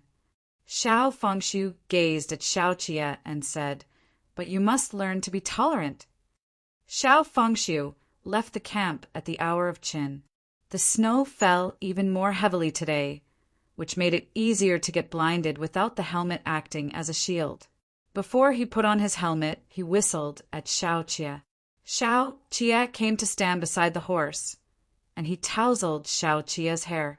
"It's too dangerous to advance your troops on snowy nights. Wait for the hour of Mao tomorrow before you set off for the north." As Xiao Fengshu spoke, he put on his helmet. His voice sounded muffled inside of it. "We'll discuss the detailed route when I return. The hour of Chou at the latest." Xiao Jie said, "The snow is too heavy. Any later, and you'll lose your way." "That will depend on the situation." Xiao Fengshu pulled the reins. "I'm leaving." Xiao Jie watched as Xiao Fengshu led his troops out of the camp. Those armored hooves heading north resembled a wandering dragon that was swallowed up by the snow and fog in the blink of an eye. He stood for a while longer, then turned and went into the tent to catch up on his sleep. Xiao Jie fell into a deep sleep this time around and awoke to the sound of horse hooves. He was not in good spirits, and it took him a few moments of coming around to realize that it was already dark. He sat up and put his clothes on. When he stepped out, he saw soldiers all over the camp. Chunyang and Gu Jin, who were meant to be on duty at the entrance, were both missing. Xiao Jie turned around and grabbed hold of someone to ask, "What's going on?" "Shire camp met with an ambush." The junior soldier put on his armor swiftly and bowed in a hurry to Xiao Jie. "We are going to mobilize troops south now to provide reinforcements." Xiao Jie quickly made his way to the front of the military tent. When he lifted the flap, he was met with the sight of a fully dressed Zhuo Qianqiu. The latter was just about to step out. Xiao Jie asked, "Jiang Xing hasn't returned yet?" Zhuo Qianqiu took large strides forward with a grave expression. "No, it's likely he was stalled. This was a plan to lure us away from the base. Unfortunately, Hassan's presence at Tudalong Banner was but a farce. His real objective is to ambush Shahar Camp. The bridle paths connecting Shahar Camp and Shasin Camp had been blocked off. Jiang Sheng had made a detour to lay in ambush together with Xiao Fengshu, resulting in a sharp decrease in the number of troops left to defend the camp. Shai Camp was all they could count on to make up for the shortage. Yi, Zhuqianqiu said before mounting his horse, "You have to hold down the fort here. There are still provisions in the camp." Xiao Qiye said, "I don't have the authority to mobilize troops. You can't lead the convoy squad north." Zhuqianqiu steered the horse around. "Stay here and wait for your father to come back." His horse had already galloped off at the last drop of his words. Xiao Qiye took a couple of steps back to make way for the cavalry behind him. He scanned the vicinity and spotted Chen Yang amidst the chaos before him. Gu Jin has gone up north to inform his lordship of the situation. Chen Yang hurried over to Xiao Qiye's side. "The snow is too heavy. Even Meng can't fly in this weather. Gu Jin is the only one who is able to find his way through the snow at night." Xiao Qiye asked, "What time did he leave?" "An hour ago." Chen Yang estimated the time. "He will only be back by the hour of Mao." Xiao Qiye froze for a second, then continued to ask, "The hour of Chou has already passed?" "It's currently 3/4 past the hour of Chou." Chen Yang glanced worriedly at Xiao Qiye. "Any traces of their tracks have all been covered up by the snow. Squad 3 is probably still in the snowfields, but Jiang Sheng is there too. Master, his lordship's military strength far exceeds that of Hassan. He'll definitely be able to make it back by the hour of Mao." Anxiety began to eat away at Xiao Qiye. This was an emotion that proved tough to vent. He did not have the authority to mobilize troops, and the manpower left in Shai Camp was not sufficient to sustain a trip up north. All he could do was wait. This was a plan to lure them away from their base. But what did Hassan intend to achieve by launching a sneak attack on Shahar Camp? Xiao Qiye stared at the map and lifted his finger to trace along the line that Xiao Fengshu had drawn. That sense of unease started to pervade his entire being, gnawing at him. He seemed to be still standing in Tudalong Banner that rainy night, standing in confrontation with Hassan across the curtain of rain. Shahar Camp's food supplies were still in Shai Camp. As Xiao Qiye had only arrived last night, Jiang Sheng did not manage to transfer the provisions in time. Shahar Camp's route down to the south had been obstructed by the heavy snow, so raiding Shahar Camp would neither garner them any food supplies nor pose a threat to the Shasin Camp. So why? Xiao Qiye asked himself in the face of these intricate and complicated routes. The hour of Yin passed too slowly. Xiao Qiye kept asking for the time in the military tent. He paced back and forth in the same place and rubbed away those haphazardly drawn lines. He gradually stopped tracing Xiao Fengshu's path and put himself in Hassan's position. Hassan was an accomplished hunter who was familiar with the bridle paths of Libei. This was already evident back then at the Tudalong Banner. He wore Xiao Hui down, and the blizzard became his cover, allowing him to move in and out of the snowfields with ease. Xiao Qiye stopped in his tracks and repeated those words from earlier. A chill ran down his spine, so cutting was it that his fingers stiffened. Exceptional hunters would not reveal their targets easily. They were patient, and any weaknesses they exposed were all pretenses to lure in the enemies. Hassan could move freely on the snowfields, which meant that he must know the routes in the north like the back of his hand. He knew which section of the road was suitable for an ambush. For the 6 months Hassan had been on the battlefield in the north, he had spent every day dealing with the Libei armored cavalry. He was practicing all this time. He already had a clear handle on Xiao Fengshu's rhythm. This was a trap. Hassan trapped Xiao Fengshu the same way he had trapped Xiao Qiye. He never thought to launch a sneak attack on Changzhou Camp in the snowstorm, and he had no interest in the Shahar Camp. He went around in such a big circle, and this was all for the sake of a target called Xiao Fengshu. Xiao Jie abruptly pulled the tent flap open and bumped into Qin Yang's head-on. Qin Yang staggered back and blurted out in a hurry before he got the chance to pay his obeisances. "Gu Jin is back!" Xiao Jie looked out. Not only was Gu Jin back, but even Jiangsheng had also returned. Xiao Jie approached them briskly and pushed aside the armored cavalry who was standing in his way. He kept searching, but no, Xiao Fengshu was not among them. Jiangsheng, who was badly injured, was carried back on a stretcher. The color drained from Xiao Jie's face when he saw that smashed helmet, and he hissed, "Fuck! It's the scorpions." Gu Jin wiped his face vigorously with the corner of his clothes and said in a hoarse voice, "Master, they hid behind the armors. They had our tokens on them. They disguised themselves as the Li Bei armored cavalry at the old relay station in Tudalong Banner, and they deceived every one of us. Where is my father?" Xiao Jie grabbed the front of Gu Jin's clothes and enunciated each word of his question. Ambushed. Half of Jian Sheng's face was covered in blood. The ringing in his ears was pretty bad. With fingers bent, he gripped the edge of the stretcher and mumbled somewhat incoherently, "It happened right under our nose." "They are too fast." Gu Jin bit down so hard on his lips they blanched. It was with difficulty that he said under Xiao Jie's gaze, "I didn't find him, master." Xiao Jie shoved Gu Jin aside. He whistled before he remembered that he had not brought Lang Tao Shuijin over. He strode a few steps over to the stable and let a horse out before mounting it. Wu Ziyu tried to stop Xiao Jie's horse.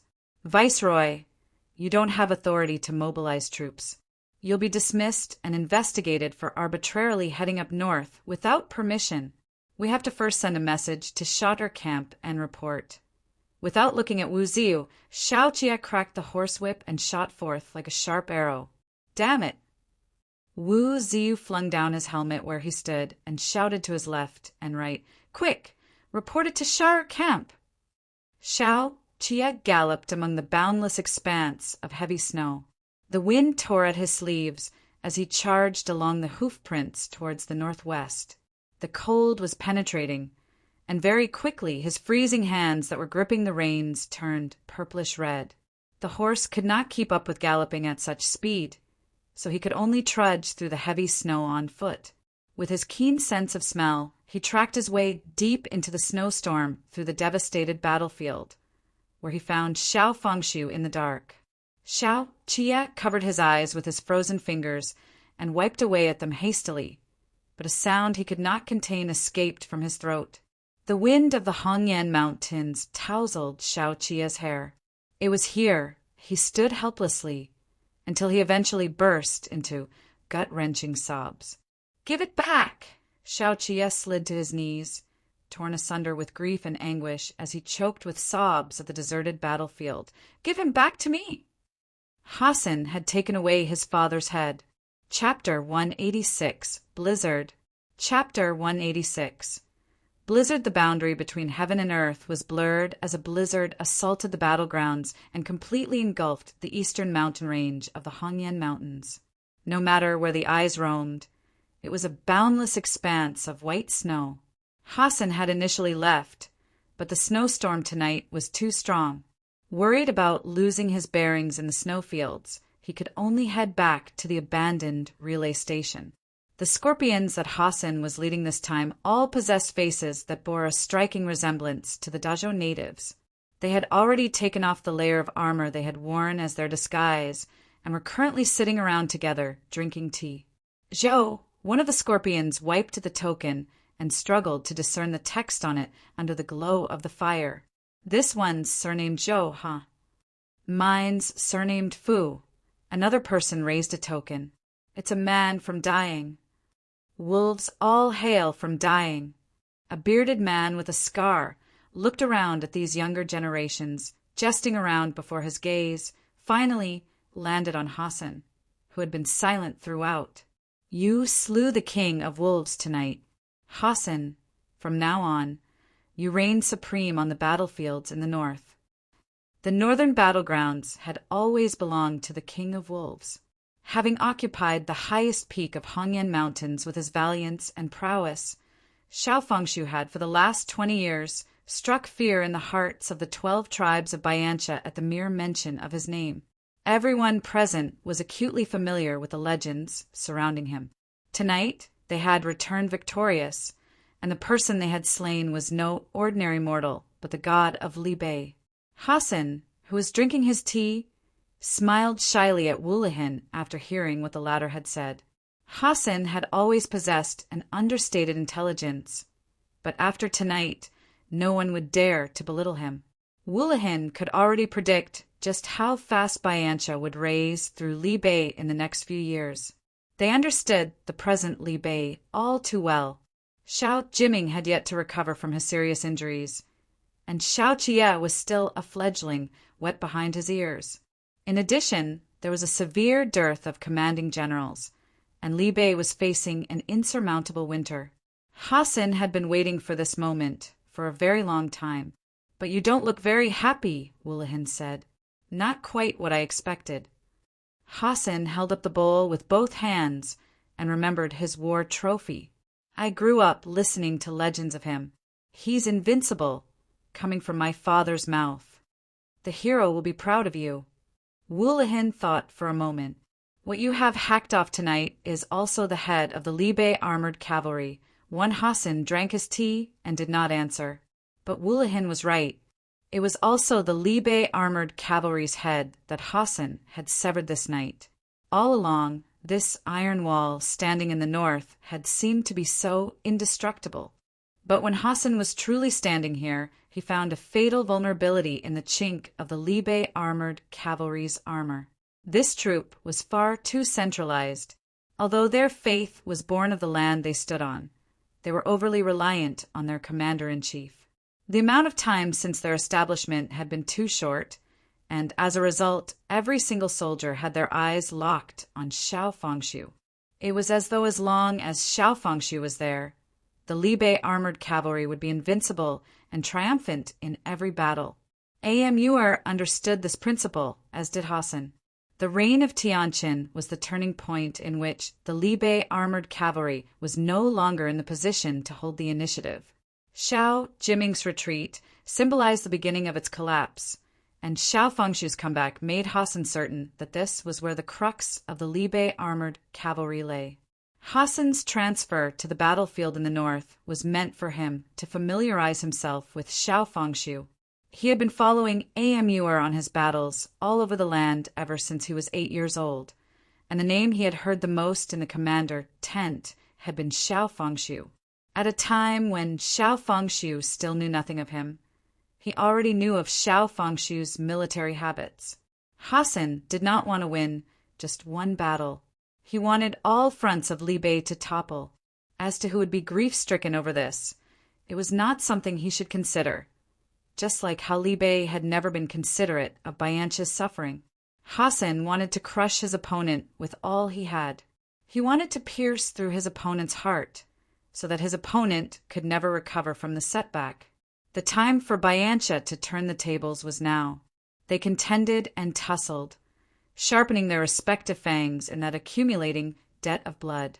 To both parties, excessive compassion was tantamount to suicide. The scorpions scattered when the fire was about to go out and looked for a corner in which to rest. With Wulihin taking the night watch, Hassan leaned against the old cabinet and closed his eyes. The frigid wind outside held against the eaves, sending the wind chimes hanging at the entrance of the relay station clinking and clanking violently. All that was left in the world was black and white as the night, and snow tore into each other. Snowflakes that resembled tattered wads of cotton piled up to form snow dunes, and footprints left in the snow were soon swallowed up. The scorpion standing outside the relay station taking a piss had yet to untie his pants when he was clutched by the throat. An imperceptible crack followed right after, and the scorpion's body was slowly lowered to the ground. Wulihin, who had an acute sense of hearing, almost immediately lifted his hand to reach for his iron hammer. He stared menacingly at the door panel and whispered, "Here comes the wolf." The scorpion closest to the door shifted silently to lean over the crack between the door with the intent to peek. But in the very moment he bent over, a long blade suddenly plunged through the gap and pierced through his head. No one inside the house spoke. Hassan watched calmly as that blade retracted, painting the door with a splash of crimson. The smell of blood began to pervade the air. Right after the door was shoved open, a gust of wind extinguished the fire and plunged the house into darkness. A figure that bore a striking resemblance to Xiao Fengshu stood in the doorway, nearly causing Wulahan to break out in cold sweat. In that long, endless silence, the scorpions within the house burst into action. They had lost nearly half of their own men when they encircled Xiao Fengshu to kill him, and the remaining scorpions were already beyond exhausted. The fear of being stabbed through and through by the king of wolf reasserted itself again. The scorpions prayed the wolf pup did not have the same arm strength as his father, but when they came into contact with him, they were all nailed to the floor. That bit of light peeking in from the entrance was blocked out too. Thick, viscous blood splattered onto their faces. Wulahan did not wipe it off. He swung his hammer toward Xiao Jie right in the face, the same way he smashed it toward Xiao Fengshu. But Xiao Jie stopped Wulahan's forearm in its track, closely encircled on all sides with little space left. He did not turn around the blade he had just pulled out from the corpse, but smashed the demon head on the hilt too into Wulahan's face. Wulahan staggered, wanting to draw back, but Xiao Jie did not release his grip, and the scorpion behind him hung onto his blade, so he immediately let go of Longley blade and punched Wulahan over with his bare fist. Wulahan's muscular body crashed into the pile of burning firewood, knocking it over. His face was drenched in blood, and he could feel that the bridge of his nose was broken. He shook his head. The impact of that heavy blow made him temporarily deaf in both ears, and for a time he could not even see before him clearly. He spat out the tooth that had been punched off and said somewhat unintelligibly, "Kill him!" Hassan sensed a pair of eyes locked on him. From the moment the door opened, this was a line of sight that would not permit him to ignore it. Hassan knew what Xiao Jie had come for, but he would not return it to Xiao Jie, for that was the metal he was determined to hold on to. Hassan gripped his piked dagger, but Xiao Jie did not give Hassan the opportunity. He lifted a scorpion and held him up before the dagger, making use of that sturdy human body to slam Hassan against the cabinet. Xiao Jie's fist missed its target, and the cabinet door promptly burst apart.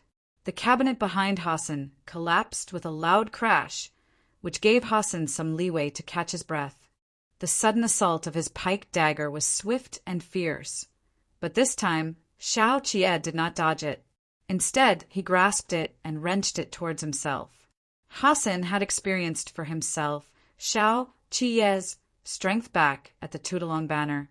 He was unable to seize his dagger back, and at the exact moment he let go, he crouched over at the waist to dodge Xiao Jie's blow. Xiao Jie did not throw away the dagger. He was now pinned down by Wulahan, who had pounced on him from the side. That hillock-like body slammed Xiao Jie against the wall, and Wulahan returned him a heavy punch. The fist smashed into him like a slab of brick, causing him to bleed from his mouth. At the same time he took the punch, Xiao Jie grabbed hold of Wulahan's collar, deflected his head to the side to dodge the blow, and followed up with a head slam to the injured bridge of Wulahan's nose. Wulahan hastily covered his nose and mouth, and Xiao Jie turned the dagger around with his fingers. Grasping that sharp, protruding tip, he jammed the dagger between the gap of his fingers and slammed a fist into Wulahan's face, which failed to move out of the way in time. Wulahan let loose a howl of fury. The dagger was embedded in his entire right eye, and the pain made his entire body convulse with tremors.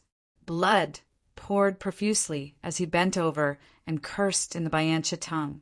Xiao Jie did not let Wulahan off. He yanked Wulahan by the hair and took a few quick steps to slam Wulahan's head hard against the wall.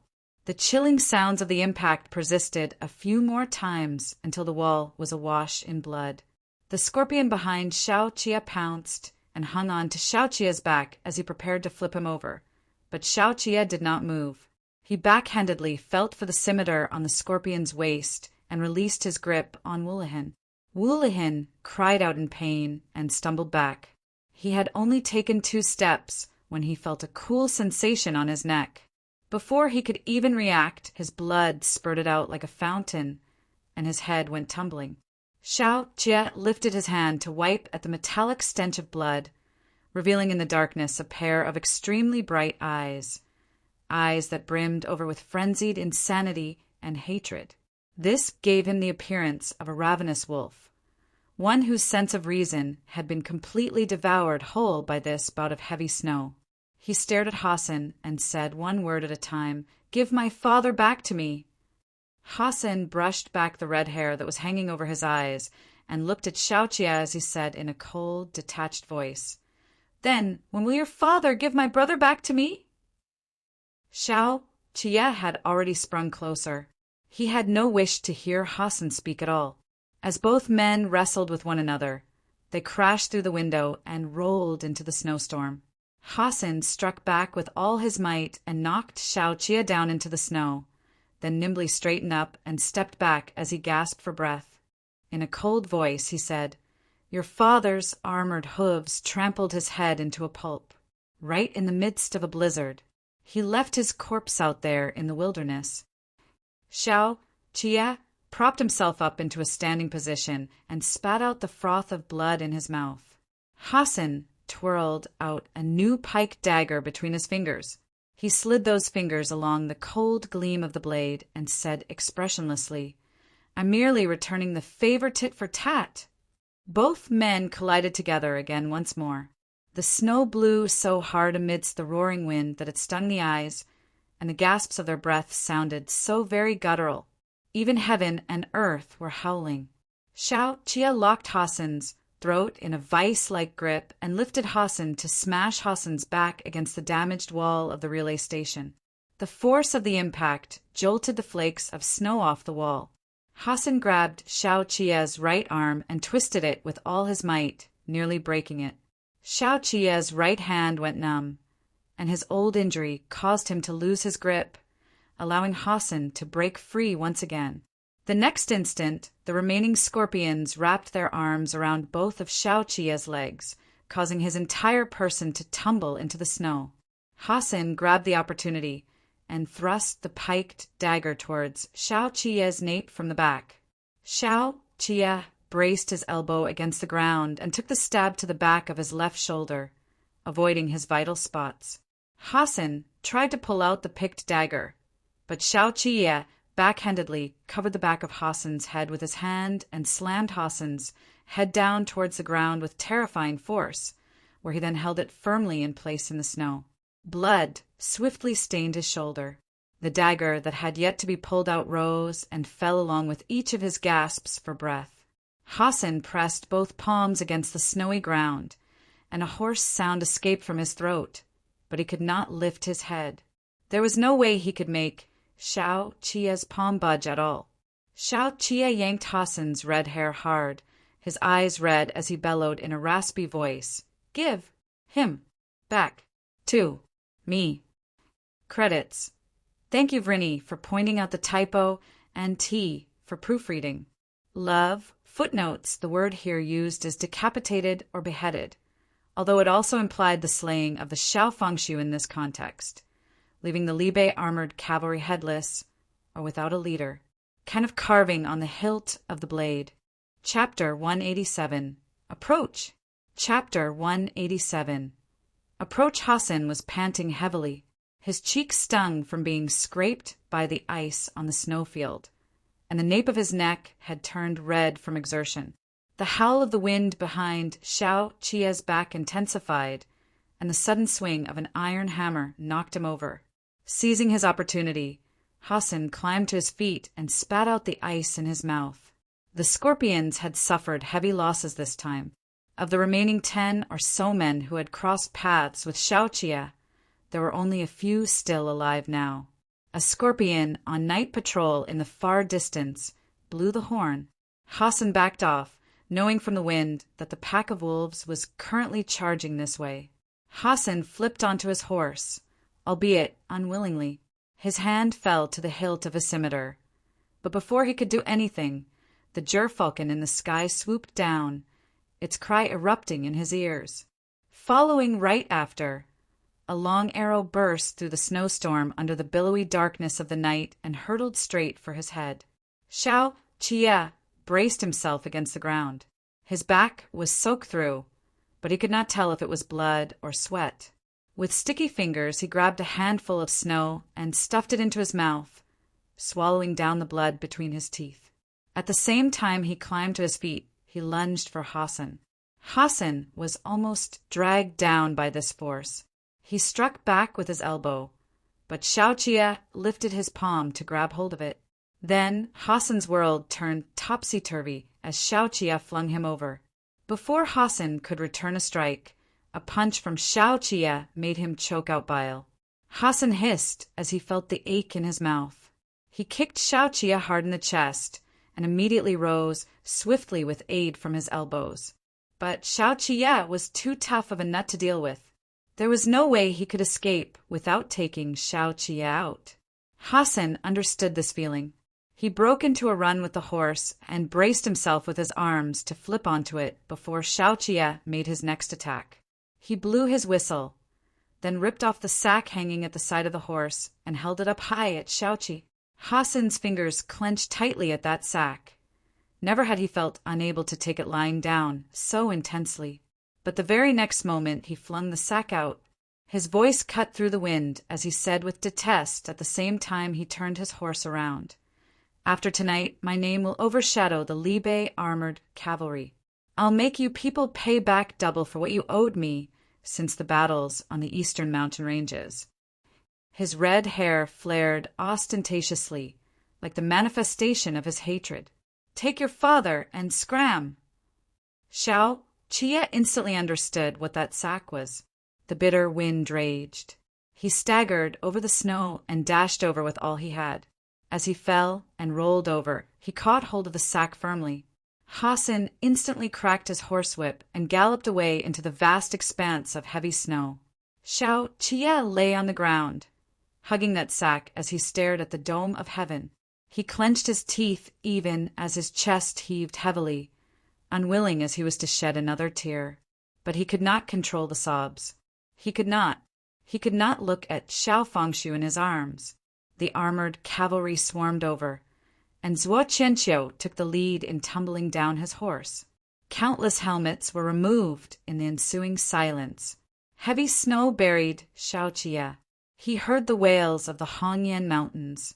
He no longer had the strength to stand up, for his limbs were already numb. He stared fixedly at the sky, feeling as though he had died. The Libe armored cavalry suffered their first fatal blow in 20 years, having been stabbed through and through. Hassan was right. After tonight, the Libe armored cavalry would live in his shadow. He had used tens of scorpions to sever the dignity of the Libe armored cavalry. This was too endless a night. The iron wall of Libe collapsed with a crash, leaving countless men exposed on the outside. Armor was no longer their advantage. They were like wandering souls who had been expelled here, unable to find refuge. Xiao Jiming waited to receive his father in dying. The entire city was silent when the horse carriage rolled in. Suppressed sounds of crying rose and fell. Xiao Jiming did not cry. He was neatly dressed and properly crowned as he walked down the stairs, one step at a time, to stand before the carriage. A never-ending silence followed. His body, wrecked with severe injuries, seemed to have shrunk some. In that heavy snow his face was pale. A veil of gloom was cast over the firmament. The news spread throughout Dazhou a few days later. Kudu removed the banners of the 8 great training divisions. But as Xiao Qie still had the charge of regicide hanging over his head, Kudu did not issue a eulogy to Li Bei. Instead, they merely took down the colored lanterns on the streets and hung up white flowers. Qi Juin, sans armor and hairpin, led a unit of guards hurriedly through the snow towards Li Bei. Xiao Fengshu was a legend. A junior soldier of the Luosha Pass who conquered the eastern mountain ranges of the Hongyan Mountains. He was the last person out of the 4 generals of that generation to make a name for himself. Yet he was the one and only person out of the 4 to be conferred with the title of a prince. At the present time, Lu Pingyan was in ill health. Qi Shi was retired, and Feng Yixing and Xiao Fengshu had both successively perished in the war. The 4 generals from the early days of the Yongyi reign had all fallen into obscurity. 30 years had gone by in a rush, and those high-spirited youths with boundless enthusiasm had all returned to the lands which they belonged. Xiao Qia was a picture of calm after Xiao Fengshu's burial. His howls and cries seemed to have been buried in that bout of heavy snow, vanished without a trace after he seized his father back. He ate and changed his dressing as usual, but at night, Shen Zichuan could not hear Xiao Qia's breathing. He seemed to have fallen into a certain kind of deep slumber, languishing as he greeted each new day. I'll now give you an account of the ambush that snowy night. Jiang Sheng stood bandaged in the hall and said to the commanding generals, on day 8 of the 12th month, while his lordship was in the Shai camp, he decided to lay an ambush. He then personally led Squad 3 of Shai camp up north. I was to go around from the back to provide support. The aim was to intercept Hassan in the east of the Tudalong banner. The snowstorm was especially heavy that day. We waited until the hour view before we encountered Hassan's elite forces. Both troops engaged in a battle, and we launched a head-on assault to Hassan's elite force, injuring nearly half of them in the process. While taking inventory of the remnants of the Bayancha soldiers, we found that Hassan was not among them. At that time, it was already the hour of high. We drew up a plan in the snowfield to branch out and search westward. As such, his lordship and I split up into 2. Then I came across the Bayancha cavalry to the east of the Tudalong banner and was depleted of my remaining troops. By then, I had already sensed something amiss. Instead of continuing on westward, I took the decision into my own hands and turned back to join up with his lordship. His lordship's military strength had been similarly worn down, as the Bayancha cavalry kept engaging in guerrilla tactics in small groups. We stopped heading further in and decided to head back to the camp. Midway through, we arrived at the abandoned relay station of Changzhou camp, where we met the scorpions disguised as the Libei armored cavalry. Every one of them had the token of the armored cavalry at the side of their waists. They not only spoke the Dazhou language, but also with the Libei accent. They were able to answer readily and fluently. These people claimed to be subordinates of Zhao Hui's 3 great training divisions of Luoyang, and having sustained severe losses from Hassan's harassment and lost their way in the snowstorm, they were forced to stop over at the relay station. How many of them? With hands on his knees, Xiao Hui asked with a solemn expression. 60. Jiang Sheng set the book in his hands on the table and looked towards Xiao Jia, who was sitting at the very end. After a few moments of silence, he spoke up. We compiled a register of names based on the tokens second young master brought back. You can cross-reference it. Xiao, Hui quickly read through the register. These are all brothers who have died in battle. Guo Weili, whose voice had gone hoarse from crying too many times these few days, said, Fuck his ancestors. They even took away the armor and tokens. We have to inform all the major camps as soon as possible to clean up the battlefields personally from now on. It's futile, Guo Weili immediately retorted. How can it be fu? His voice trailed to a stop when he saw Xiao Qia. Xiao Qia had brought back Xiao Fengshu, which made it impossible for Guo Weili to shoot his mouth off as he previously did. His expression underwent several changes, but still he could not hold it back. We have to deal with it, eventually. We can't give them any more opportunities. If Bayancha can even equip themselves with iron hammers now, they're naturally able to counterfeit tokens as well. Zuiqianqiu understood what Xiao Qia meant. The hardest part lies in how we can differentiate the scorpions from the rest.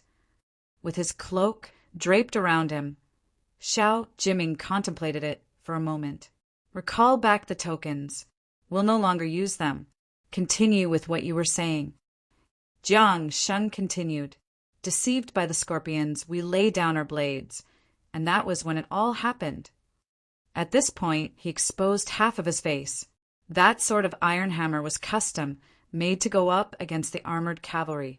A sudden smash to the helmet will cause blurred vision, ringing ears, and blackout if you are lucky, or you'll die on the spot bleeding from the nose and mouth.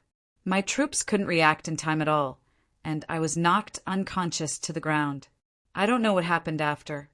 This time no one made a sound. They had learned about the scorpions via the private letter sent from Zhongbua, but no one could have imagined the severity of the threat that the scorpions posed. Gu Jin bowed in greeting all around and took over from Jiang Sheng. After an examination of the battlefield, my conjecture is as follows.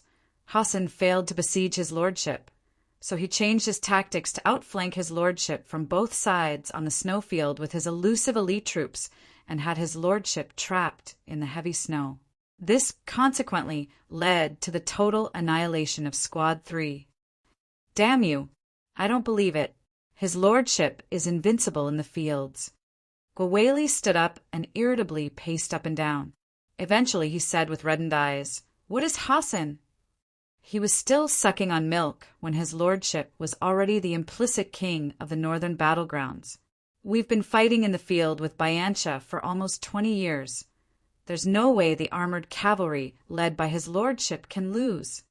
Gwaweli was promoted by Xiao Jiming himself, but he had enlisted in the army alongside Xiao Fengshu. He could not accept this.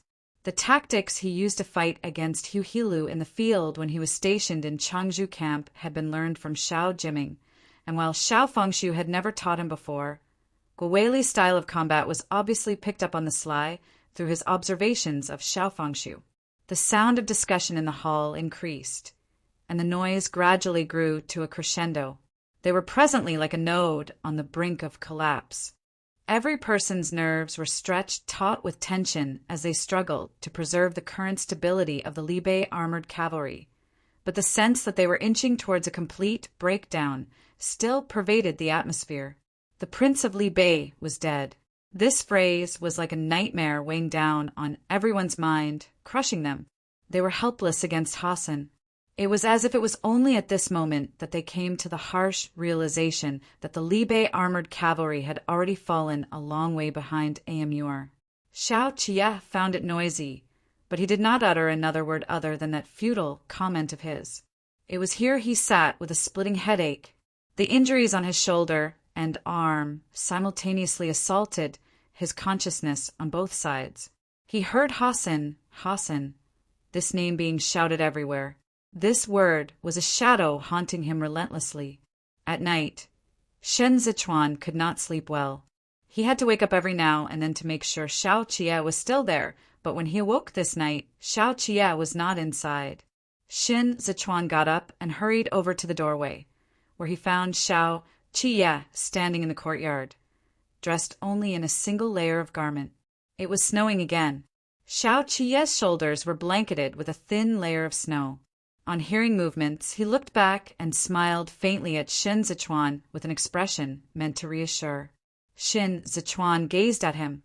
Xiao Qie's eyes gradually reddened under that gaze of his. Shen Zichuan watched Xiao Qie's tears slide down slowly.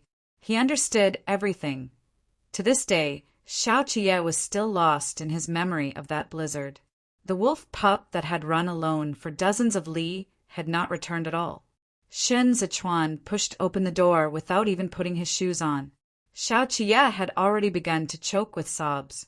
It was as if he finally found release from all that he had suppressed within him as he watched Shen Zichuan approach. Tears streamed down his cheeks as he called out. Lanzhao, Shen Zichuan embraced Xiao Qie hard and stood on tiptoe to cover the back of Xiao Qie's head, as if he was a barrier, taking the physically and emotionally battered Xiao Qie completely into the protective shelter of his arms. Chapter 188.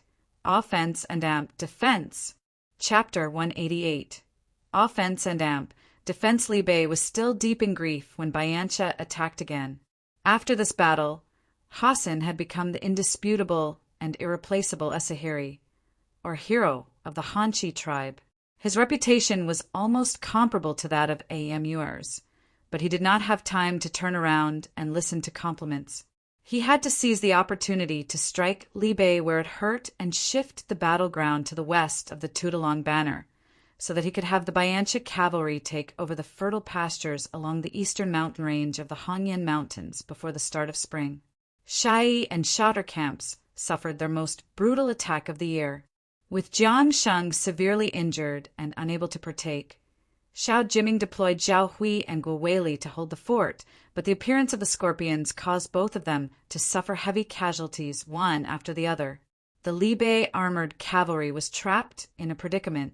Stripped of their heavy armor, they would have to face a swift and furious onslaught of slaughter from the elite forces of Bayancha, and the inability of the battle steeds of Li Bei to catch up to the Bayancha cavalry at the same time also meant that they would be unable to escape the moment they were caught in a trap, but put back on their heavy armor, and that elite unit of scorpions would pursue them relentlessly.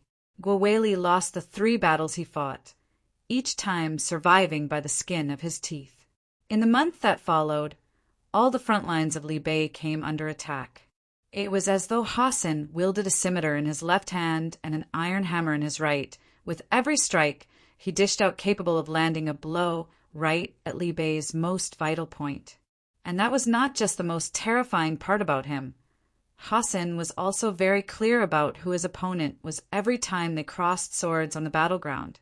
He was extraordinarily familiar with the battlefield and had committed all the commanding generals of Li Bei to memory, and so he could proactively adapt and deal with anyone that came his way. Amur had taught all of his changes to Hassan without reservation, and Hassan executed them with great skill and fun on the northern battlegrounds. Zhao Hui practically rolled off the back of his horse. The deputy general took off his helmet for him, refusing to let anyone support him. Zhao Hui propped himself up on the ground and threw up everything in his stomach. Both of his hands were still trembling even now. He rolled over and lay on his back in the snow, panting hard. Shai Camp's commanding general, Zhao Hui, submits his military report, he said from this position. We came across the scorpions in the north. Their numbers far exceeded 5,000. Squad 7, which acts as the left flank, was completely wiped out. The center was forced to retreat. We lost again. This was swiftly recorded down by the personnel in charge.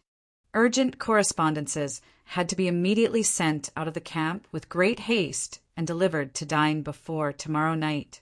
Xiao Jiming was unable to get on his horse and wield his blade, so all the military affairs could only be dealt with remotely like this.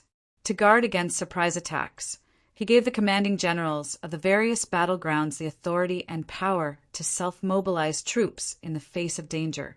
But this also meant that commanding generals like Guo Weili would have lost the chain holding them in check. Should they fall for a trap, they would probably never come back ever again. Guo Weili came out from the tent and bent over with his hand extended. Zhao Hui waved his hand to indicate his inability to get up now. That sense of nausea caused by being smashed senseless would not recede, and lying in the snow felt a little more comfortable. Wu Ziyu is now guarding the Shaoxin camp, and the second young master has yet to recover from his injuries. So who is handling the task of transporting military supplies now? Guo Weili fished out tobacco from his bosom and popped it right into his mouth to chew. He squatted beside Zhao Hui and asked, "Chen Yang?" Zhao Hui spread out his arms and answered feebly. He seemed to know what Guo Weili was concerned about. Thus he continued, "Chen Yang has been by the second young master's side since 6 years ago, taking care of the logistics, from the imperial army on a larger scale to the residence's backyard on a smaller scale. There's nothing that can escape his calculations and planning. Chen Yang is currently in Bianbo camp, making a survey of the entire territory so that he can anticipate all the major and minor supplies in advance.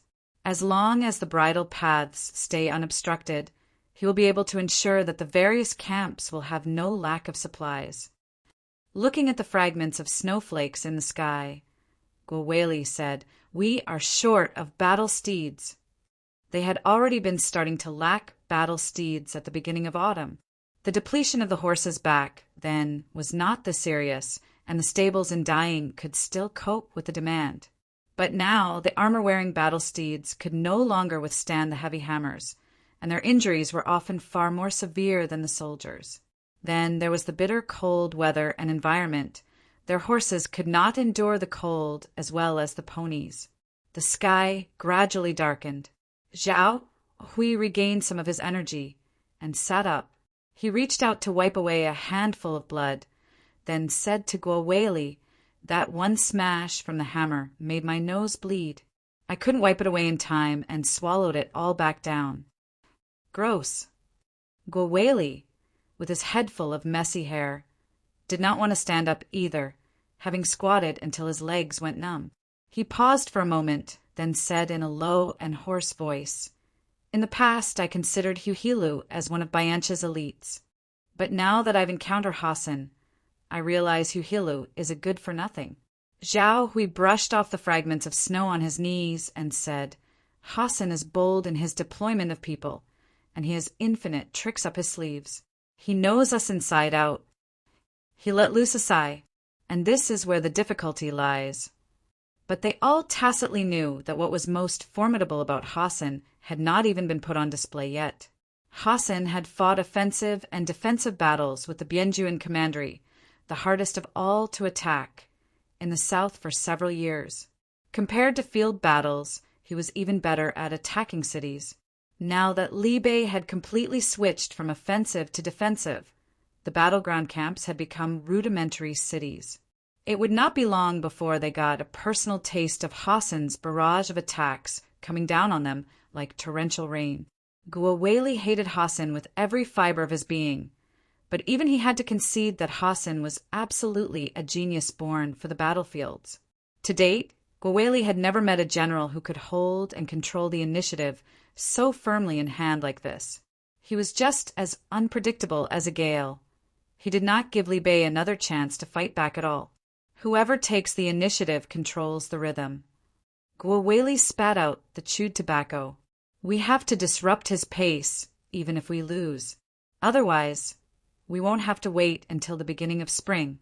In less than half a month, the battle zones will fall into their hands." The light from the flame in the distance flickered. Both men looked at it from afar in silence before suddenly scrambling to their feet. "Fuck!" Braving the wind, Guo Weili pointed at the watchtower and bellowed, "Are you fucking blind? Who's in the southeast?" The armored cavalry on the watchtower raised a palm to shield himself from the wind and heard the sound of horses, hooves downwind. But a bridle path connecting to Shadar camp lay in the southeast, and he could not immediately determine in this short of a time who exactly was coming. The cavalry. Zhao Hui took several steps back to pick up his helmet from the ground, then shouted with all his might, "It's the Biancha cavalry! Shadar camp has fallen." Guo Weili hissed through gritted teeth, "Hassan, that son of a bitch!" In the chaos that ensued, they watched as that flame came charging right towards them. The night patrol squad did not sound the alarm, so it was highly possible that the southeast had already been cut off. Other than the sound of hooves, there were clearly other sounds mixed in too.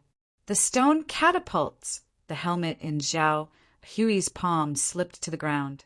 He said in a daze, "We're done for." Dogs hit.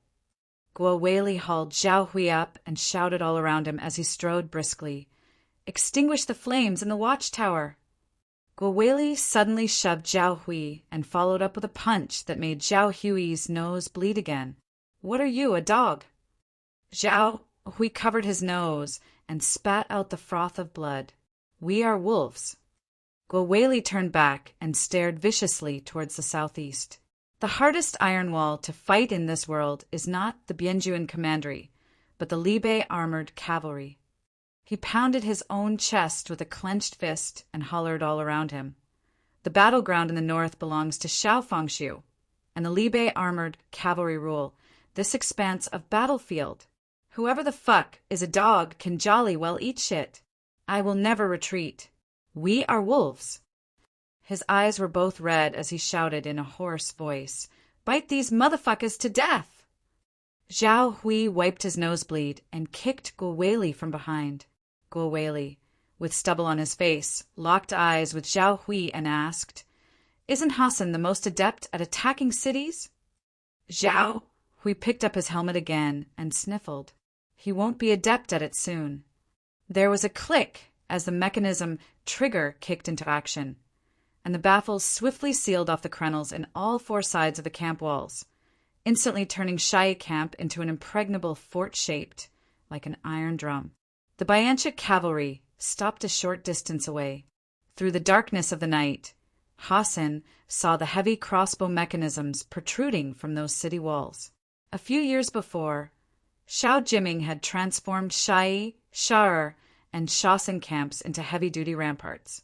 Just like how Xiao Qia had felt when he faced the Shasin camp, Hassan very quickly came to the understanding that this was the real impenetrable defense, one which did not leave a single opportunity for their foes to take advantage of. The watchtower torches were extinguished, making it totally impossible for one standing outside to get a glimpse into what was happening within the walls or even try to figure out the layout within. There were also 2 mounted crossbows forged by Qidong hidden away in Shai camp. Xiao Jiming had gone to painstaking lengths back then to keep them from the prying eyes of Kudu. The Libe armored cavalry pushed out the mounted crossbows, and while the heavy arrows were in the process of being loaded, Bayancha's stone catapults had already kicked into action. Boulders as heavy as 100 jin came hurtling through the air, smashing into the walls of the camp. The crenels won in the walls of Shai camp were reserved as stations for archers. In order to seal these up during special circumstances, they opted to have a more mobile baffle wall added to the parapet. But baffles were made from wood and could not withstand the force of bombardment. Hassan clearly had his eyes on this weakness. "Release the arrows! Release the arrows!" Guowei took large strides, slapping the backs of the cavalry as he passed by them. A storm of short arrows shot forth. Zhao Hui saw through an opening 2 of the battlement that the cavalry had long retreated, and the infantry had replaced them in front. They erected a dense array of iron shields in the face of the hail of arrows.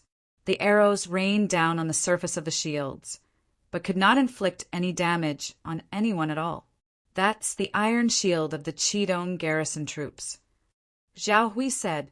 He swallowed up the advantages of the battlefields in the north and south whole. "Is he a jackal or what?" Guowei said at the top of his voice as he supported himself against the wall and listened to the intensifying sound of smashing rocks. "That's no longer a cavalry." He was right. Having expanded their infantry with iron shields, they were no longer purely a cavalry. The commanding generals were not wrong in predicting that Bayancha had, in the past 6 years, acquired resources they could not even begin to imagine. This was the source of the changes Hassan was able to make. The loading of the mounted crossbows was time-consuming. Dozens of men simultaneously exerted their strength, but for some reason, this crossbow simply would not move just before it was fired. "Is it spoiled?" Guowei lifted the man away, stomped on the crossbow, and pounded on it irritably a few times. "Bloody hell, Qidong's contraption!" Before Guowei could finish his words, that crossbow trigger clicked into action, and the heavy arrow shot forth. Guowei's outfit got caught onto an arrow, and in the instant it went flying, it dragged Guowei over, causing him to fall flat on his face. The jarring sound of those iron-headed heavy arrows slicing through the wind followed close on the arrow's trail as they hurtled through the air. The iron shields of Bayancha were erected once again, but it was a futile attempt as the force of impact caved the shield in. And as the soldiers were standing too close together, the resulting shock wave caused the 2 rows of people in the rear to topple over to the ground in unison. Zhao Hui wanted to report the good news, but before he could open his mouth, the baffle beside his head exploded.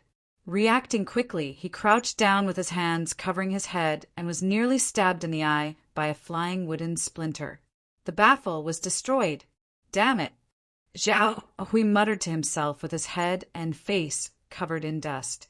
I'll have to tell the hereditary prince to get them changed to iron ones." The whistle outside sounded all of a sudden, and saker falcons swooped down through the thick clouds. Gwaweli followed suit and blew the whistle. The falcon cage beside the stable drew open with a swoosh. Each of the falcons that had been preserving their strength these few days was brimming with energy. Mang flapped its wings as the ropes on its claws rattled. The soldiers taking care of the falcons untied the ropes. Mang, who had not listened to the whistled command of others at all, soared into the sky, circling among the dancing snow to break through the layers of clouds. The next instant it began to dive. Iron claws clutched at a saker falcon's flesh and feathers, tearing it into pieces in the air. At this critical juncture, Gwaweli heard the sound of the back gates opening. He immediately turned his head back, but he did not get to shout out, for a column of light cavalry was entering swiftly. The cloak of the person in the lead flapped in the wind as she got off her horse before Gwaweli. "Yo!" Chi Juin greeted Gwaweli in her usual tone. "Busy fighting?" Zhao Hui turned over to jump down and trade looks with Gwaweli in between breaths. Not knowing Chi Juin's intent for coming, he said, "Commander-in-Chief." "Don't call me that." Chi Juin took off her cloak and drew out the executioner blade, 3 at the side of her waist. She stabbed it into the ground by her feet with a thud and said with a laugh, "I shall have to inconvenience you guys to hook up with me tonight." Gwaweli promptly covered his chest and stared at Chi Juin as she surveyed the surroundings. "Let's see," she said calmly, "who is tougher, your Libe armored cavalry or our Chidong garrison troops?" Footnotes, duoku or crenels, empty space between 2 merlins, specifically xianyan, a loophole opened at the base of a parapet in between 2 crenels. Literally, ghost-headed blade. It's a kind of blade used for beheading people sentenced to death in old times. Chapter 189, Snowtrooper. Chapter 189. Snowtrooper Zhao Hui originally thought Chi Juin had brought along reinforcements from Chidong, but he only saw a few dozen personal guards behind Chi Juin and could not help but ask in bafflement, "Commander-in-Chief, I'm not here to fight the battle for you." Chi Juin started wrapping a strip of cloth around her right hand so that the hilt of her blade would not easily slip off when it was soaked with blood. "But to use you people to fight. From now on, you and this buddy of yours will be demoted in place. I'll take over the post of Shai Camp commanding general for the time being." Not only was Zhao Hui stunned the moment this statement was made, but even Gwaweli also froze for a moment before rebutting, "That won't do." Chidong and Libe had always maintained friendly relations, and they had joined forces during the 4th year of Xianda to intercept the advance of the Bayancha cavalry and recover the 6 prefectures of Zhongbua. But even so, they were as different as chalk and cheese. Never before had they overstepped their authority in each other's jurisdiction. They could address Chi Juin as commander-in-chief, but that did not mean they would be willing to heed Chi Juin's deployment orders.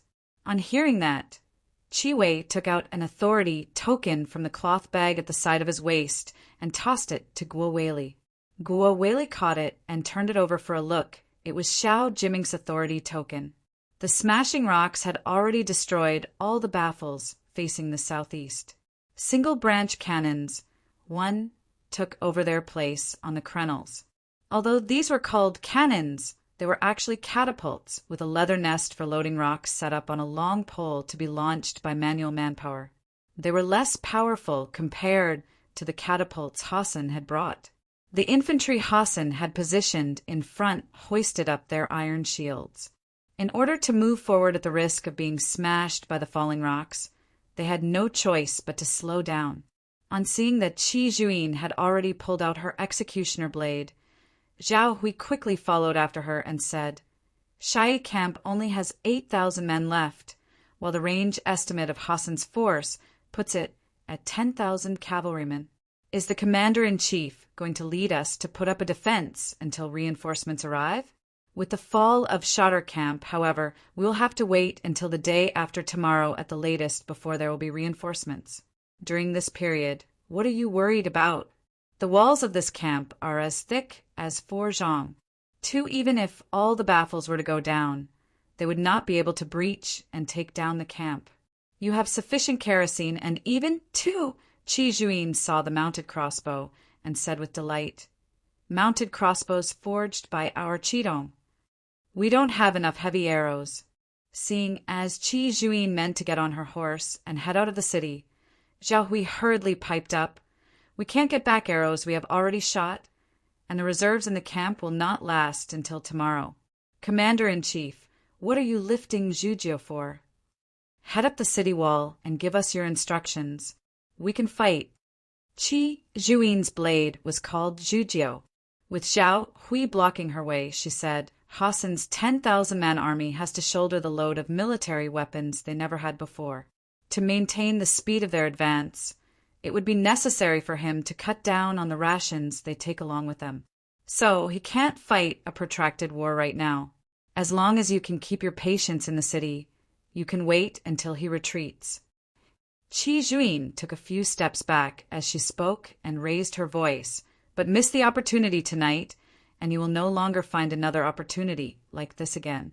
Hassan regards you people as a stepping stone to temper his new recruits by trampling over the military prestige of the Libei's Iron Wall. Stop being silly, gentlemen. The so-called Iron Wall is merely a fig leaf. You can't call yourselves the armored cavalry if you stick your butts up like this to take a beating." Guo Weili clenched the token tightly, and Zhao Hui felt the foreboding tension in the atmosphere. Qi Juin raised her hand to point at the southeastern camp gate and turned to stare at Guo Weili with eyes brimming over with unbridled madness. "Don't you want to go out there and have some fun with me?" The opponent Hassan faced up against in the southern battlefield was Lu Guangbai. The Bianjuan commandery garrison troops were just like a stubborn rock stuck at that opening, which would not budge the slightest no matter how the Biancha cavalry rained a torrent of attacks on them. But Hassan understood the name Qi Juin better, for he had long traded blows with Qi Juin during that wind-guiding the scorching plains surprise attack battle. Hassan was of the mind that Qi Juin was 2 people. Qi Juin's styles when she assumed personal command in the commander's tent and when she straddled her horse with her blade in hand were completely different. She could switch with ease between commander-in-chief and commanding general. She differed from the calm and steady Lu Guangbai. She could act according to changing circumstances, as well as bring down her opponents with the external factors at her disposal. Otherwise, she would not have achieved the feat of burning down the 13 camps of Biancha. She was the adaptable type. The city gate was tightly shut, and as the amount of rocks being thrown reduced, the iron shields of Biancha pressed in to within 500 paces. Not only could their iron shields protect the human body, but also the battering ram. This kind of wagon was equipped with huge pieces of woods, and once they reached the front, the soldiers could join forces to ram down the camp gate. It was a powerful weapon for attacking cities. Hassan's cavalry was ready and raring to go. They were split into the Scorpions unit with the iron hammers and the elite squad with the scimitars. When the need arose, the Scorpions could even switch over to scimitars. Hassan was very patient. He would not give Shai camp any more time to delay. He wanted to ram the camp gate open, then slaughter the remaining soldiers Li Bei had left here with these cavalries of his. The iron shields worked well, and the Biancha infantry gradually quickened their pace with their shields hoisted, keeping the battering ram intact under their shelter. When they reached the camp gate, dozens of them exerted themselves in unison to slam the huge wood against the gate, sending dust raining down on them. Hassan raised his hand, all ready to charge. The camp gate made a muffled noise as cracks appeared on the area, which bore the force of impact from the battering ram. In order to allow the soldiers in the center to better exert their strength, the infantrymen of both sides shifted down their iron shields. They shouted out as they stepped back, then rammed into the gate again in unison. The camp gate finally burst open with a bang, looking visibly on the verge of collapse. Zhao Hui stepped on the ruined battlement and poked his head out against the wind to look down. He shouted, "Release!" Earthen jars suddenly came crashing down from the top of the wall. Amidst the sounds of shattering, kerosene poured down along the walls, spilling all over the Bayantia infantry from head to toe. Flames lit up with a whoosh and leaped onto the Bayantia cavalrymen's bodies like a nest of venomous snakes. Their iron shields could not ward off fire, and in no time, blood-curdling screams rose all around, and the smell of burning flesh permeated the air. The camp gate suddenly moved as it was hoisted up with a dull, heavy rumble to reveal the battle steeds waiting behind, along with the Libe armored cavalry clad in their armors. Qi Juin, heading into battle, lightly armored, had Jujio in hand as she charged forth like a meteor in tandem with the hot puffs of air of her battle steed. The next moment, the thunderous hooves of the armored cavalry reverberated through the snow. They followed Qi Juin and stepped over the iron shields before the gates. It was as if they had risen from the ashes as they stormed in an assault towards the Bayantia cavalry, who had stopped behind the infantry. The scimitar-wielding elites promptly retreated, while the scorpions sat firmly on their battle steeds and moved their shoulders at the sound of Hassan's whistle to meet them face on with the iron hammers. They had used these hammers to teach the Libe armored cavalry their harshest lesson yet, and they could still smash the helmets of the armored cavalry into pulp tonight. Zhao Hui stood at the top of the wall, overlooking the battlefield with his chest heaving rapidly. Even his breathing had grown ragged. A scorpion lifted his hammer and swung it at the head of the armored cavalry in the wind, but then the tip of a blade thrust right in from the side, intercepting it. With both hands on the hilt, Qi Juin made use of the forward momentum of her battle steed to lift away the hammer with her blade and knock the scorpion straight off his horse. At the same time this scorpion tumbled off the back of his horse, the heavily armored cavalry reined in their horses and retreated in unison. They were both deft and methodical in their withdrawal. Hassan heard the sound of horses' hooves behind those heavy armors before he saw the gaps between the scattering cavalry filled up with a blade-brandishing light cavalry. No, not light cavalry. They were the Libe armored cavalry, sans heavy armors. Gwaweli had never been this light before. He concentrated all his pent-up frustrations these days into both hands and let loose a bellow along the deserted path until he was hoarse. His long sword, 3, cleaved down on the scorpion head-on. Blood spattered. Meanwhile, he had already charged to the very front. The familiar heat returned to his palms once again. Gwaweli was so overcome with emotion that his hands were trembling. "Damn!" Gwaweli gasped heavily. He was almost on the verge of tears as he shouted with all his might, "Commander-in-Chief, this is exhilarating!" Even Zhao Hui was about to shed tears at this shout. Qi Juin burst into hearty laughter. At the same time her battle steed raised its hooves. She lifted Jujio high and stabbed it into the scorpion's body as the battle steed landed back on the ground. Was the Libe armored cavalry no longer the Libe armored cavalry when they took off their armors? Perhaps so, but that was the Shao clan's Libe armored cavalry, not Qi Juin's Libe armored cavalry. The Libe armored cavalry kept retreating again and again in defeat on the snowy plains in the north, and one of the reasons was that they could not catch up with the ponies. But now Hassan's cavalry would have to run into the blades of the Libe armored cavalry themselves if they wanted to attack Libe's fort. Gwaweli pierced through the scorpion. He was no longer afraid of the iron hammers. Having removed his heavy armor, the scorpions swinging of their hammers here appeared particularly sluggish. What's more, the scorpions also had a weakness, and that was they had not donned armors in order to maintain their speed. As long as they lost their advantage of the iron hammers, their blood would still splatter over the battlefield in the face of the long swords. Qi Juin let out a breath of warm air as she stared down Hassan. Even at such a far distance away from him across the blood-spattered battlefield, the glare she had locked on Hassan was particularly malevolent. As the scorpions were valuable assets, it was imperative for Hassan to react. He wanted the scorpions to retreat, but as long as he gave the command, Qi Juin would follow suit and have Guo Weili stand down and change into heavy armor. Although she appeared to be passive and reactive, she was in fact the active and proactive player who had the upper hand firmly within her grasp this one night. There was no need for her to give chase. She only needed to stand on a certain boundary line on this battlefield and wait. If Hassan wanted to continue, he would have to hand up their heads on silver platters. Before Qi Juin, all that was invincible about them amounted to nothing. Bring it on. This was how provocative the expression in Qi Juin's eyes was.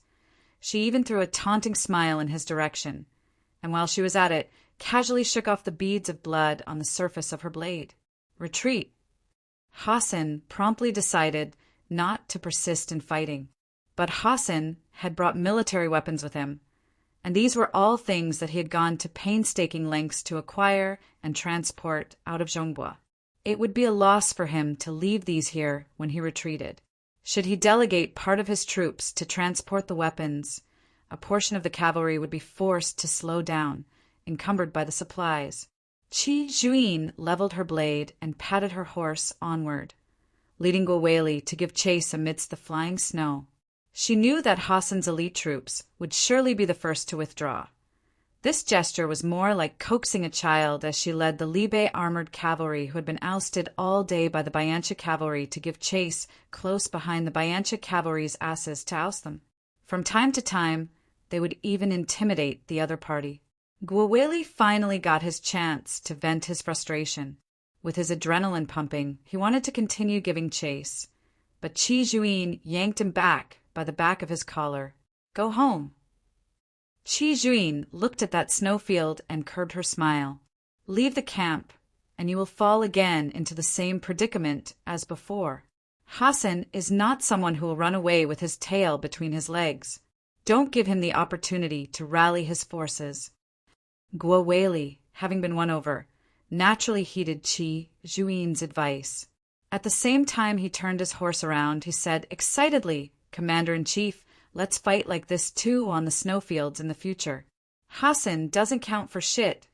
Hassan has no need to attack cities during battles on the fields, so he won't charge forward but encircle you people instead.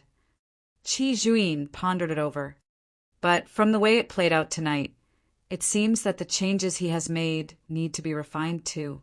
Hassan was upping the amount of leverage the Bayancha cavalry had, but he was too greedy, as evident from the iron shields this night.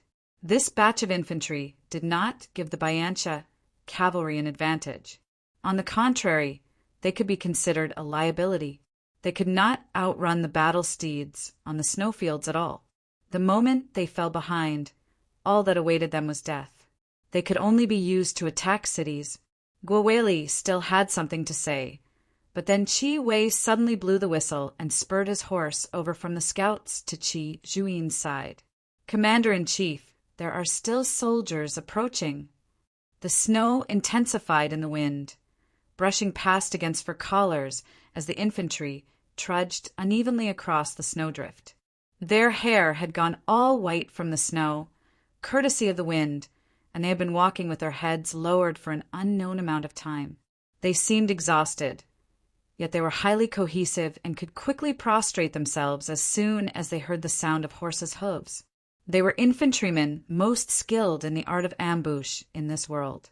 Before traversing the desert, they had been called the Bianjuan garrison troops.